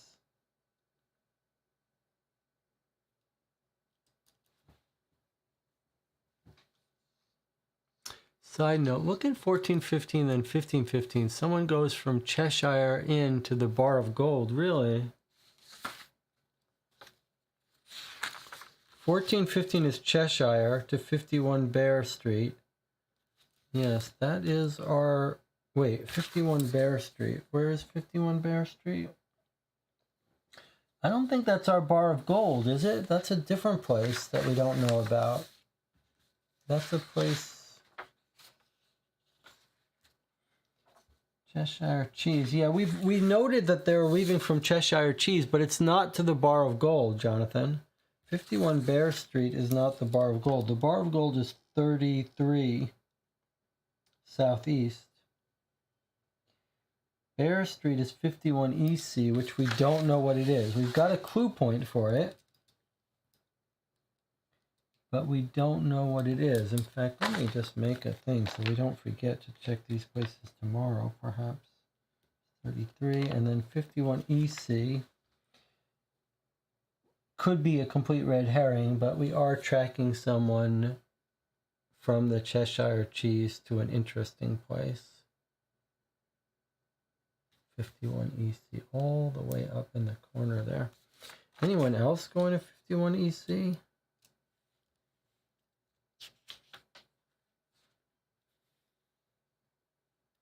Yeah, look at this. Jonathan, did you see this? Someone else is going around noon to 51 EC.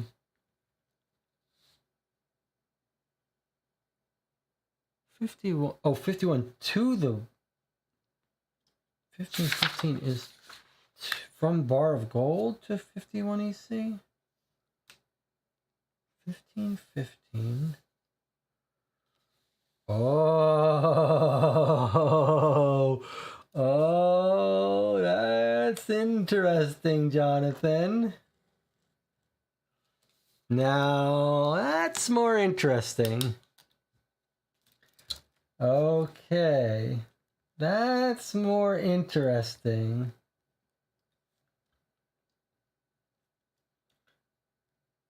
So 51 EC is a mystery. But we've got people from the Cheshire. Okay, this is now okay. These are these moments. It's not like we haven't struck gold, pun intended, but we're mining a little vein here. So what have we got? Let's recap. At around the time we think that this gang is finishing their meeting at the Cheshire Club, what do we have? We have someone going from the Cheshire Club to this mystery place 51 EC, and then an hour later from 51 EC to the Bar of Gold.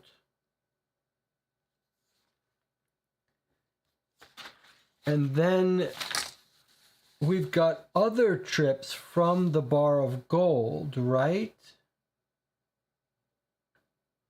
When are our other trips to the Bar of Gold that we've noted?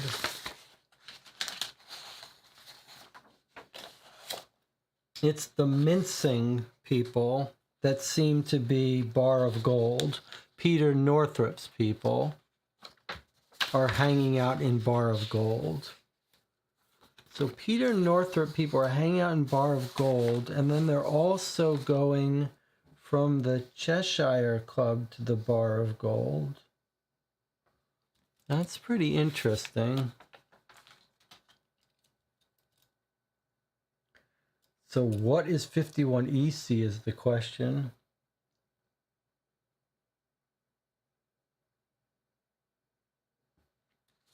And we went to 51 EC, and what did we see?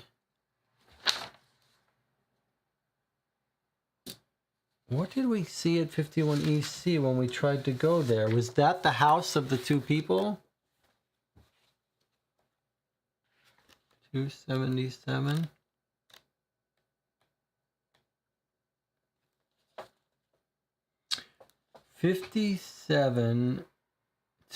The 51 was the place that had different entries. Yes, okay. So 51 EC we went to, and that was the one that had 4 different entries depending on the time of day. And we went to the one late at night when they had the 2 people that wouldn't let us in. So that seems like tomorrow morning we might knock on that door bright and early. That could be Moriarty's people. It could be Northrup's people, but we think that's basically Moriarty's people. Okay, that could be quite interesting. We've identified a very good candidate place. Okay, good work, Jonathan. But now we've still got this problem that we should be able to find some trace of Ormond and Cole, and we can't.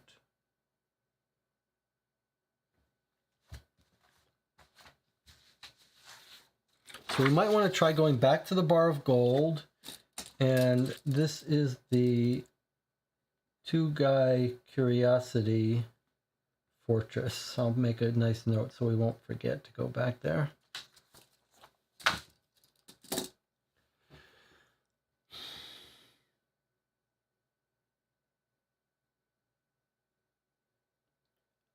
Is it possible that Henry Cole went home when he was supposed to go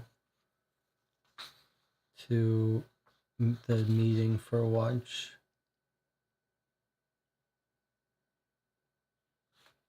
We have no cabs from Parliament.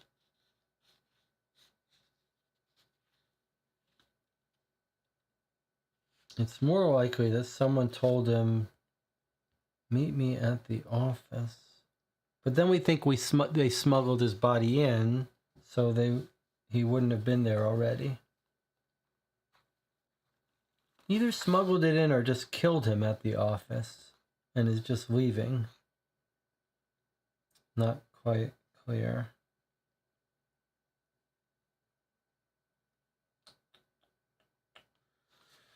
All right, well, we might have mined Wednesday for all we can get.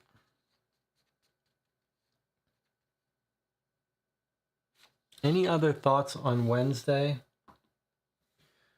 So remember what happened on Wednesday. Wednesday is Cole's body found at the Ormond's office. No one saw Ormond leave, but there was a suspicious lady with the tea cart left at Ormond's office, which is down here.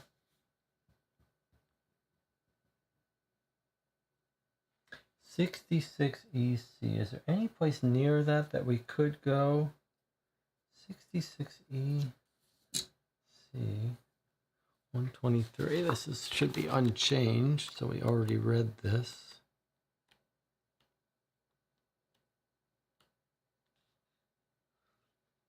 Constable shows us the office. We meet the guy. He picked up the cart, takes the tea and biscuits, but this time she came out the back, picked up the cart, pushed her cart down the street in a hurry.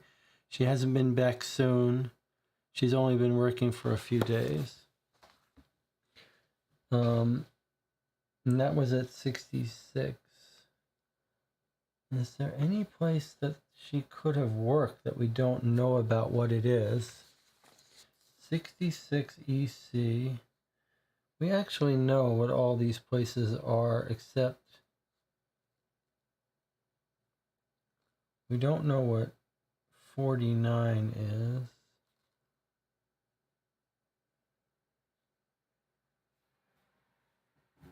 '49's pretty far away, it looks like. And we don't know what 29 and 96 is.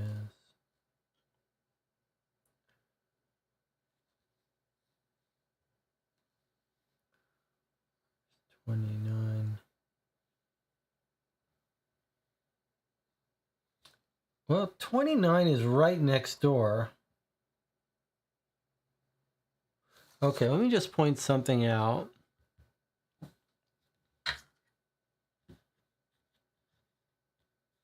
So this is Ormond's office where the body of Cole is found. We know the tea lady comes out here, starts heading this way, and disappears. This building is an unknown clue location for us. I wonder if we could knock on that door, or can we find a tea shop that's located at 29, or a restaurant?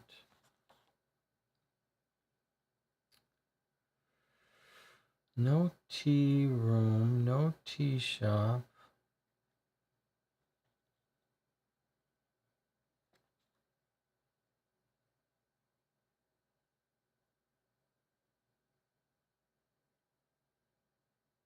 No restaurant.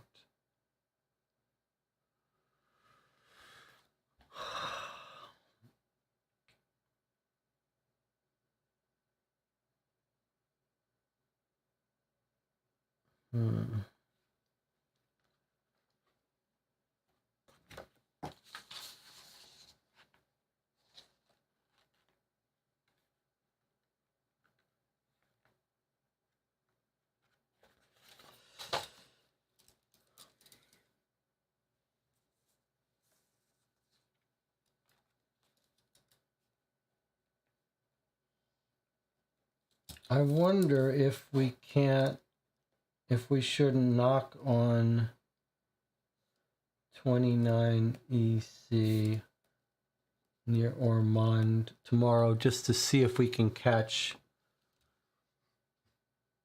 the woman. Jonathan says at 1207 Great Western Road goes to 51 EC. Could that be the Cole kidnapping? So here they are going to the mysterious place 51 EC that's locked up like a fort. We noticed that, but Jonathan's saying 67 Great Western, where is that coming from? That is around noon. If that's near Parliament, then that's a good candidate. Where is it? 67 Great Western Road. Where is 67 Great Western Road, Jonathan? Oh, oh no, that's not the right road. Where is 67 Great Western Road?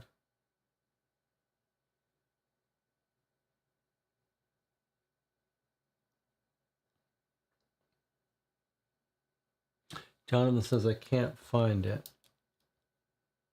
All right, let's try. Let's try to find it. Where is Great Western Road?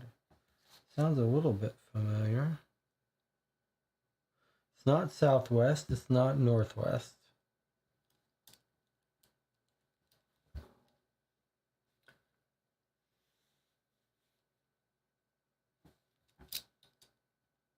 What's this street?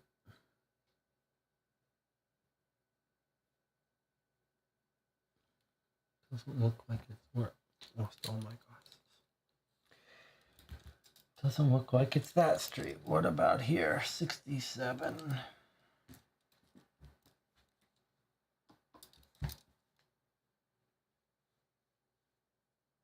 Upper Thames. So it has to be here, right?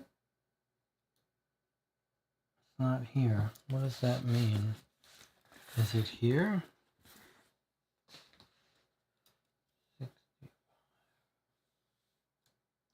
67. Where is Great Western Road? It sounds familiar.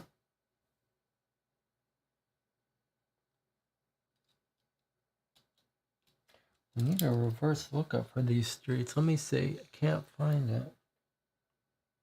I mean, someone is taking a cab. We might be able to get a clue by how long the cab ride took. Oh, we're not told how long the cab ride took. 67 Great Western Road.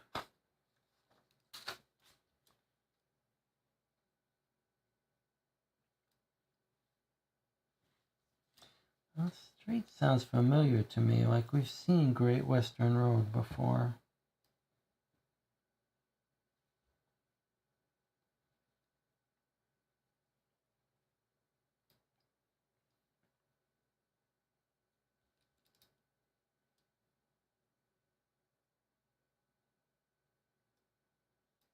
Well, if you're right that that's where they kidnapped him, then we should see it somewhere on the way. But it would actually be nice to, if they're going to that 51, in fact, anything going to 51 Bear Street is worth our attention, to or from it. We should look for any others because that is a very suspicious place. Let me look back while we're still searching for that. Let me look back at Monday and Tuesday and see if we see anyone going to 51 Bear Street.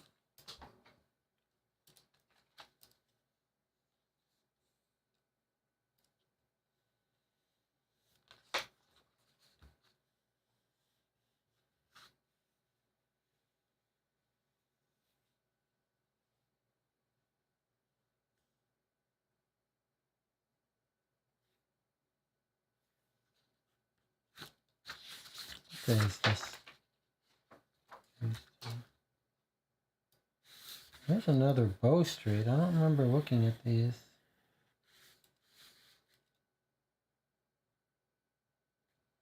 I didn't see any more Bear Streets, but why do I see Sidmouth Street?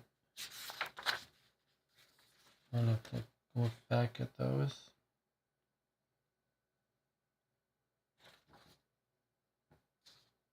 Tuesday.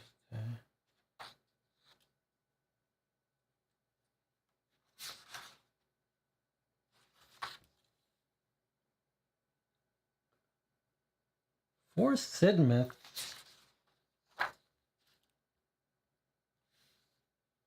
This is our Kearney house. 14 Oswin. Where's 14 Oswin? I'm sort of getting distracted here, but let me just... 14 Oswin.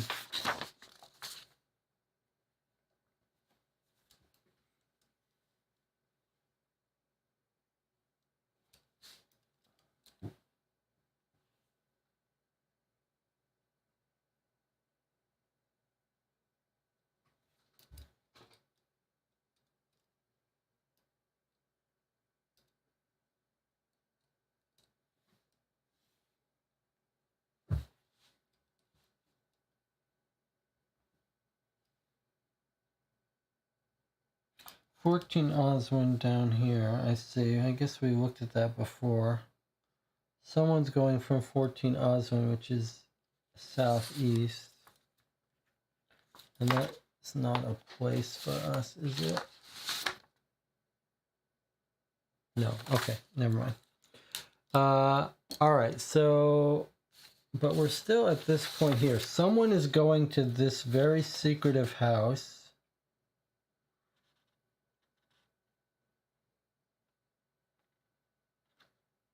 From Great Western. And we can't find Great Western Street.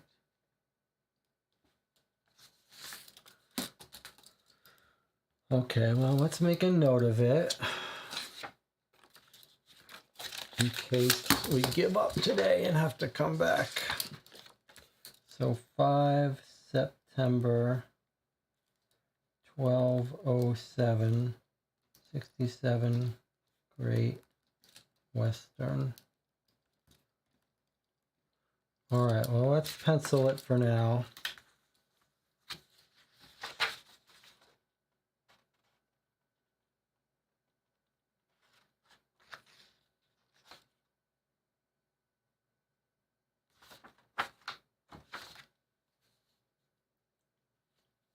What about this one of possible spotting of Ormond on Bow Street from 100 Weil Street?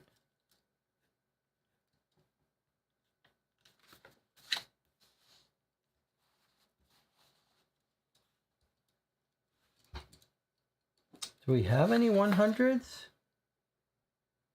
I'm not sure I remember ever seeing a 100. That may just be off the map. Some of these addresses may be off the map.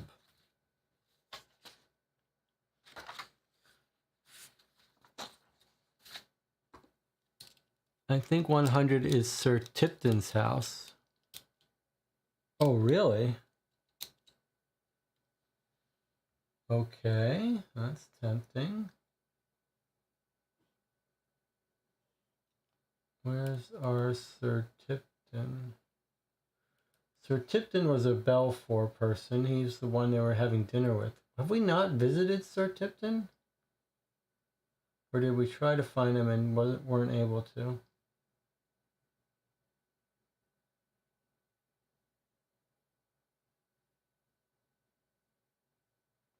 Sir Tipton, 100 Southwest. Okay, let's see if that turns out to be Lywell Street. 100 Southwest. 97. 98.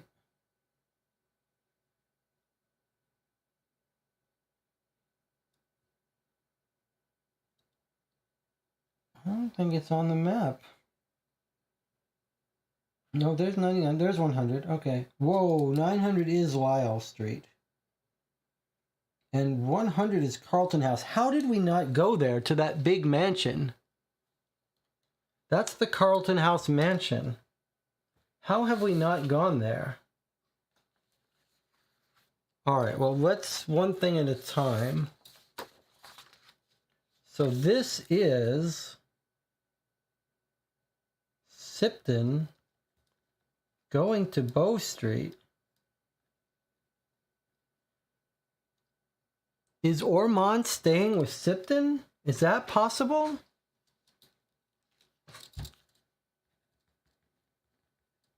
And is that why when Ormond was spotted on Bow Street? Or is Sipton...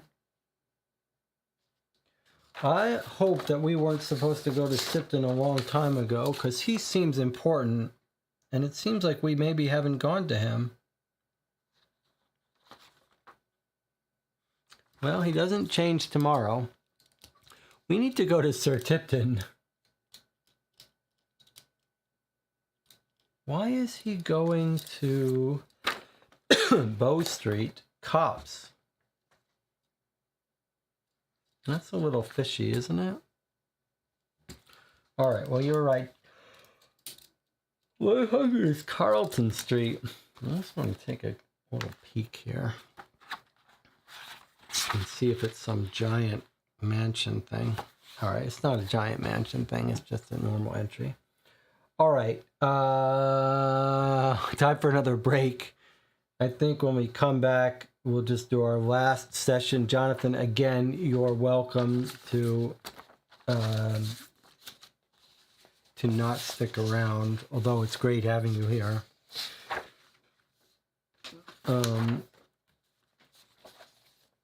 I think it's our last day to look at, though, which is Thursday.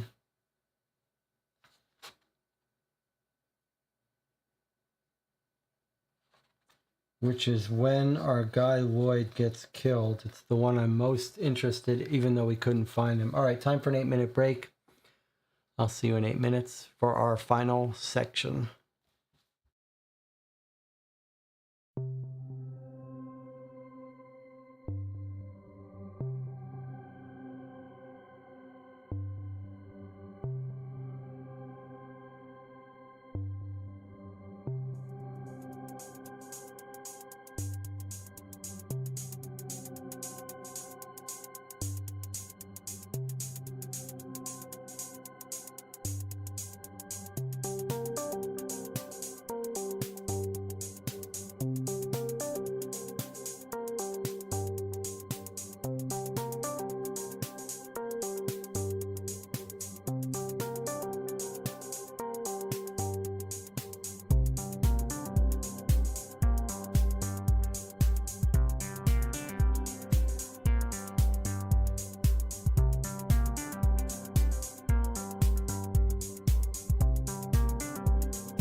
Okay, it's 4 a.m. here. We've been streaming for 5.5 hours. We did not mean to go so long, but Jonathan and I are here alone again, and Tina might be in the background somewhere, going through the cablogs.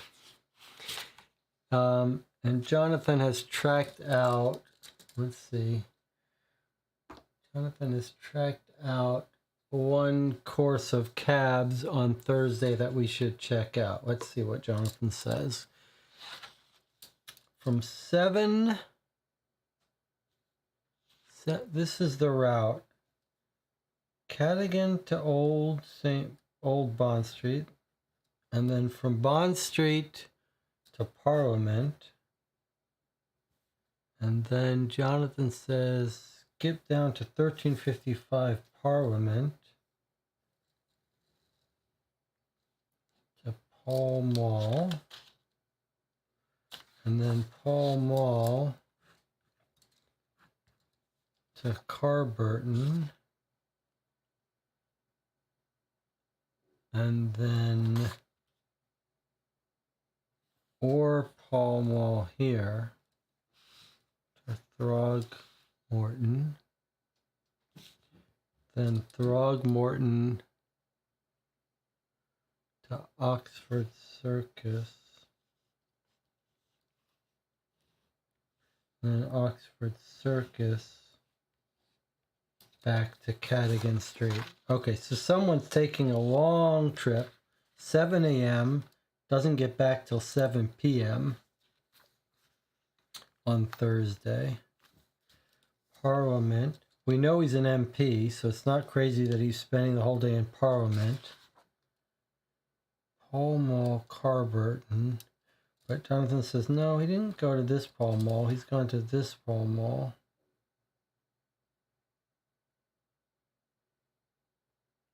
So he's at Pall Mall for 2 hours before he goes to Throgmorton, Oxford Circus, the Cadogan, and Tina is still here. Okay, so Jonathan, Cadogan Street is near his home in London. Is that what we're saying? Where is that? We know he's got a home in London.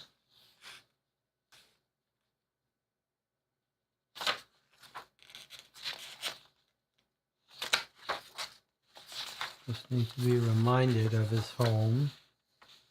Balfour Home is 50 Southwest. Okay, so just to make sure, to double check everything.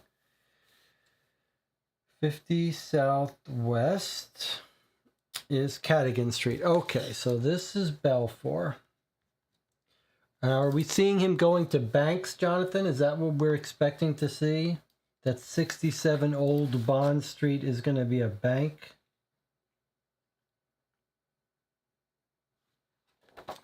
Is he going for banks, or is he stopping somewhere else?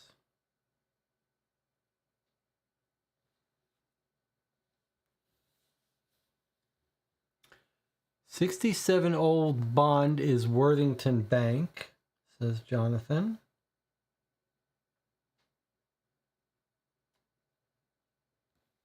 Let me find it, because if we ever catch a place that's not known, that's going to be important to us.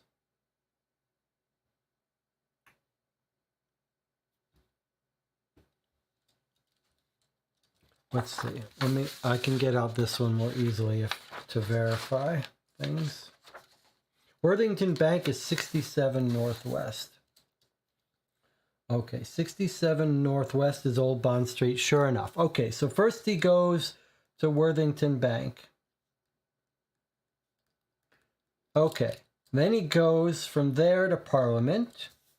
Then he goes to 7 Pall Mall. What is 7 Pall Mall, Jonathan?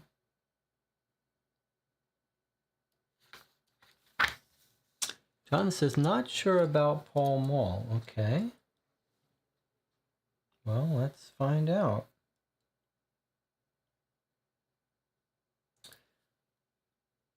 No. No. North, southeast. How about in the... Okay. 7 South Pall Mall is Carlton Club. I wonder if we didn't go there for lunch at 1:55. Now the question is 7 Southwest a place we can go?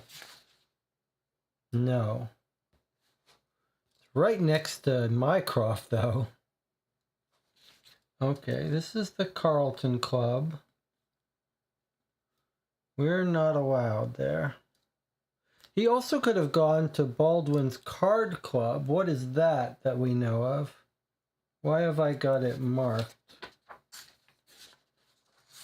Lambert's Jewelry.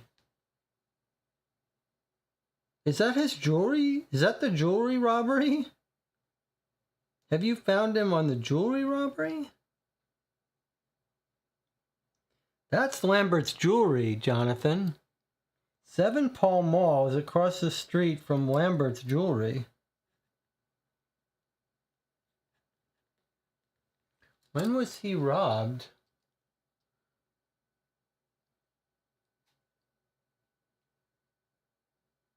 Thursday was the Lambert's robbery. But at what time?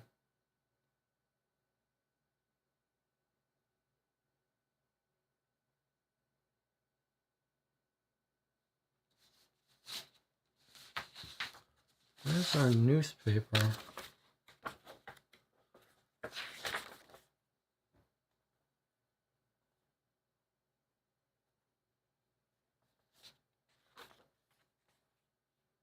Lambert's Jewelry was the scene of a brutal murder and robbery early today when it was opening.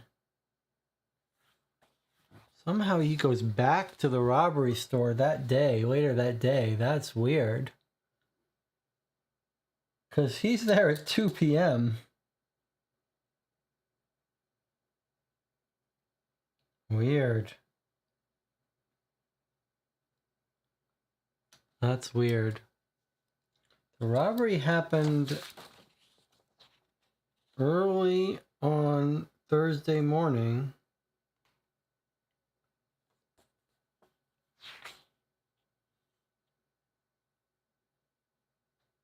Just as the store was opening. All right, well, I guess he wanted to stop by to look in.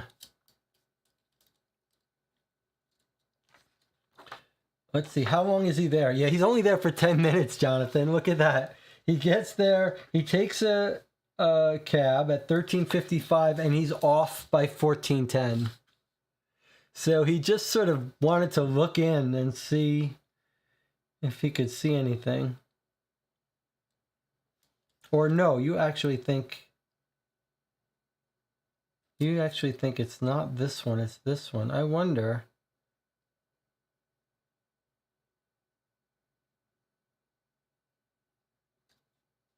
Carburton to Thornton, Carburton. Anyway, maybe he's there for longer. I don't know. What is he doing there then for 2 hours? Maybe he's just hanging out at the club next door. Wasn't the robbery at 9 a.m.? Yeah, I don't know why he's there late in the evening, late in the afternoon. Okay, well, let's just assume that it's this one. Throgmorton Street. What is 85 Throgmorton Street?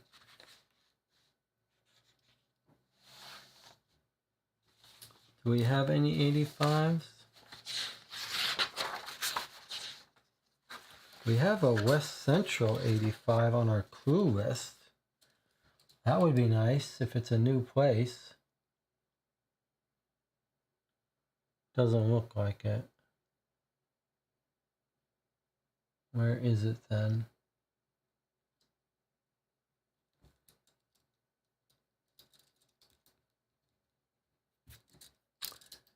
'85 Throgmorton.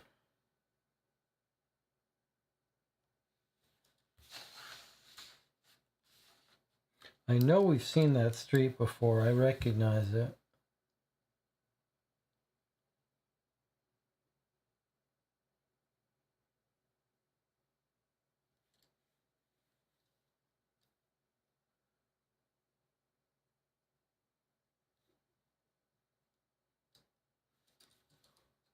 thought it might have been up here.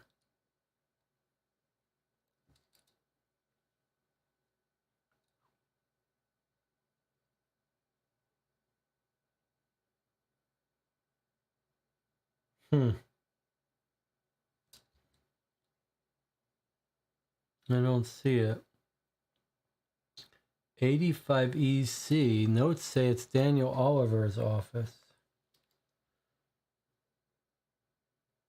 85 EC. We should have been to it then. 85 EC is, I have Blackfriars Road, and I have it that we haven't been to it, so something's wrong. Let's see. 85 EC is a real place. Daniel Oliver, the broker. Oh, because this is an EC. This is a different. I must be looking at the wrong one. Yes, you're right. 85 EC. We actually didn't mark it, but we have been there. It is Throgmorton. All right, so you've caught him going to the broker. Got all those places around here. All right, so you've caught him in a cab to 85 EC.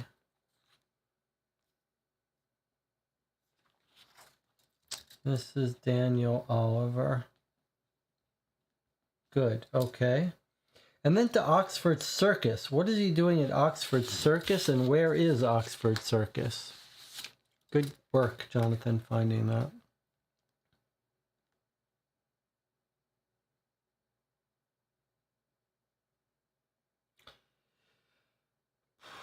I see an Oxford Music Hall. How long does he spend at Oxford Circus? 2 hours. What is Oxford Circus? Why isn't it in the directory? Is it a circus? Is it a... It's a little weird, isn't it?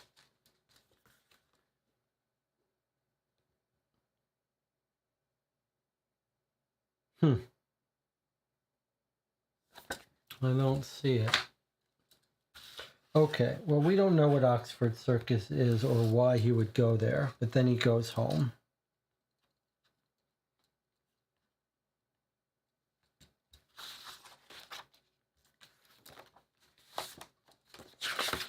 Nothing in the paper about Oxford Circus, is there?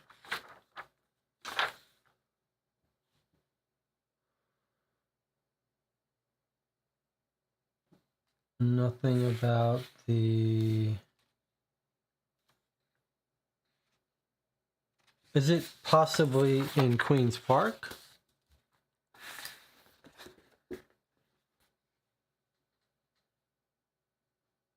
No.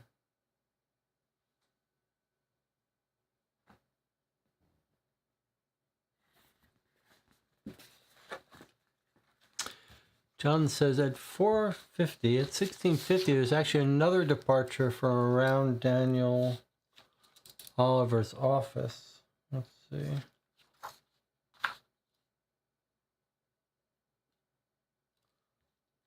Daniel Oliver's office. Yes, there is another Daniel Oliver's office. To Russell EQ.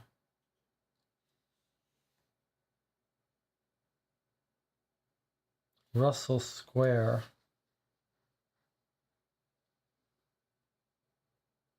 We don't know where that is.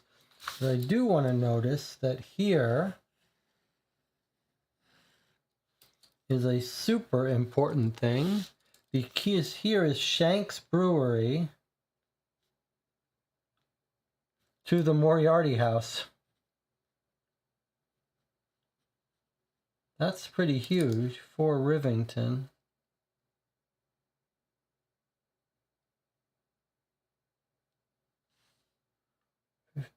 There.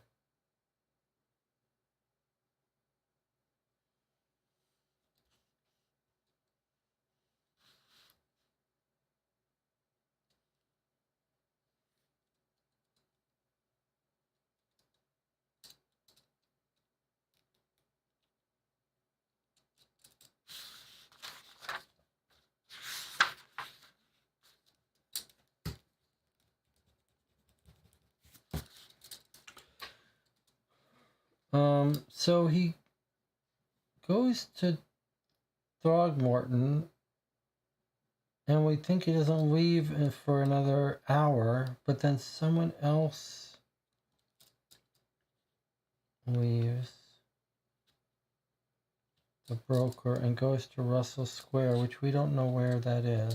It's kind of hard to find Russell Square unless it's in the directory for some reason.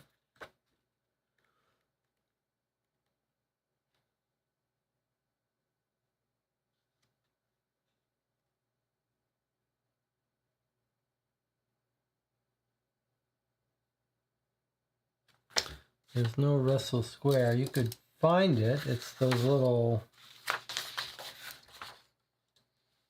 areas with grass. Cavendish, Portman, Grosvenor.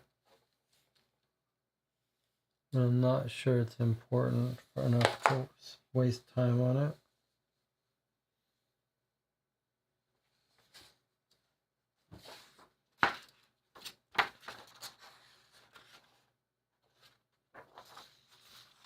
All right, so you've tracked Balfour.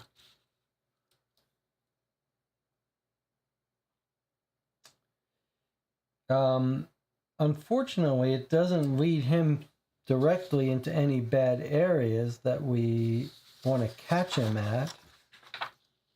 But we do have someone going from Shank's Brewery to the evil building. Unfortunately, we don't see anyone from the evil building going anywhere. So perhaps the last thing to do now, Jonathan, is we've got look at this also, Jonathan. Oh, this is Thursday. We know the Moriarty people hanging out Shanks. We just tracked them there. Okay, so on Thursday, we also have the death of Leo Mills. Okay, we know that's the boxer guy. Sorry, I should be doing it this way. Russell Square is near Euston Station in real life. Okay, we've got a British person here. Euston Station was up here. So Euston Station is up here in the West Central. Gordon Square, Russell Square, there it is. So there's Euston Station, and here's Russell Square.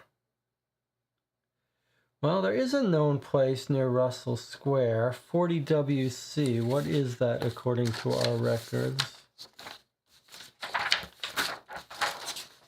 40WC is Don Mills, the robber.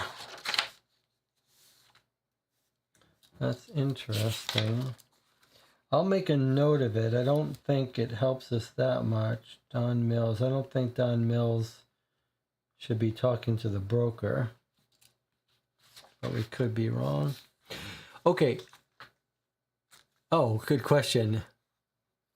Does Jonathan Kingsbury know where Oxford Circus is? Or even what is Oxford Circus? That's a good question.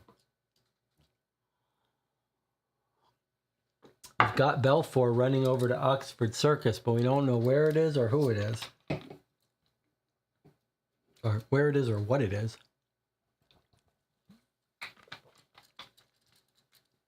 Oxford Circus is at the north of Regent Street.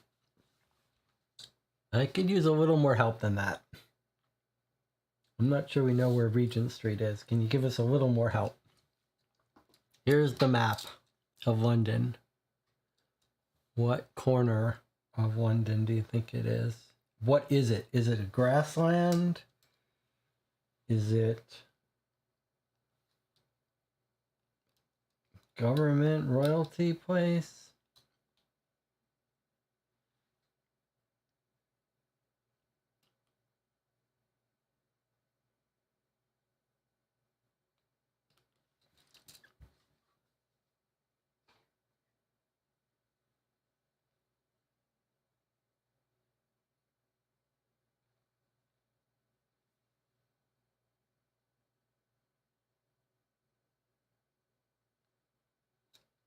No further information is coming.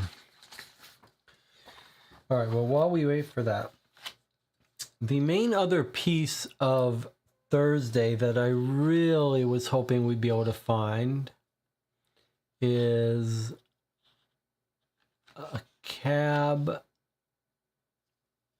to Lloyd Perkins and Ormond seen around Bow Street. And then Dwight Smith at the warehouse at Fry and Sons. So the things for Thursday that we'd like to not forget to try to find is Lloyd Perkins' house, which we tried to find and failed. And then Balfour said he had a meeting at the bank. Okay, so we met him. He said to meet someone, so maybe we should be able to find Colin Kennedy meeting him at 8:30 or 9. And then Dwight Smith's death we think is an accident, but we'd like to make sure there was no foul play. And then Ormond near Bow Street. Oh, there was Mike. That was Balfour's speech, remember? So we ran into, that makes sense that he was at Parliament. And just checking back with the chat. The circus bit is the intersection of Oxford Street and Regent Street, Oxford Street east to west, Regent Street north to south.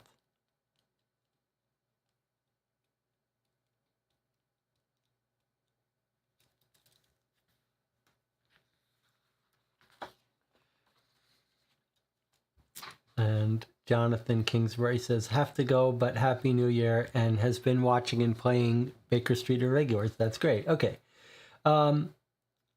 This must be Balfour sending his goon from Daniel Oliver's to the Jewels. I think that makes... Let's see. It has to be at 8 a.m., though.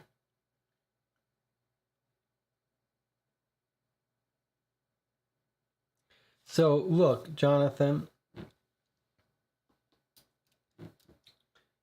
Here he is going to Worthington Bank. He said he had a 9 o'clock appointment. But here he is going to Parliament from 8 a.m. That's weird, isn't it? If he said he had a bank meeting at the bank at 8:30 and an appointment at 9.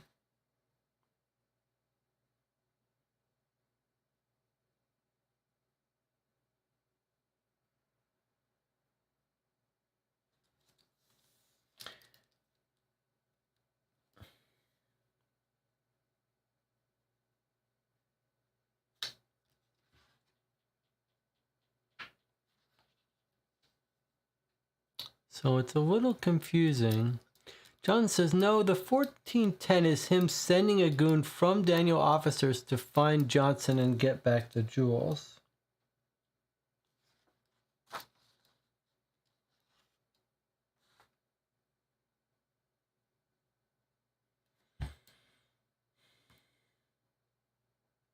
$14.10.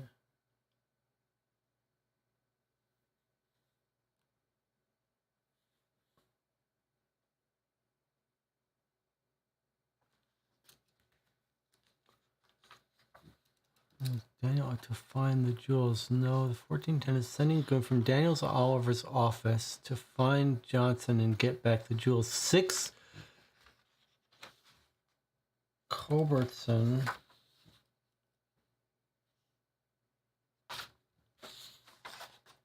6 Carburton. Oh, I see. Here, you're saying he arrives to this one, not to this one. And 6 Carburton is Johnson's house. I see.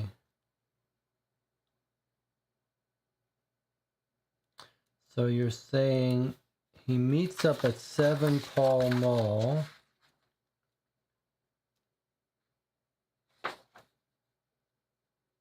Seven Pall Mall. What did we say 7 Pall Mall was? The Carlton Club. So he's meeting up with his... Or 88. 88 Southwest.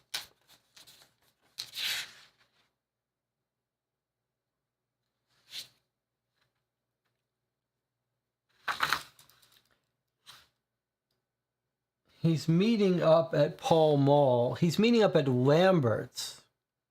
He's meeting up at Lambert's with his goon. And that's what he's doing. At 14:10, he's meeting up at Lambert's where the robbery was to talk to Colin Kennedy, his goon, and send him on the trail. That's what's happening.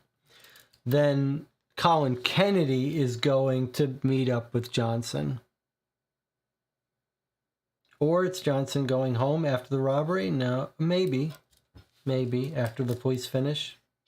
Either way, I think you're right. You found someone. This is Johnson going home. This is Johnson going home from Lambert's. Or it's Colin Kennedy tracking him. Either way, Belfour is following, going to Daniel Oliver, meeting with him, then going to Oxford Circus. Okay, and then the discussion of where Oxford Circus is. Let's see if we can find it, Intersection of Oxford Street and Regent Street. Oxford Street east to west, Regent Street north to south. Well, I'm not sure that's enough information for us. Probably it's not important, but we could have used a little more information about where that was. I suppose that we could say, where is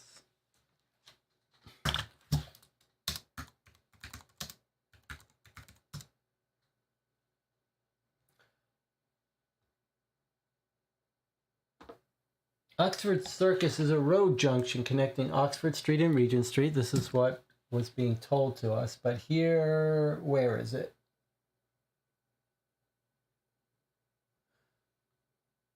Where is it, guys? Come on. Here it is. Oxford Circus. What is it near? There's Marleybone. Hyde Park is off to our left.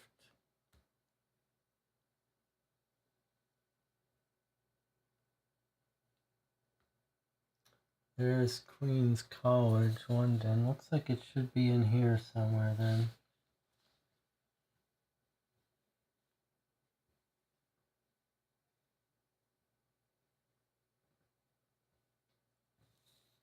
Does it matter, Jonathan?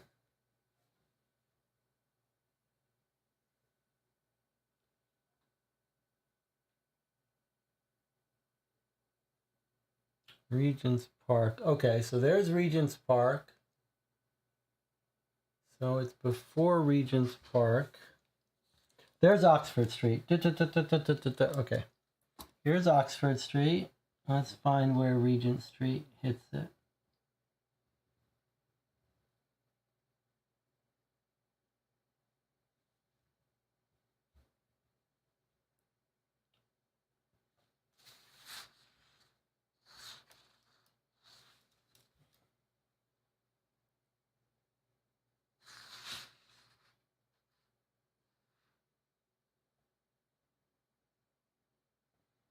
Here's Oxford, this big one. Where's Regent Street?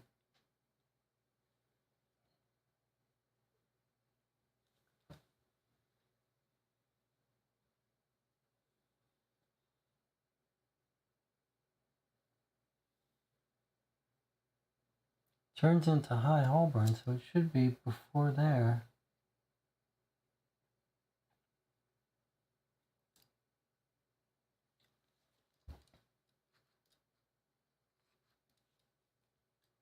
I see Holborn Circus. Maybe it's changed its names. Okay, but there's nothing near it. At least not much. All right, let's just give up on that. 81 Northwest.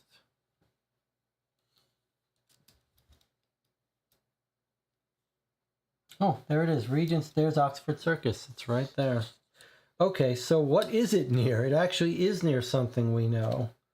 81 Northwest. Bon Marché. That's interesting. Oxford Circus is Bon Marché.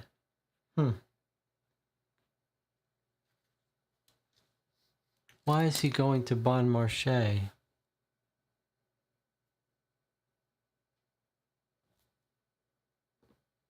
That's kind of curious, isn't it? How long is he spending there? 2 hours?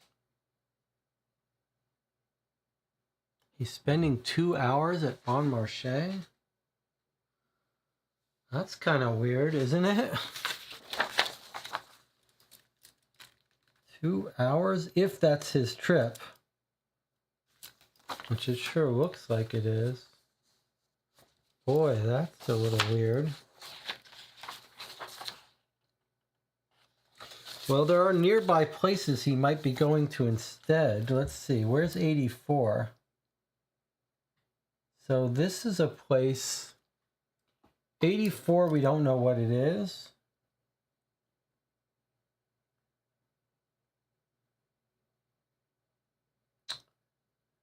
'89 is a police department, is that right?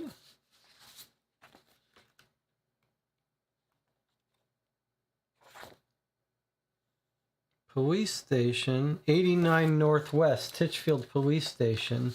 All right, we need to fill this in and stop by this local police. See if they know anything about that's going around. So that's filling in a new place. 81 is Bon Marché. Where's 70? 79 is right across the street, Jonathan. He could have been going to 79 for 2 hours. But why would he be going to 79 for 2 hours? Clive Dornan is at 34.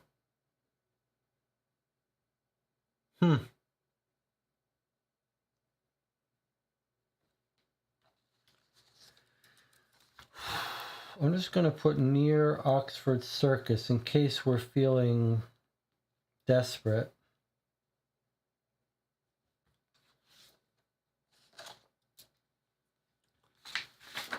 Very interesting.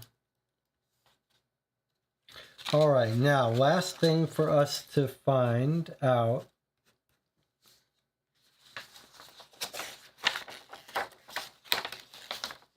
No, it's not quite the last thing. Here are the things on my list for Thursday. Dwight Smith, who got killed at Fry and Sons. I wanted to make sure there's no evidence of someone up to no good there. Maybe a quick look. Fry and Sons is 95 EC. Let's do this. See if we can't do this quickly. 95 EC is right here. Okay. So, is anyone traveling to there or from there early in the morning? It's all 96, 95s, and 12s. Well, here's 96 Constitution Hill. Let's just make sure that's not it. 96 Commercial Street. Okay, that's not it. 95, 96. No reason to think they would have taken a cab anyway. 95, 96.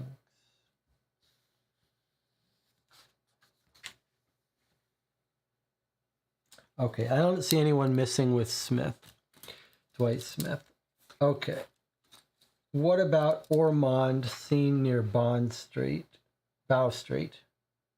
So 70 WC is the Bow Street station. Those are the constables that saw it. So the question is,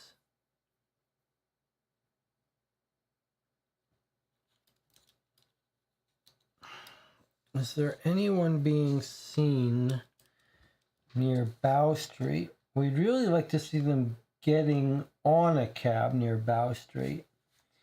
Now these are, let's just see, Drury Lane, Bow Street, Great Wild Street, Endell Street, Castle Street, Longacre Street, Broad Street. Any of those ring a bell here? Walnut Street, the Strand. Isn't the Strand near here? Here's the Strand, 16 Strand down here. It's pretty far from Bow Street Station. And Percy Circus, we don't know what any of those are, although 88 Percy Circus, no, we don't know any 88 Percy Circus, I don't think.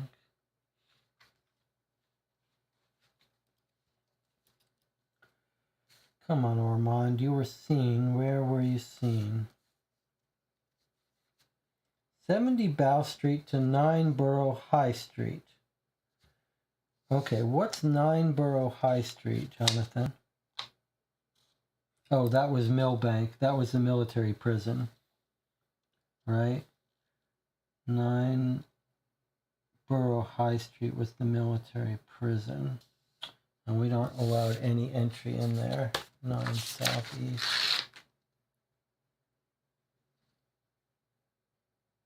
Hold on. Jonathan. Charrington. Charrington is at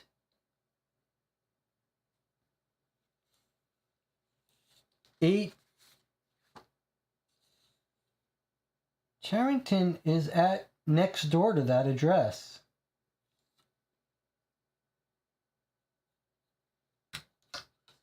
Someone from Bow Street could have been going to Charrington.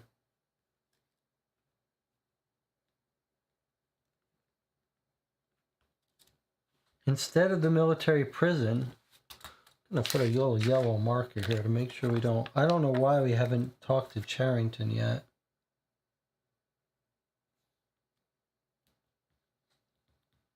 Does Charrington's entry change? No. So we're unlikely to catch him there. That's unfortunate. 9 Borough High Street. Anything else in the southeast? 76.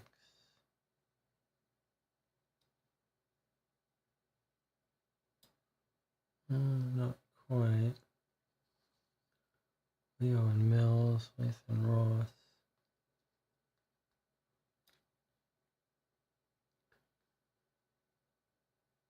Martin Shank lives right near there, but not adjacent to it. 81, 74. No, the closest would be Charrington.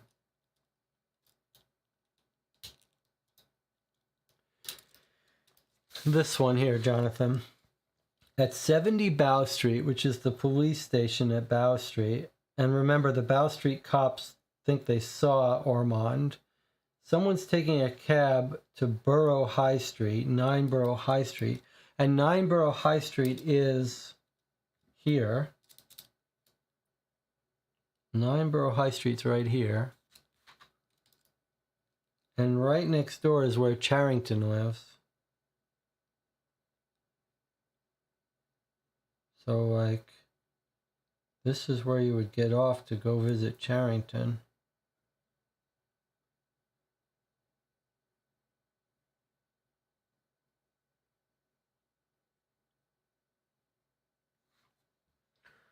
So that's possible that it's Ormond visiting, going to hide out with Charrington. Although he would have been on the run since yesterday, you'd think.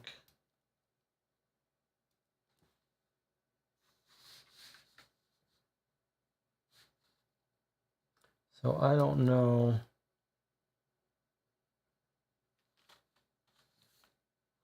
I don't know if that's what we really want to be finding.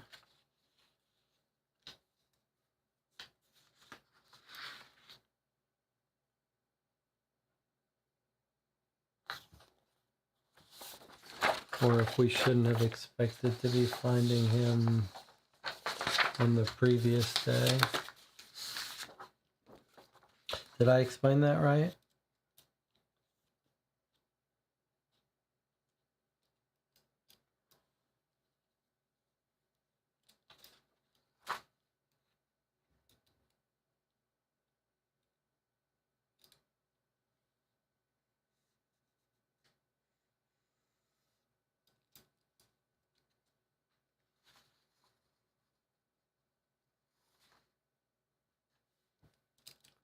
What's 57WC? Is that a place we care about?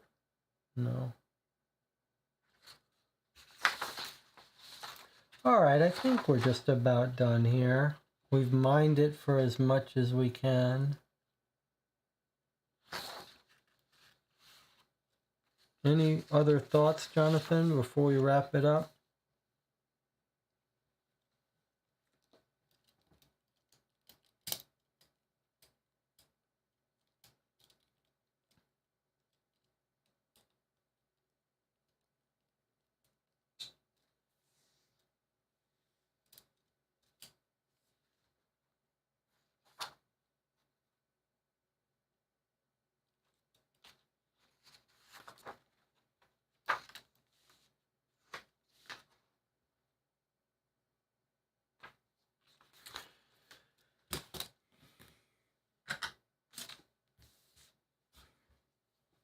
This is a big, giant map.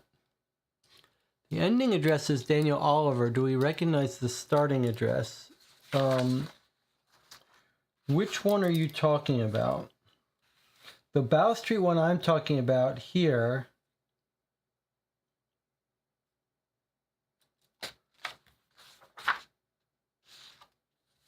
was just someone from Bow Street going to Charrington. On the 6th, okay, which one? You're talking about a different route? Daniel Oliver, this trip, this is your Belfort trip to Oxford Circus. So what is your question about? Where's my chat top? There we go.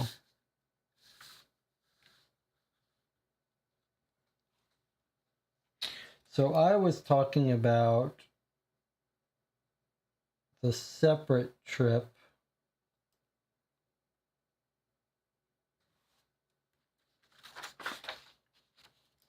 here, just from Bow Street to Borough High Street, and no trip to Bow Street, just starting at Bow Street, going to Borough High Street and staying there.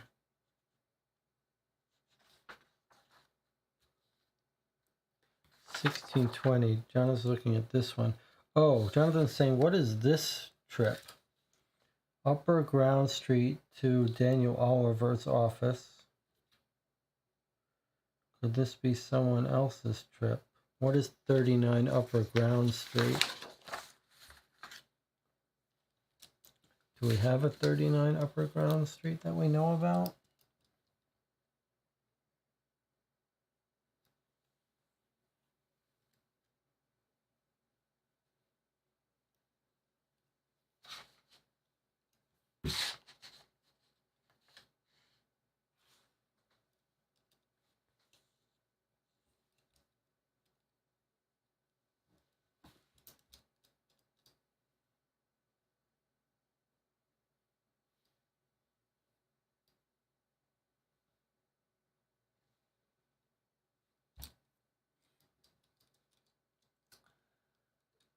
Ah, 39 Upper Ground. Where is it?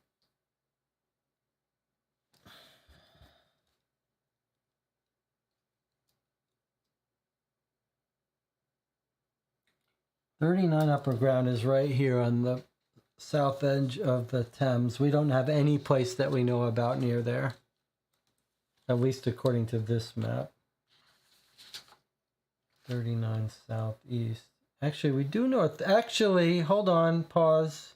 We do have a clue point here, Jonathan. At 38. 38, we have an unknown clue point.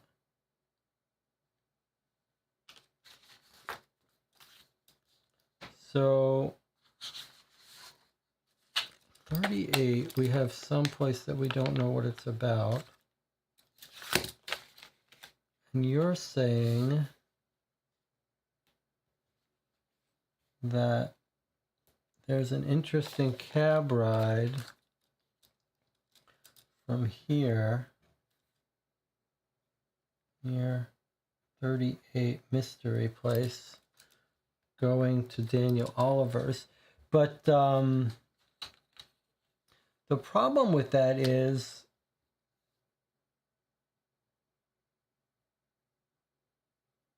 that, are you saying that we've got someone going like this,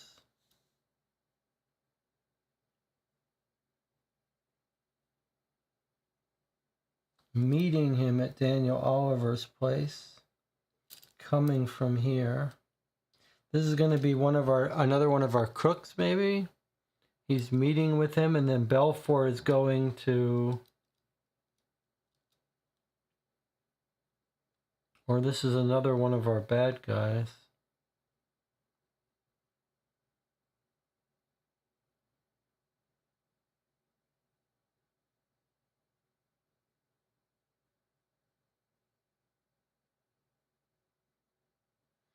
So another one of our bad guys is going to Throgmorton and then eventually to Don Mills's house. Or it's Don Mills. Well, we don't know what's at this location, 38. So that's a possible location to check out.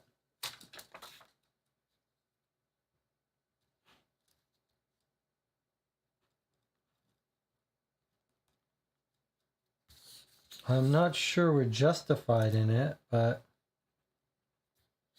I'm going to make a note. September 6th at 4:20. It's a nice catch, Jonathan. It's a very nice catch.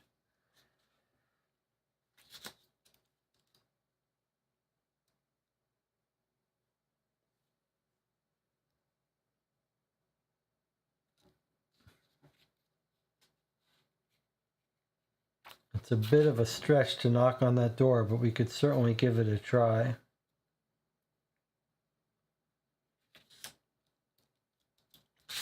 All right. These logs are exhausting. They are kind of exhausting. They're overwhelming. You know, one of the things I was thinking of, Jonathan, I was trying to think. I went back and I looked at our Adventures by Gaslight's notes, and there's like 30 pages of them. So we've taken almost as much notes. And the book was as big. And I was trying to think, why does this case seem so overwhelming compared to Adventures by Gaslight? I think one of the reasons is there's no fluff in this game. Like Adventures by Gaslight, there was a lot of touristing. We were going to places and getting these long descriptions of just fancy stuff going on in England and in Paris at the World's Fair. This case feels like every single clue we visited has been about our case, someone involved in it, and some dense thing like these 5 different cab logs. Craziness. All right, are we ready to call this session an end, Jonathan, after 6 hours? And Tina? We've mined these for as much as we think we can, but we're not meeting. And Jonathan says Gaslight was focused on just a few characters. That's all true.